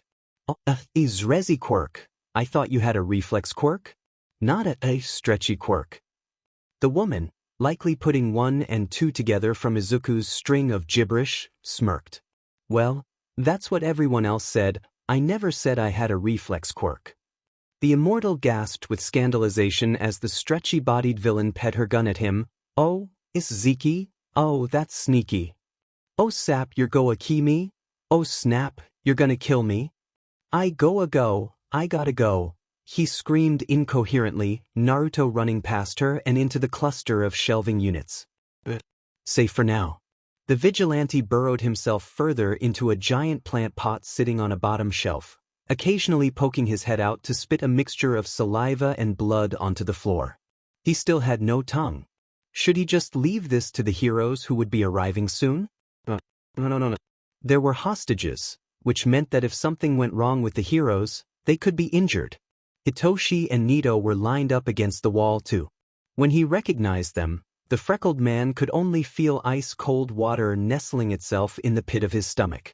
Remembering that moment, Izuku's teacher mode switched on, wondering how he'd be able to save his students and the other hostages, but that's not important right now. Speaking of teachers, the immortal's brain wandered off to his Year 8 science class for some reason. The teacher had everyone dip an elastic band into a cup of liquid nitrogen. Although it had been stretchy before, it had hardened and snapped. That villain's body was stretchy, like an elastic band. Izuku stuck his head out again, about to spit out blood again, before spotting a fire extinguisher. Carbon dioxide based. Hang on. He could make liquid nitrogen. He hopped out of the plant pot, promptly slipping on his own puddle of blood and landing on his butt. The immortal silently screamed in pain, rolling around for a while and staining his yellow shirt red. Gathering his wits, Izuku made his way to the extinguisher, basically stole it, and hobbled to the workers' break room like an old man with a limp. If Izanagi had noticed him from up in the vents, he didn't make any indication that he had. It was dead quiet in the room as the vigilante rummaged through some cabinets.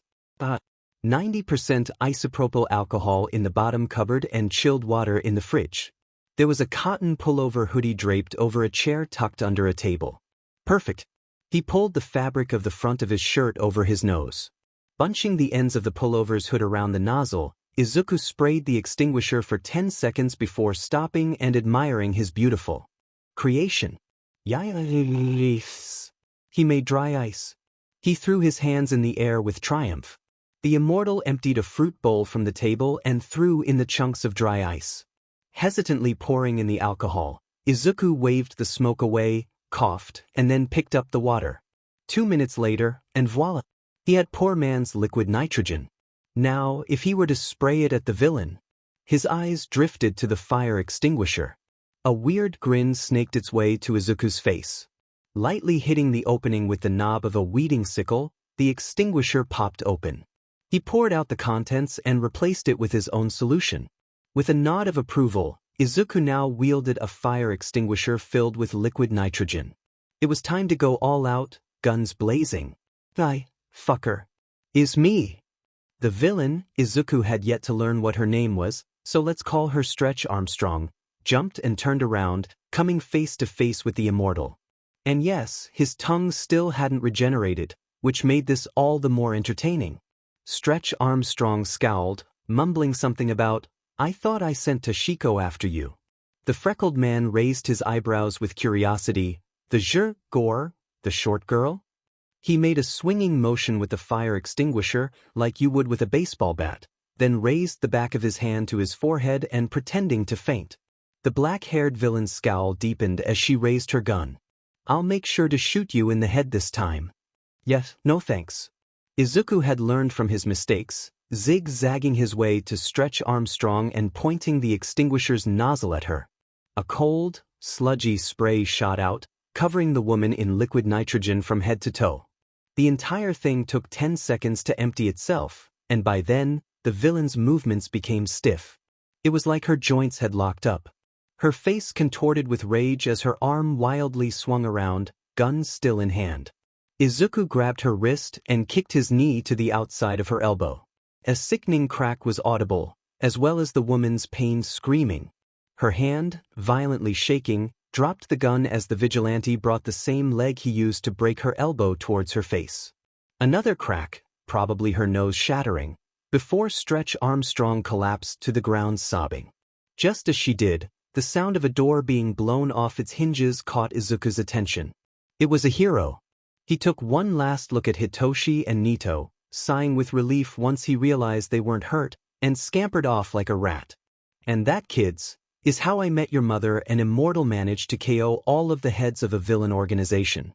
Todoroki Shudo eyed the television, a news report claiming that the trash can vigilante had stopped a hostage situation on the 9th floor of Daimler department store, and then observed his father's unreadable expression. He stared at the man with apprehension. Shuto, the man said, voice as cold as his fire was hot. If you ever see that criminal on the street, don't hesitate to use your left side on him.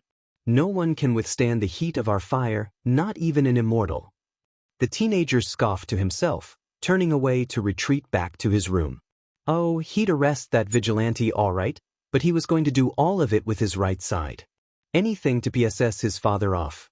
Seraphima pushed her cat-eye sunglasses to her forehead, staring up at the 9-level department store building that a man wearing a blood-stained yellow shirt was jumping out of.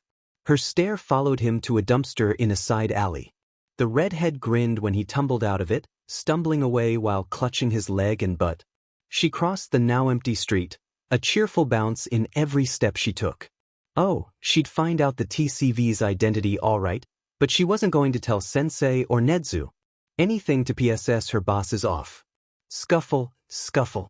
For someone trying to sneak up on him, they didn't even attempt to hide the sound of their shoes. Ever since he jumped into that dumpster, the footsteps had been obnoxiously loud. Even in an ocean of people, the vigilante could easily find it within the swarm of footsteps. It was pretty distinguishable. There was a particular squeak from the material of their shoes and a delay in the second step, which suggested that his stalker had a limp. Izuku pursed his lips from under the weed mat, sweat slipping its way into his mouth. Was it hot? It's hot, right? Summer was slowly getting worse.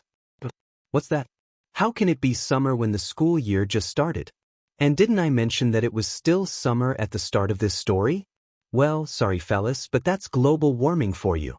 While everyone liked to use the 4 seasons, it was clear that there were truly only 2, the wet and dry seasons. Using the 4 seasons made it easier for schools to differentiate between holidays, however. Unfortunately, I've digressed a bit too much. Izuku should be paying more attention to the possible stalker on his tail. The immortal wasn't going to make it obvious and turn around to look at the person.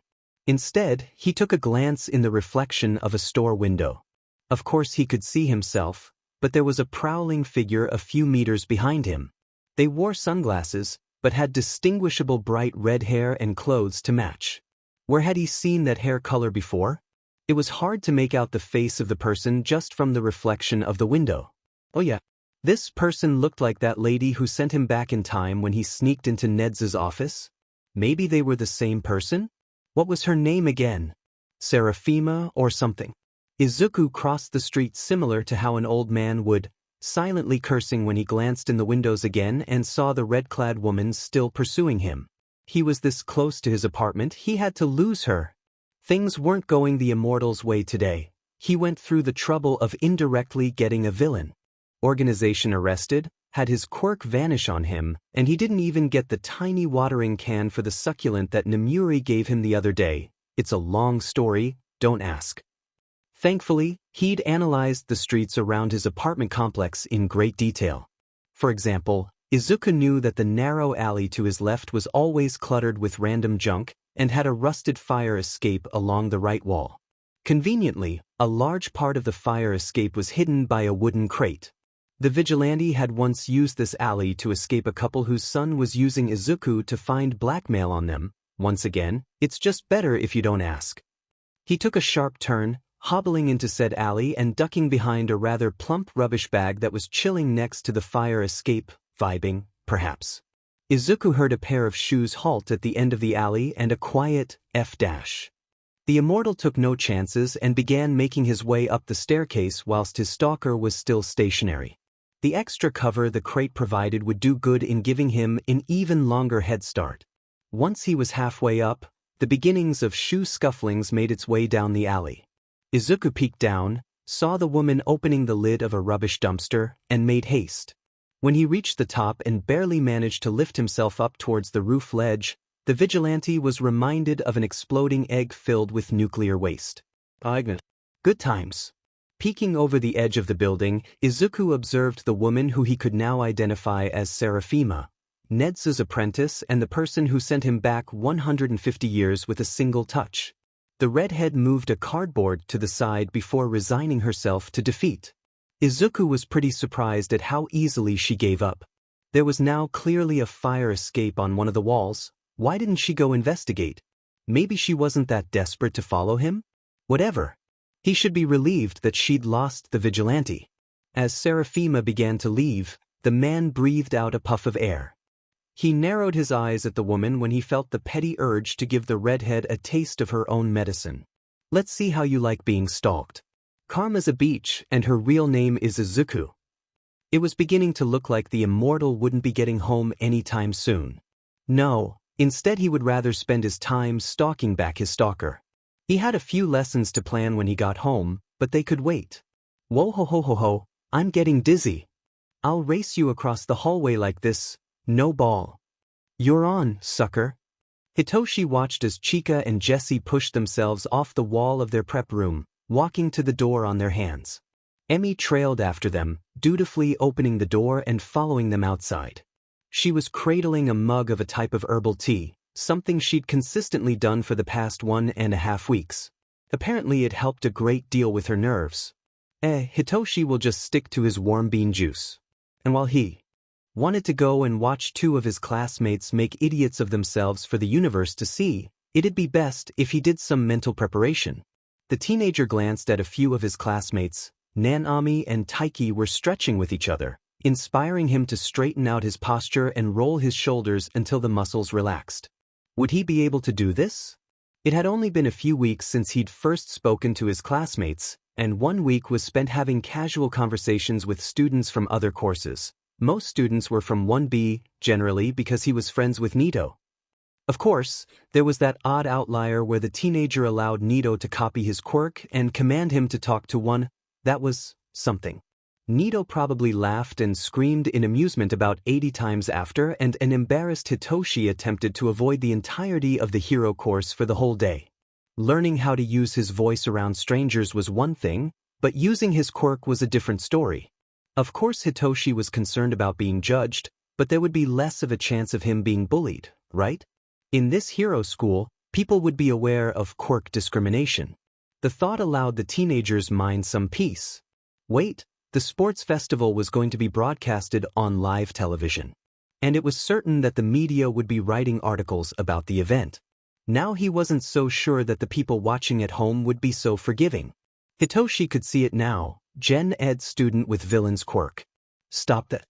He sighed, slumping his shoulders again and bringing his fingers to his temples. The teenager closed his eyes in thought. Yes, people might talk shit about him and think that he wasn't fit to transfer to the hero course because of the reputation towards his quirk, but, honestly, who the F cared? While he might have rolled his eyes if he was still 14, Hitoshi knew that it was true right now. He had his therapist, family, and friends, and all of them helped him so much, even if some of them didn't realize it. He wanted to be a hero because the idea of heroes was the cornerstone of most of his childhood.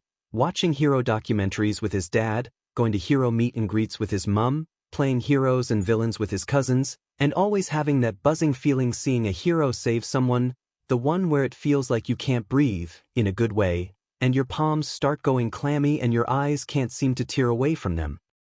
He remembered all those little things about heroes that slowly made its way into his small, child-sized heart and influenced his life, and he wanted that. He wanted to be able to make kids with quirks that have stigma around them experience those same feelings and dreams. If a few people think that he doesn't deserve to inspire kids and save lives, then who do they think they are? He won't do this to spite them, because everything that Hitoshi was going through and doing. Right now, this second, it was for those kids. He didn't Yo, Hitoshi, what are you doing? The PA system called us to the stadium already. Oh, thanks for interrupting his inspirational internal monologue. The teenager stood up to stretch his legs out and trailed after his classmates. The fists at his sides clenched and unclenched as an ice-cold feeling rushed through his veins. Hitoshi felt his palpitations starting up again, probably a mix of the caffeine and his nerves, and reached up to smooth a palm over his painful heart. What did his mum tell him about this stuff? His kidneys were producing adrenaline because his brain processed the sports festival as a dangerous situation. But this wasn't a dangerous situation. As his class entered the stadium, light glaring through the entrance of the tunnel, Hitoshi remembered staring at his acceptance letter to Gen Ed.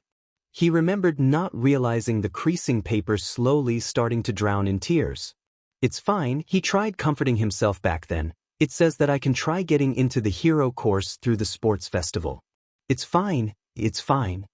His heart fluttered and his palms started to go warm, stomach feeling light as his muscles drummed against his bones. This wasn't dangerous, it was exciting. He was ecstatic for kids, broken and beaten by society because of their quirks, to see him and go, wow, that could be me. He was excited to say, I am here. Meanwhile, while Hitoshi was having this groundbreaking moment of I am here, someone else was making an entrance while basically screaming, my presence is now at this junction. Oh my god, what happened to you? Namuri's hand, previously resting on her hip, went to cover her mouth as she gasped. Oh my god, indeed. Which group of people did you insult? I've never seen a black eye that swollen in my entire life. Hisashi all but screamed. I fair, onditers, I fell down the stairs. Izuku fiddled with the crutch under his arms and sniffled awkwardly. To be frank, his regeneration hadn't restarted yet, so this was the best solution to making his injuries seem natural. It was terrible, he'd start. It all happened when I got a cold and fell down the stairs because I was so dizzy.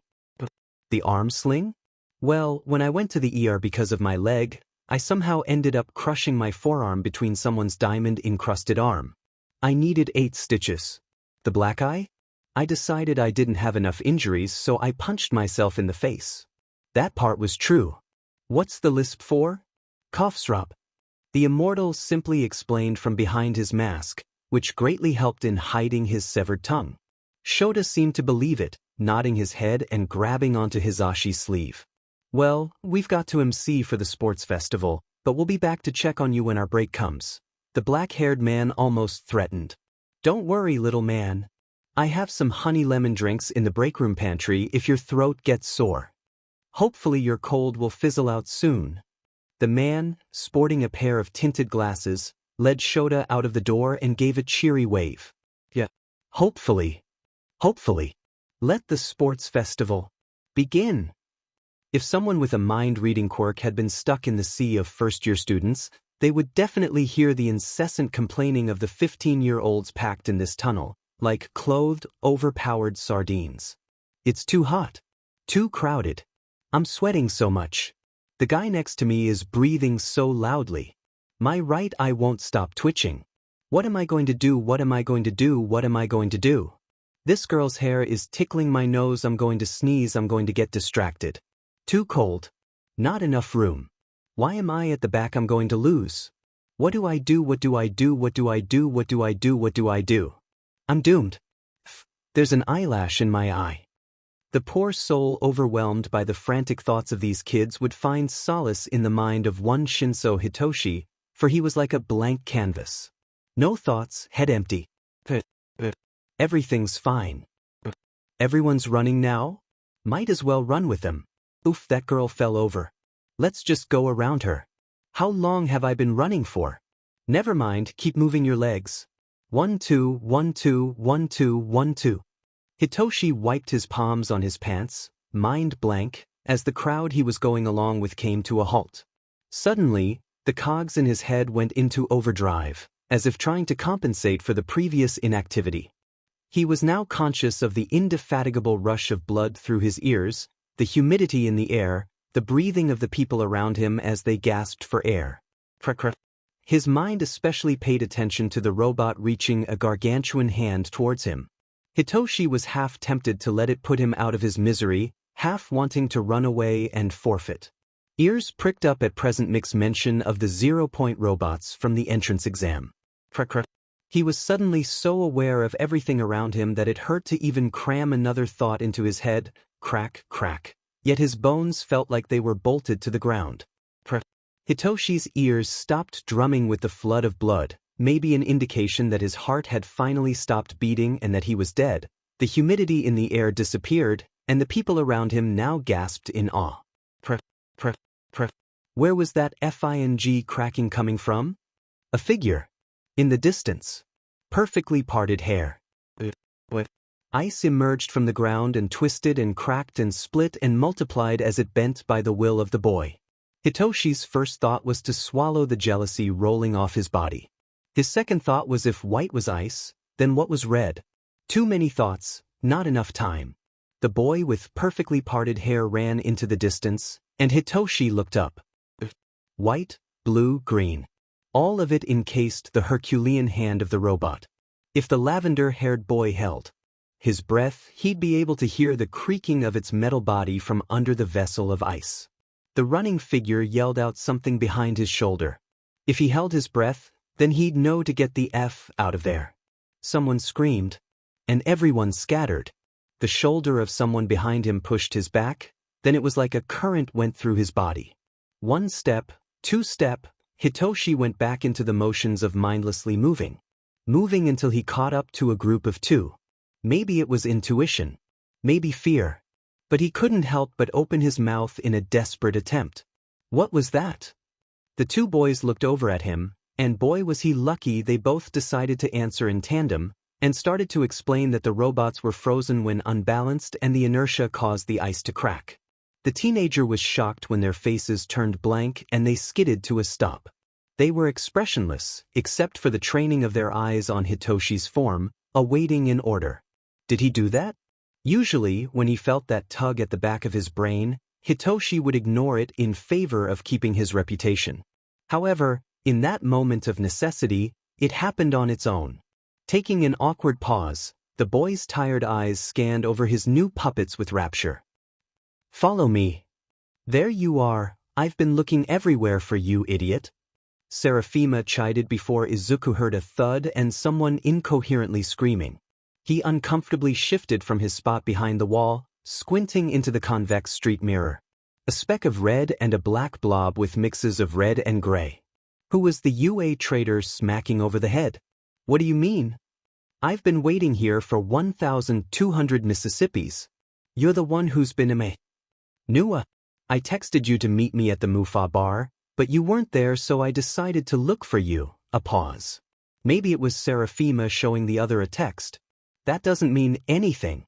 You probably edited your text so I'd look like I hate you.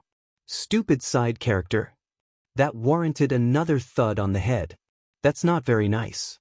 Should I tell Sensei that you used your gaming jargon on me again?" "That wasn't even." Ugga. The thud was a clear sign of defeat, as the red-headed woman pulled on the corner of the indistinguishable blob and dragged it away. Soon they turned a corner and vanished. Izuku sighed loudly, readjusting the plastic over his face.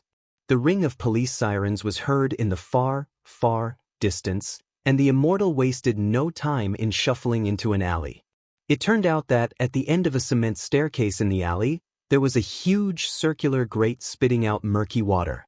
A sewer entrance? Izuku grimaced at the occasional chunks of a thick liquid. Was it food or sheet? He'd rather not know. For some reason, the police sirens seemed to be getting closer. There was the familiar murmuring of Seraphima and the other voice from somewhere above the staircase. Someone on their bike was ringing its bell as they rode past the alley. An aeroplane's engine rumbled overhead. A woman's voice laughed loudly in the building to his right. It was so overwhelming and he didn't know what to do, so he just went into the sewer? Getting into the sewer wasn't so hard like it'd be in his earlier years. Instead of bolts, there was just a scanner. But what did it scan? Signatures. And it only accepted the Minister of Construction's signature. While it might have sounded easy to copy someone's writing to get into restricted areas, no one has actually seen this particular signature. Except for Izuku. Yeah, insert smiling devil emoji here. Let's keep the same energy as the last chapter, and just not ask. The grate closed again just as the murmured voices became louder. "What the hell's with you? You dragged me around the entire block so we're back to where we started?" It felt like a useless quest where the NPC has to bring you somewhere but walks too slow. "Oh. Are you saying I walk slow? Don't start shit if you don't want to get hit. Anyway, I dragged you in a circle because I thought there was someone listening in. Pretty sure they're gone now." Seraphima whispered as she descended halfway down the stairs. Nope, the grimy little eavesdropper was still here. Izuku shuffled deeper into the sewer, cringing at the slimy mush his hand dug into as he did so. The vigilante could see two pairs of feet, one wearing beaten white tennis shoes, The other red sneakers. It looked like they were sitting on the steps, with their knees drawn to their chests. So, I haven't seen you in a while. What video games have you been playing? An incoherent slur of curses and fake gamer girl. Fine then. Have you been doing those homework sheets I gave you last time? An affirmative grunt. What on earth was this? A tutoring session? Strange place to hold one, if Izuku had to say. Stop glaring at me like that. I heard from Sensei that your little escapade at you-know-where didn't work so well. Care to tell me what happened, dearest Tamura? Hitoshi sat comfortably on top of the shoulders of the two people he brainwashed. There was an insane amount of running in this obstacle course. Going from one obstacle to the other took about 4 minutes. Did you think everyone were athletic gods? Speaking of athletes, these two weren't very quick. Yeah, the teenager was pretty tall, but he was lanky. His weight was also evenly distributed between the two. Hitoshi exhaled loudly as he was finally approaching the next obstacle. There was another cluster of people standing idly at the front. He took this as an opportunity to get down from the pair of shoulders, and his grip on their strings weakened. Ignoring how they suddenly reanimated like a computer rebooting, he pushed his way to the front of the crowd. Thank God he wasn't exhausted yet, otherwise he might have been watching on with a half-lidded stare and a limp excuse for a facial expression. What? You can bring in items? Pink-skinned girl viciously pointed at a heavily equipped student. Hitoshi's gaze zeroed in on the two at the very front. Brown hair, wearing sweatbands on her wrists. Pink skin with hair to match and horns. They could have been Hero Corps students, he wasn't so sure. He tuned back into the conversation. In order to keep things fair, we're allowed to equip special items. As long as we develop them ourselves, of course. The girl with pink dreadlocks gestured to her entire body, which was completely covered in machinery. No way. Did she make all of that herself? How does it even work? He mumbled to himself. For some reason, the girl whirled around to look at him. The teenager flinched. How did she hear that? She floated towards him. It was like a horror movie scene where the serial killer was chasing the victim, except they couldn't move at all, so it was a lousy chase. As the student opened her mouth, something tickled the back of Hitoshi's head. Oh no, not this again. So nice of you to ask. I call it the hands-free grappling hook. And she froze without him having to try. It was strange. He could still feel his hold on the tug, but the girl with dreadlocks, why did something in his mind's eye tell him that her name was May, was frozen in position, index finger pointed up in a matter-of-fact way, manic grin on her face, and leaning a bit too closely to Hitoshi's face. Why did she look normal? Maybe he could make an attempt at something? Oh cool. Could I try it out? Not even 20 seconds later, and Hitoshi was wearing 70% of May's costume. He awkwardly readjusted the headgear clasped to his scalp. Why was it so tight? He heard the soft whispers of people around him. Poor guy. She didn't even explain how it worked, but now he's being roped into it. Of course she isn't explaining it. If you were a support student, wouldn't you want to know? He felt so weird. It was like his brain was pulling so hard on this string that his own conscience was dragging itself away. It felt like being pushed into oblivion. He saw stars, but at the same time he saw the abyss. Seeing everything. He felt cold, but he felt hot. Feeling nothing. He heard a deep rumble, then a woman's voice. Oh dear, what are you doing?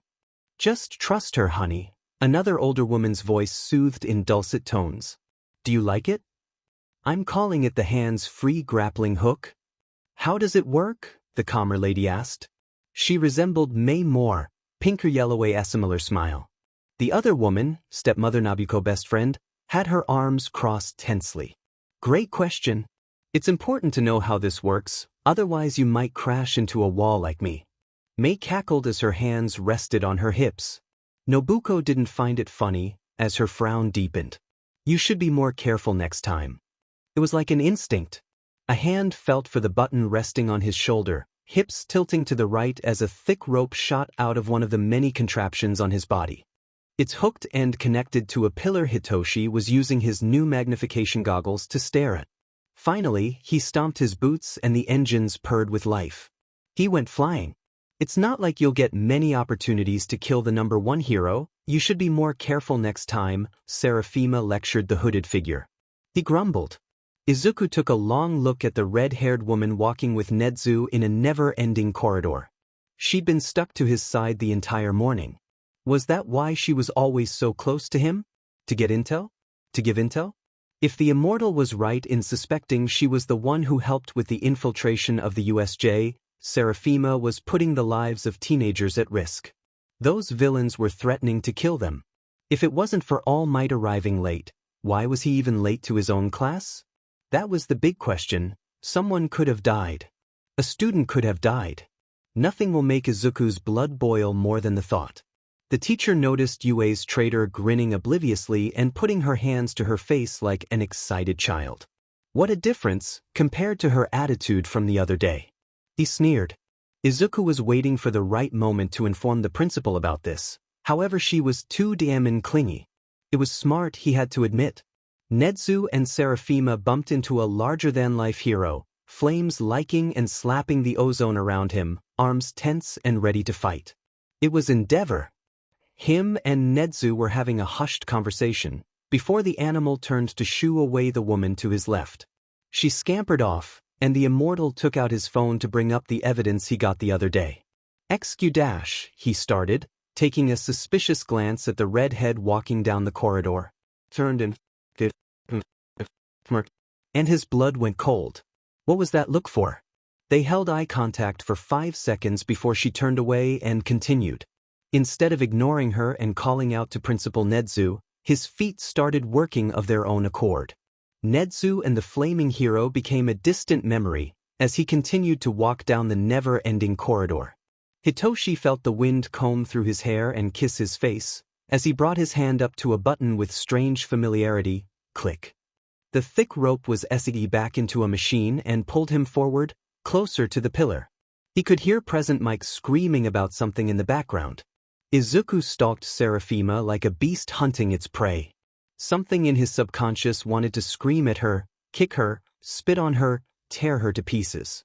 He wouldn't actually do that, but it was nice to imagine. She stopped walking, pivoting on her toes to look at Izuku. And she laughed. Click click. This is how it was like to feel elated? The teenager had no idea. Just shooting upward into the sky, not worrying about what would happen if he fell down. Feeling like he had all the time in the world. Seeing others in the distance, advancing closer to the next obstacle. He could see it, landmines. Hitoshi grinned with excitement. This was going to be fun. You don't hide your footsteps well. I could recognize it since you started following us. You don't hide yours either. Seraphima pet an eyebrow. A smug look graced her face. How's life been treating you, trash can vigilante? He'd never realized how much joint pain he'd actually had as an adult. Izuku thought he was so smart getting an office job at the ripe age of 20, but that had started catching up to him a year later. Thankfully, he had 140 years living chronic joint pain-free. But now, not so much. The immortal grimaced as he straightened his posture, back cracking with a sickening sound.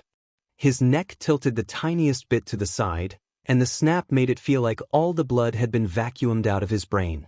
Yue's traitor gave him a look of mock sympathy. Ah, is the poor TCV having some joint troubles? But I thought you had rapid regeneration? Don't tell me you've been hit by a quirk discombobulator? Oh no. Izuku's teeth grinded together, but flinched when his jaw gave an audible pop. He massaged the right side of his face and continued to stare at Seraphima. How'd she even realize the TCV was him?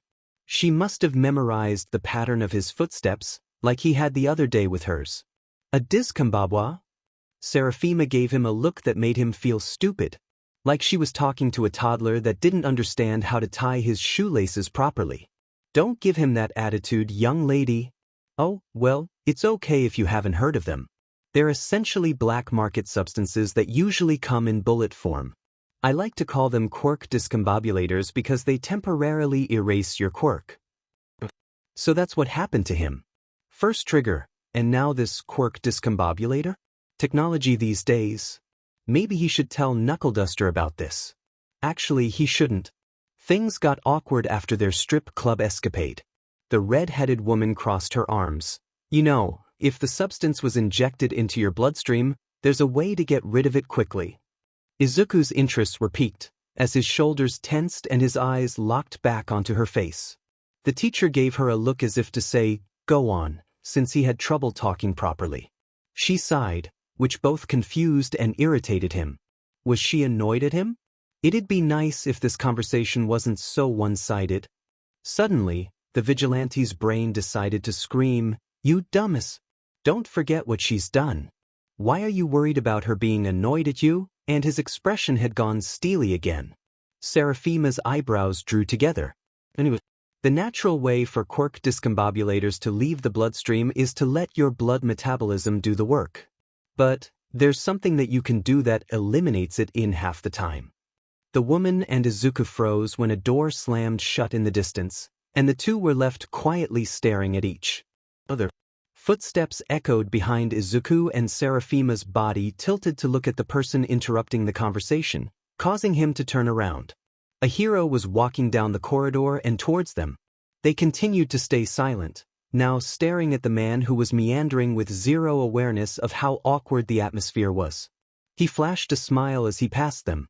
"Morning." Both Seraphima and Izuku mumbled something unintelligible back, heads turning to watch him walk away. They watched his back become smaller and smaller, until the man disappeared around a corner. The immortal shook his head to bring his attention back to the woman in front of him. "So, what is ID?" His voice had gone drastically lower, his mask aiding in muffling it. The vigilante was hoping he'd get the information and leave, but it seemed she wanted to make it difficult. "That depends. What are you going to do when I tell you? Tell that BSRD Nedzu about me, the UA trader? No one likes a dauber, Midoriya-sensei. Besides, we both have a bounty hanging above our heads here." The threat may not have been subtle, but it made Izuku cringe just as much. He was holding a knife to her throat, but at the same time she had her own dagger to his jugular. The fact that she'd used his teacher name made its sharpened point dig the tiniest bit more into his neck. He could practically feel the stinging sensation of the steel blade. "Don't start calling me your when you have your..." He spat with defeat. "And fine. I won't tell anyone." Her eyebrows were raised in pleasant surprise, posture relaxing as shoulders rolled back and left hand resting on her hip.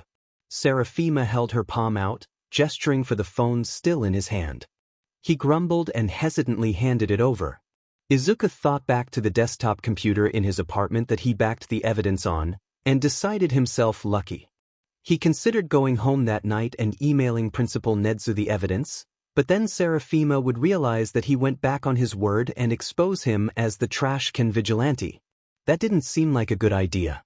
Humming ensued as the woman scrolled through his camera roll. She tapped on a video as the audio of her hushed voice blared out of his phone, the screen showing the inside of a sewer. With a satisfied smile, she deleted it and perused the rest of his phone, just in case. In a few minutes, the redhead returned it and clapped him on the shoulder. "What's your blood type?" "Oh, lemon. And parsley. I don't know how much longer it'll take for your blood to metabolize the quirk discombobulator, but ingest it and wait for 15 minutes. "Huh." Seraphima shrugged. "Don't look at me, it's only the result of unethical experimentation by my boss that I just so happen to know about." Izuku squinted at her in confusion. Wish boss. That's for you to decide." The trader held her hand out for him to shake. He took it weakly, almost unsurely, when she shook his arm up and down. Violently. "Anyway, so nice to officially meet you." The woman grinned and stalked away, and all the while, Izuku couldn't help but feel like he made a deal with the devil. He landed back on secure ground with a thud. Hitoshi grunted as he felt vibrations go from his ankles to his lungs, knocking the breath out of him for a second. The crowd behind him had dispersed, some rushing to get across the canyon, others using their patience to cross.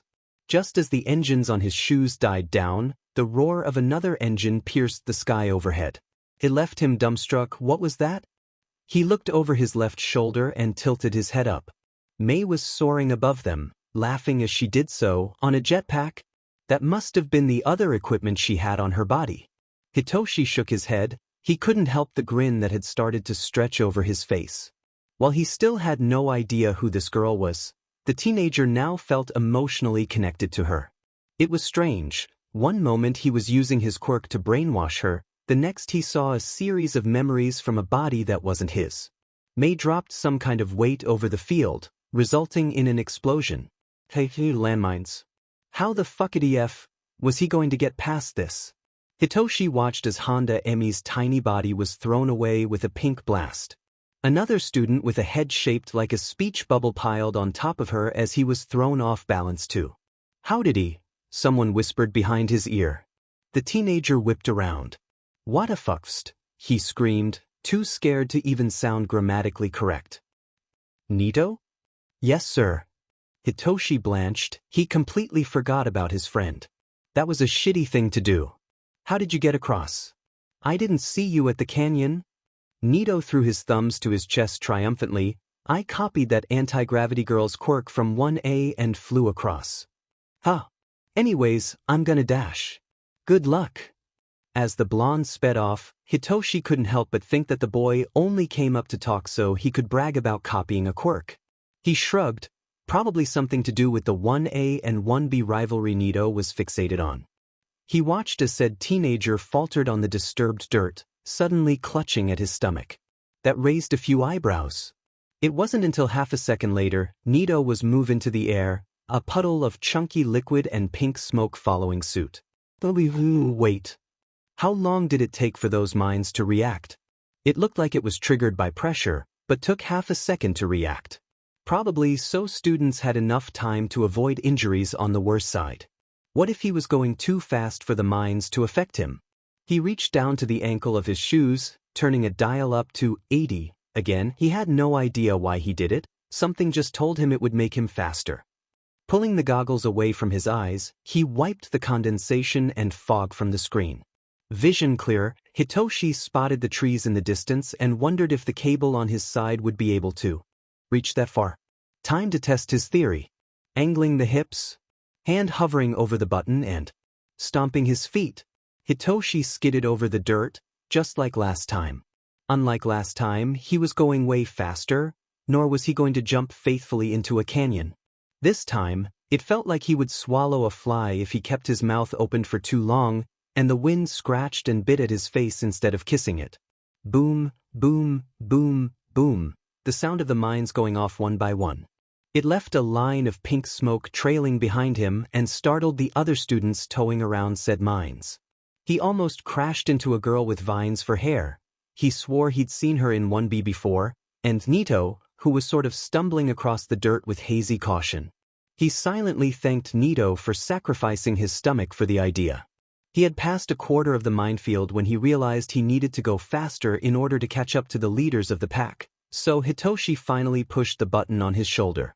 A whirring sound emitted from the machinery on his belt, and suddenly, the teenager's knees buckled forward as he started to go even faster across the field. He looked like a newborn foal with his knees locked together and body flailing. A screech exploded from his mouth. It was easier to crouch down low and maintain his balance, the boy noticed after a few moments. All was going well. Hitoshi was this close to getting halfway across, when a kerfuffle occurred between the students at the front. Katsuki and Shoto, both powerhouses who wielded their quirks precisely and skillfully. The latter had been the one to freeze over the robots before. The former? Hitoshi had no idea. A dark horse, maybe? It didn't matter, since Shoto had used his right hand to fling ice at Katsuki, missing by a margin and instead freezing up the cord of his machine. It was too quick. Too sudden. Hitoshi suddenly felt helpless as his body came closer and closer to the statue of ice. He could only say one thing, exasperated and distressfully. Oh f-. It was his head that collided first. Detective, Sansa called out, strolling into the office. Got those results back for you. Naomasa perked up from his desk chair, wide-eyed and sipping on a cup of orange juice. And? Well, apparently there's a similarity in blood between 3 of 15 vigilante-included villain scenes recorded in the past 4 months. That's the grocery store robbery, the middle school hostage situation, and the Daimaru attack. The cat-headed officer plopped a document on the desk. The trash can vigilante, the man said before Sansa could even think about saying it. The vigilante had been grating his mind for a while now, even if they'd done nothing particularly terrible to him. Naomasa hungrily scanned the paper in front of him. Looked like the DNA results from the blood samples collected. Male, green eyes, either green or black hair, at least in his 20s, yep, there was a genetic coding for a quirk. Elevated risk of developing cancer? Why did they put this in here? Officer Sansa shrugged. Zhao asked for them, apparently. Go ask him. As both men looked over to said detective's desk, only his distinguishable pink hair was in sight. He was crouched over a keyboard, typing something with concentration.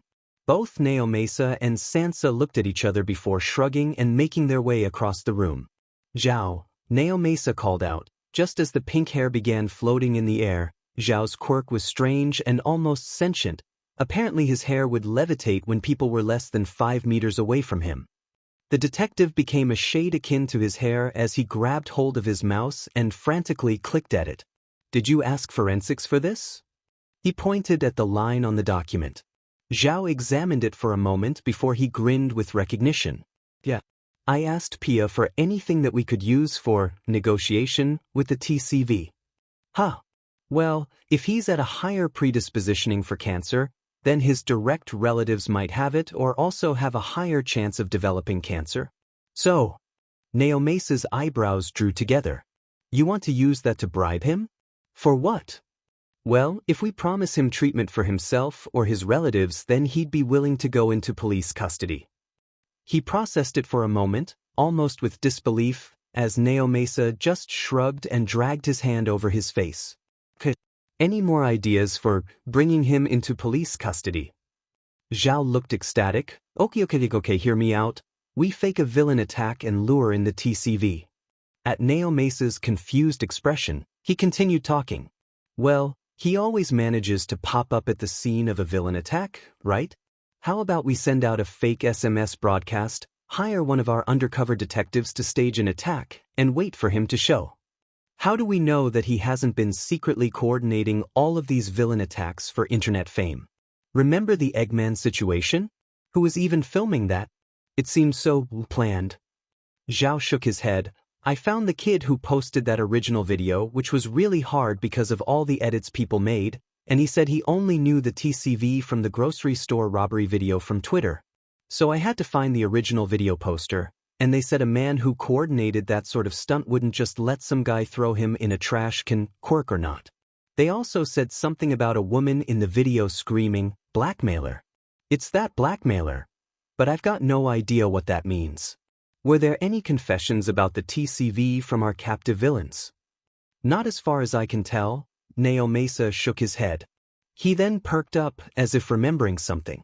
We should ask our eyewitnesses from all of the crime scenes he's shown up at. Ask what?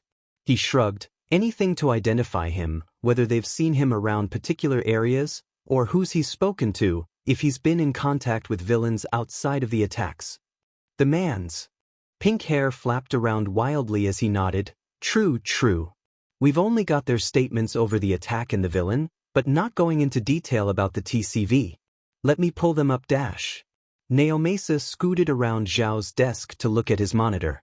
Kim Jinjiro from the Eggman attack, Hatanaka Aina from the attempted bank heist, Shinso Hitoshi from the Daimaru attack. They had given pretty good statements. Maybe they could give more information about the TCV. The detective's eye fell to another window on the screen. It was a Word document, titled, Trash Can Vigilante X Reader Self-Insert. What the hell do you do in your free time, Zhao? Zhao huffed, whacked him on the arm. Hey, let me do my own thing. Anyways, I reckon we start from the root of our problem. His finger jabbed at a name on the screen, Koyama Mimi. The poster of the grocery store robbery video. Maybe they could give them an idea of the TCV's physical appearance, and confirm whether the TCV had been in cahoots with the villain. Naomasa was also slightly curious about the screaming lady in the video. Right, well, how about this Friday? Deal. Oh, and let me tell you about my plan for the fake villain attack. Take a seat. Extra one. how did Dai do in the obstacle course? The teenager held his breath as people started to become restless. Claustrophobia wasn't a good thing to have in tunnels like this one. As Present Mike started to count down from 5, the movement of bodies became unbearably noticeable. The buzzing energy in the dark, humid tunnel was enough to make the feathers on the back of his neck bristle restlessly. He ignored how the world went underwater and how the sinking feeling in his lungs was making itself known. His best strategy was to let all the students rush past him. The cool cement wall against his shoulder wasn't a sweaty 15-year-old, as far as he knew, and gave him a good base to hold on to. That's what he thought. So, when Present Mike started screaming and screaming students pushed Dai to the ground, you could say he was shocked. He was so struck with surprise that, when thick arms heaved him up by the armpits, the teenager didn't refuse them. "Are you okay?" asked Ryuta, pale face coming into view. Yeah, I'm fine." He spat, malicious intent not directed to the blonde, but to the crazed teenagers that pushed him down. "What's with these BSTRDS? Why do they want to win this DMN sports festival so much? You don't like it? Wait, why are you in a hero school then?" The boy huffed with laughter, like he couldn't believe it. Dai lightly flicked his arm. "Hey, UA is also a good high school for university recommendations. I could get into any school I wanted, medical, philosophy, art, if I graduate from here." There was a pause. The competitive students in the tunnel had already left like an emergency evacuation took place. Some stragglers lingered behind. The boy took a cursory glance at the taller student. Why wasn't he running too? He looked strong enough. The two were just leisurely walking out of the tunnel. Suddenly Ryuta laughed. A hearty one. A booming sort of roar that filled your heart with warmth. Dai felt himself run with emotions. What the F dash? He subtly rubbed his palm over the left side of his chest. The world ascended to the water's surface and Dai could breathe again, but it also felt like his breakfast was going to eject from his stomach. He hastily wiped a bead of sweat from his temple. Why was he sweating? There were robots outside. Dai started to sweat the tiniest bit more. You're giving me a piggyback ride." "Why?" The teenager raised an eyebrow at Ryuta, but his lips were uncharacteristically twitching up into a grin. "Does it look like I can effing get through that?" Extra 2. What happened when Izuku slurped up all of the honey lemon drinks while everyone was on break? What happened to all the honey lemon drinks? Izuku's heart stopped for a beat. There was only one packet left, so I took it. Maybe the other staff took some." Hizashi turned around and raised his eyebrows at the teacher. "Really? Then I thought I was stocked up? Do people seriously like them? Should I buy more?" Both Namuri and Shota gave the blonde an astonished look. "So when we take your stuff, we have to pay hell. But if someone else takes it, it's fine." "Hush, hush," he waved, dismissing them. Izuku's on his teeth. Thank God his tongue was back to normal, nervously. He continued to stare out of the screen looking over the arena. However, a presence showed up behind him, making his spine tingle with intuition. He hoped it wasn't Seraphima, or Izuku might just punch her in the gut. His head turned. Shota was gazing out of the glass screen too, eyes tracking figures wandering over the arena floor. From their gym uniforms, the immortal could say they were participating students. Unless there was UA student cosplay, which would be a bit weird. "You have some skillful students, Izuku. I admire them." He couldn't help the grin that spread across his face. "I know they're skillful. But my students shouldn't have to have skills for you to admire them." The man coughed into his calloused fist. "Right? That boy Hitoshi and what was his name, Ryuta? They seem like good candidates for 1A. Shame they couldn't make it in at the beginning of the year." That left Izuku puzzled. "Ryuta? He's a good kid, but I don't think he tried out for the hero course." "Oh, why is that?" I don't think he's interested in telling anyone his quirk. In fact, he introduced himself as quirkless on the first day of school." Shota's thin eyebrows shot up in curiosity. "I wonder why." He couldn't help the feeling of pity bubbling up from his chest, pity for how he thought Ryuta would conclude that hiding his quirk would be better than being defined for something that people could fear. But his quirk wasn't his choice. Izuku wouldn't say out loud that he'd taken a quick glance at Ryuta's file at the beginning of the school term, and he definitely wouldn't say out loud those 2 words he'd read from under the quirk section. Moto's Transfigurator. Latin for emotion transformer.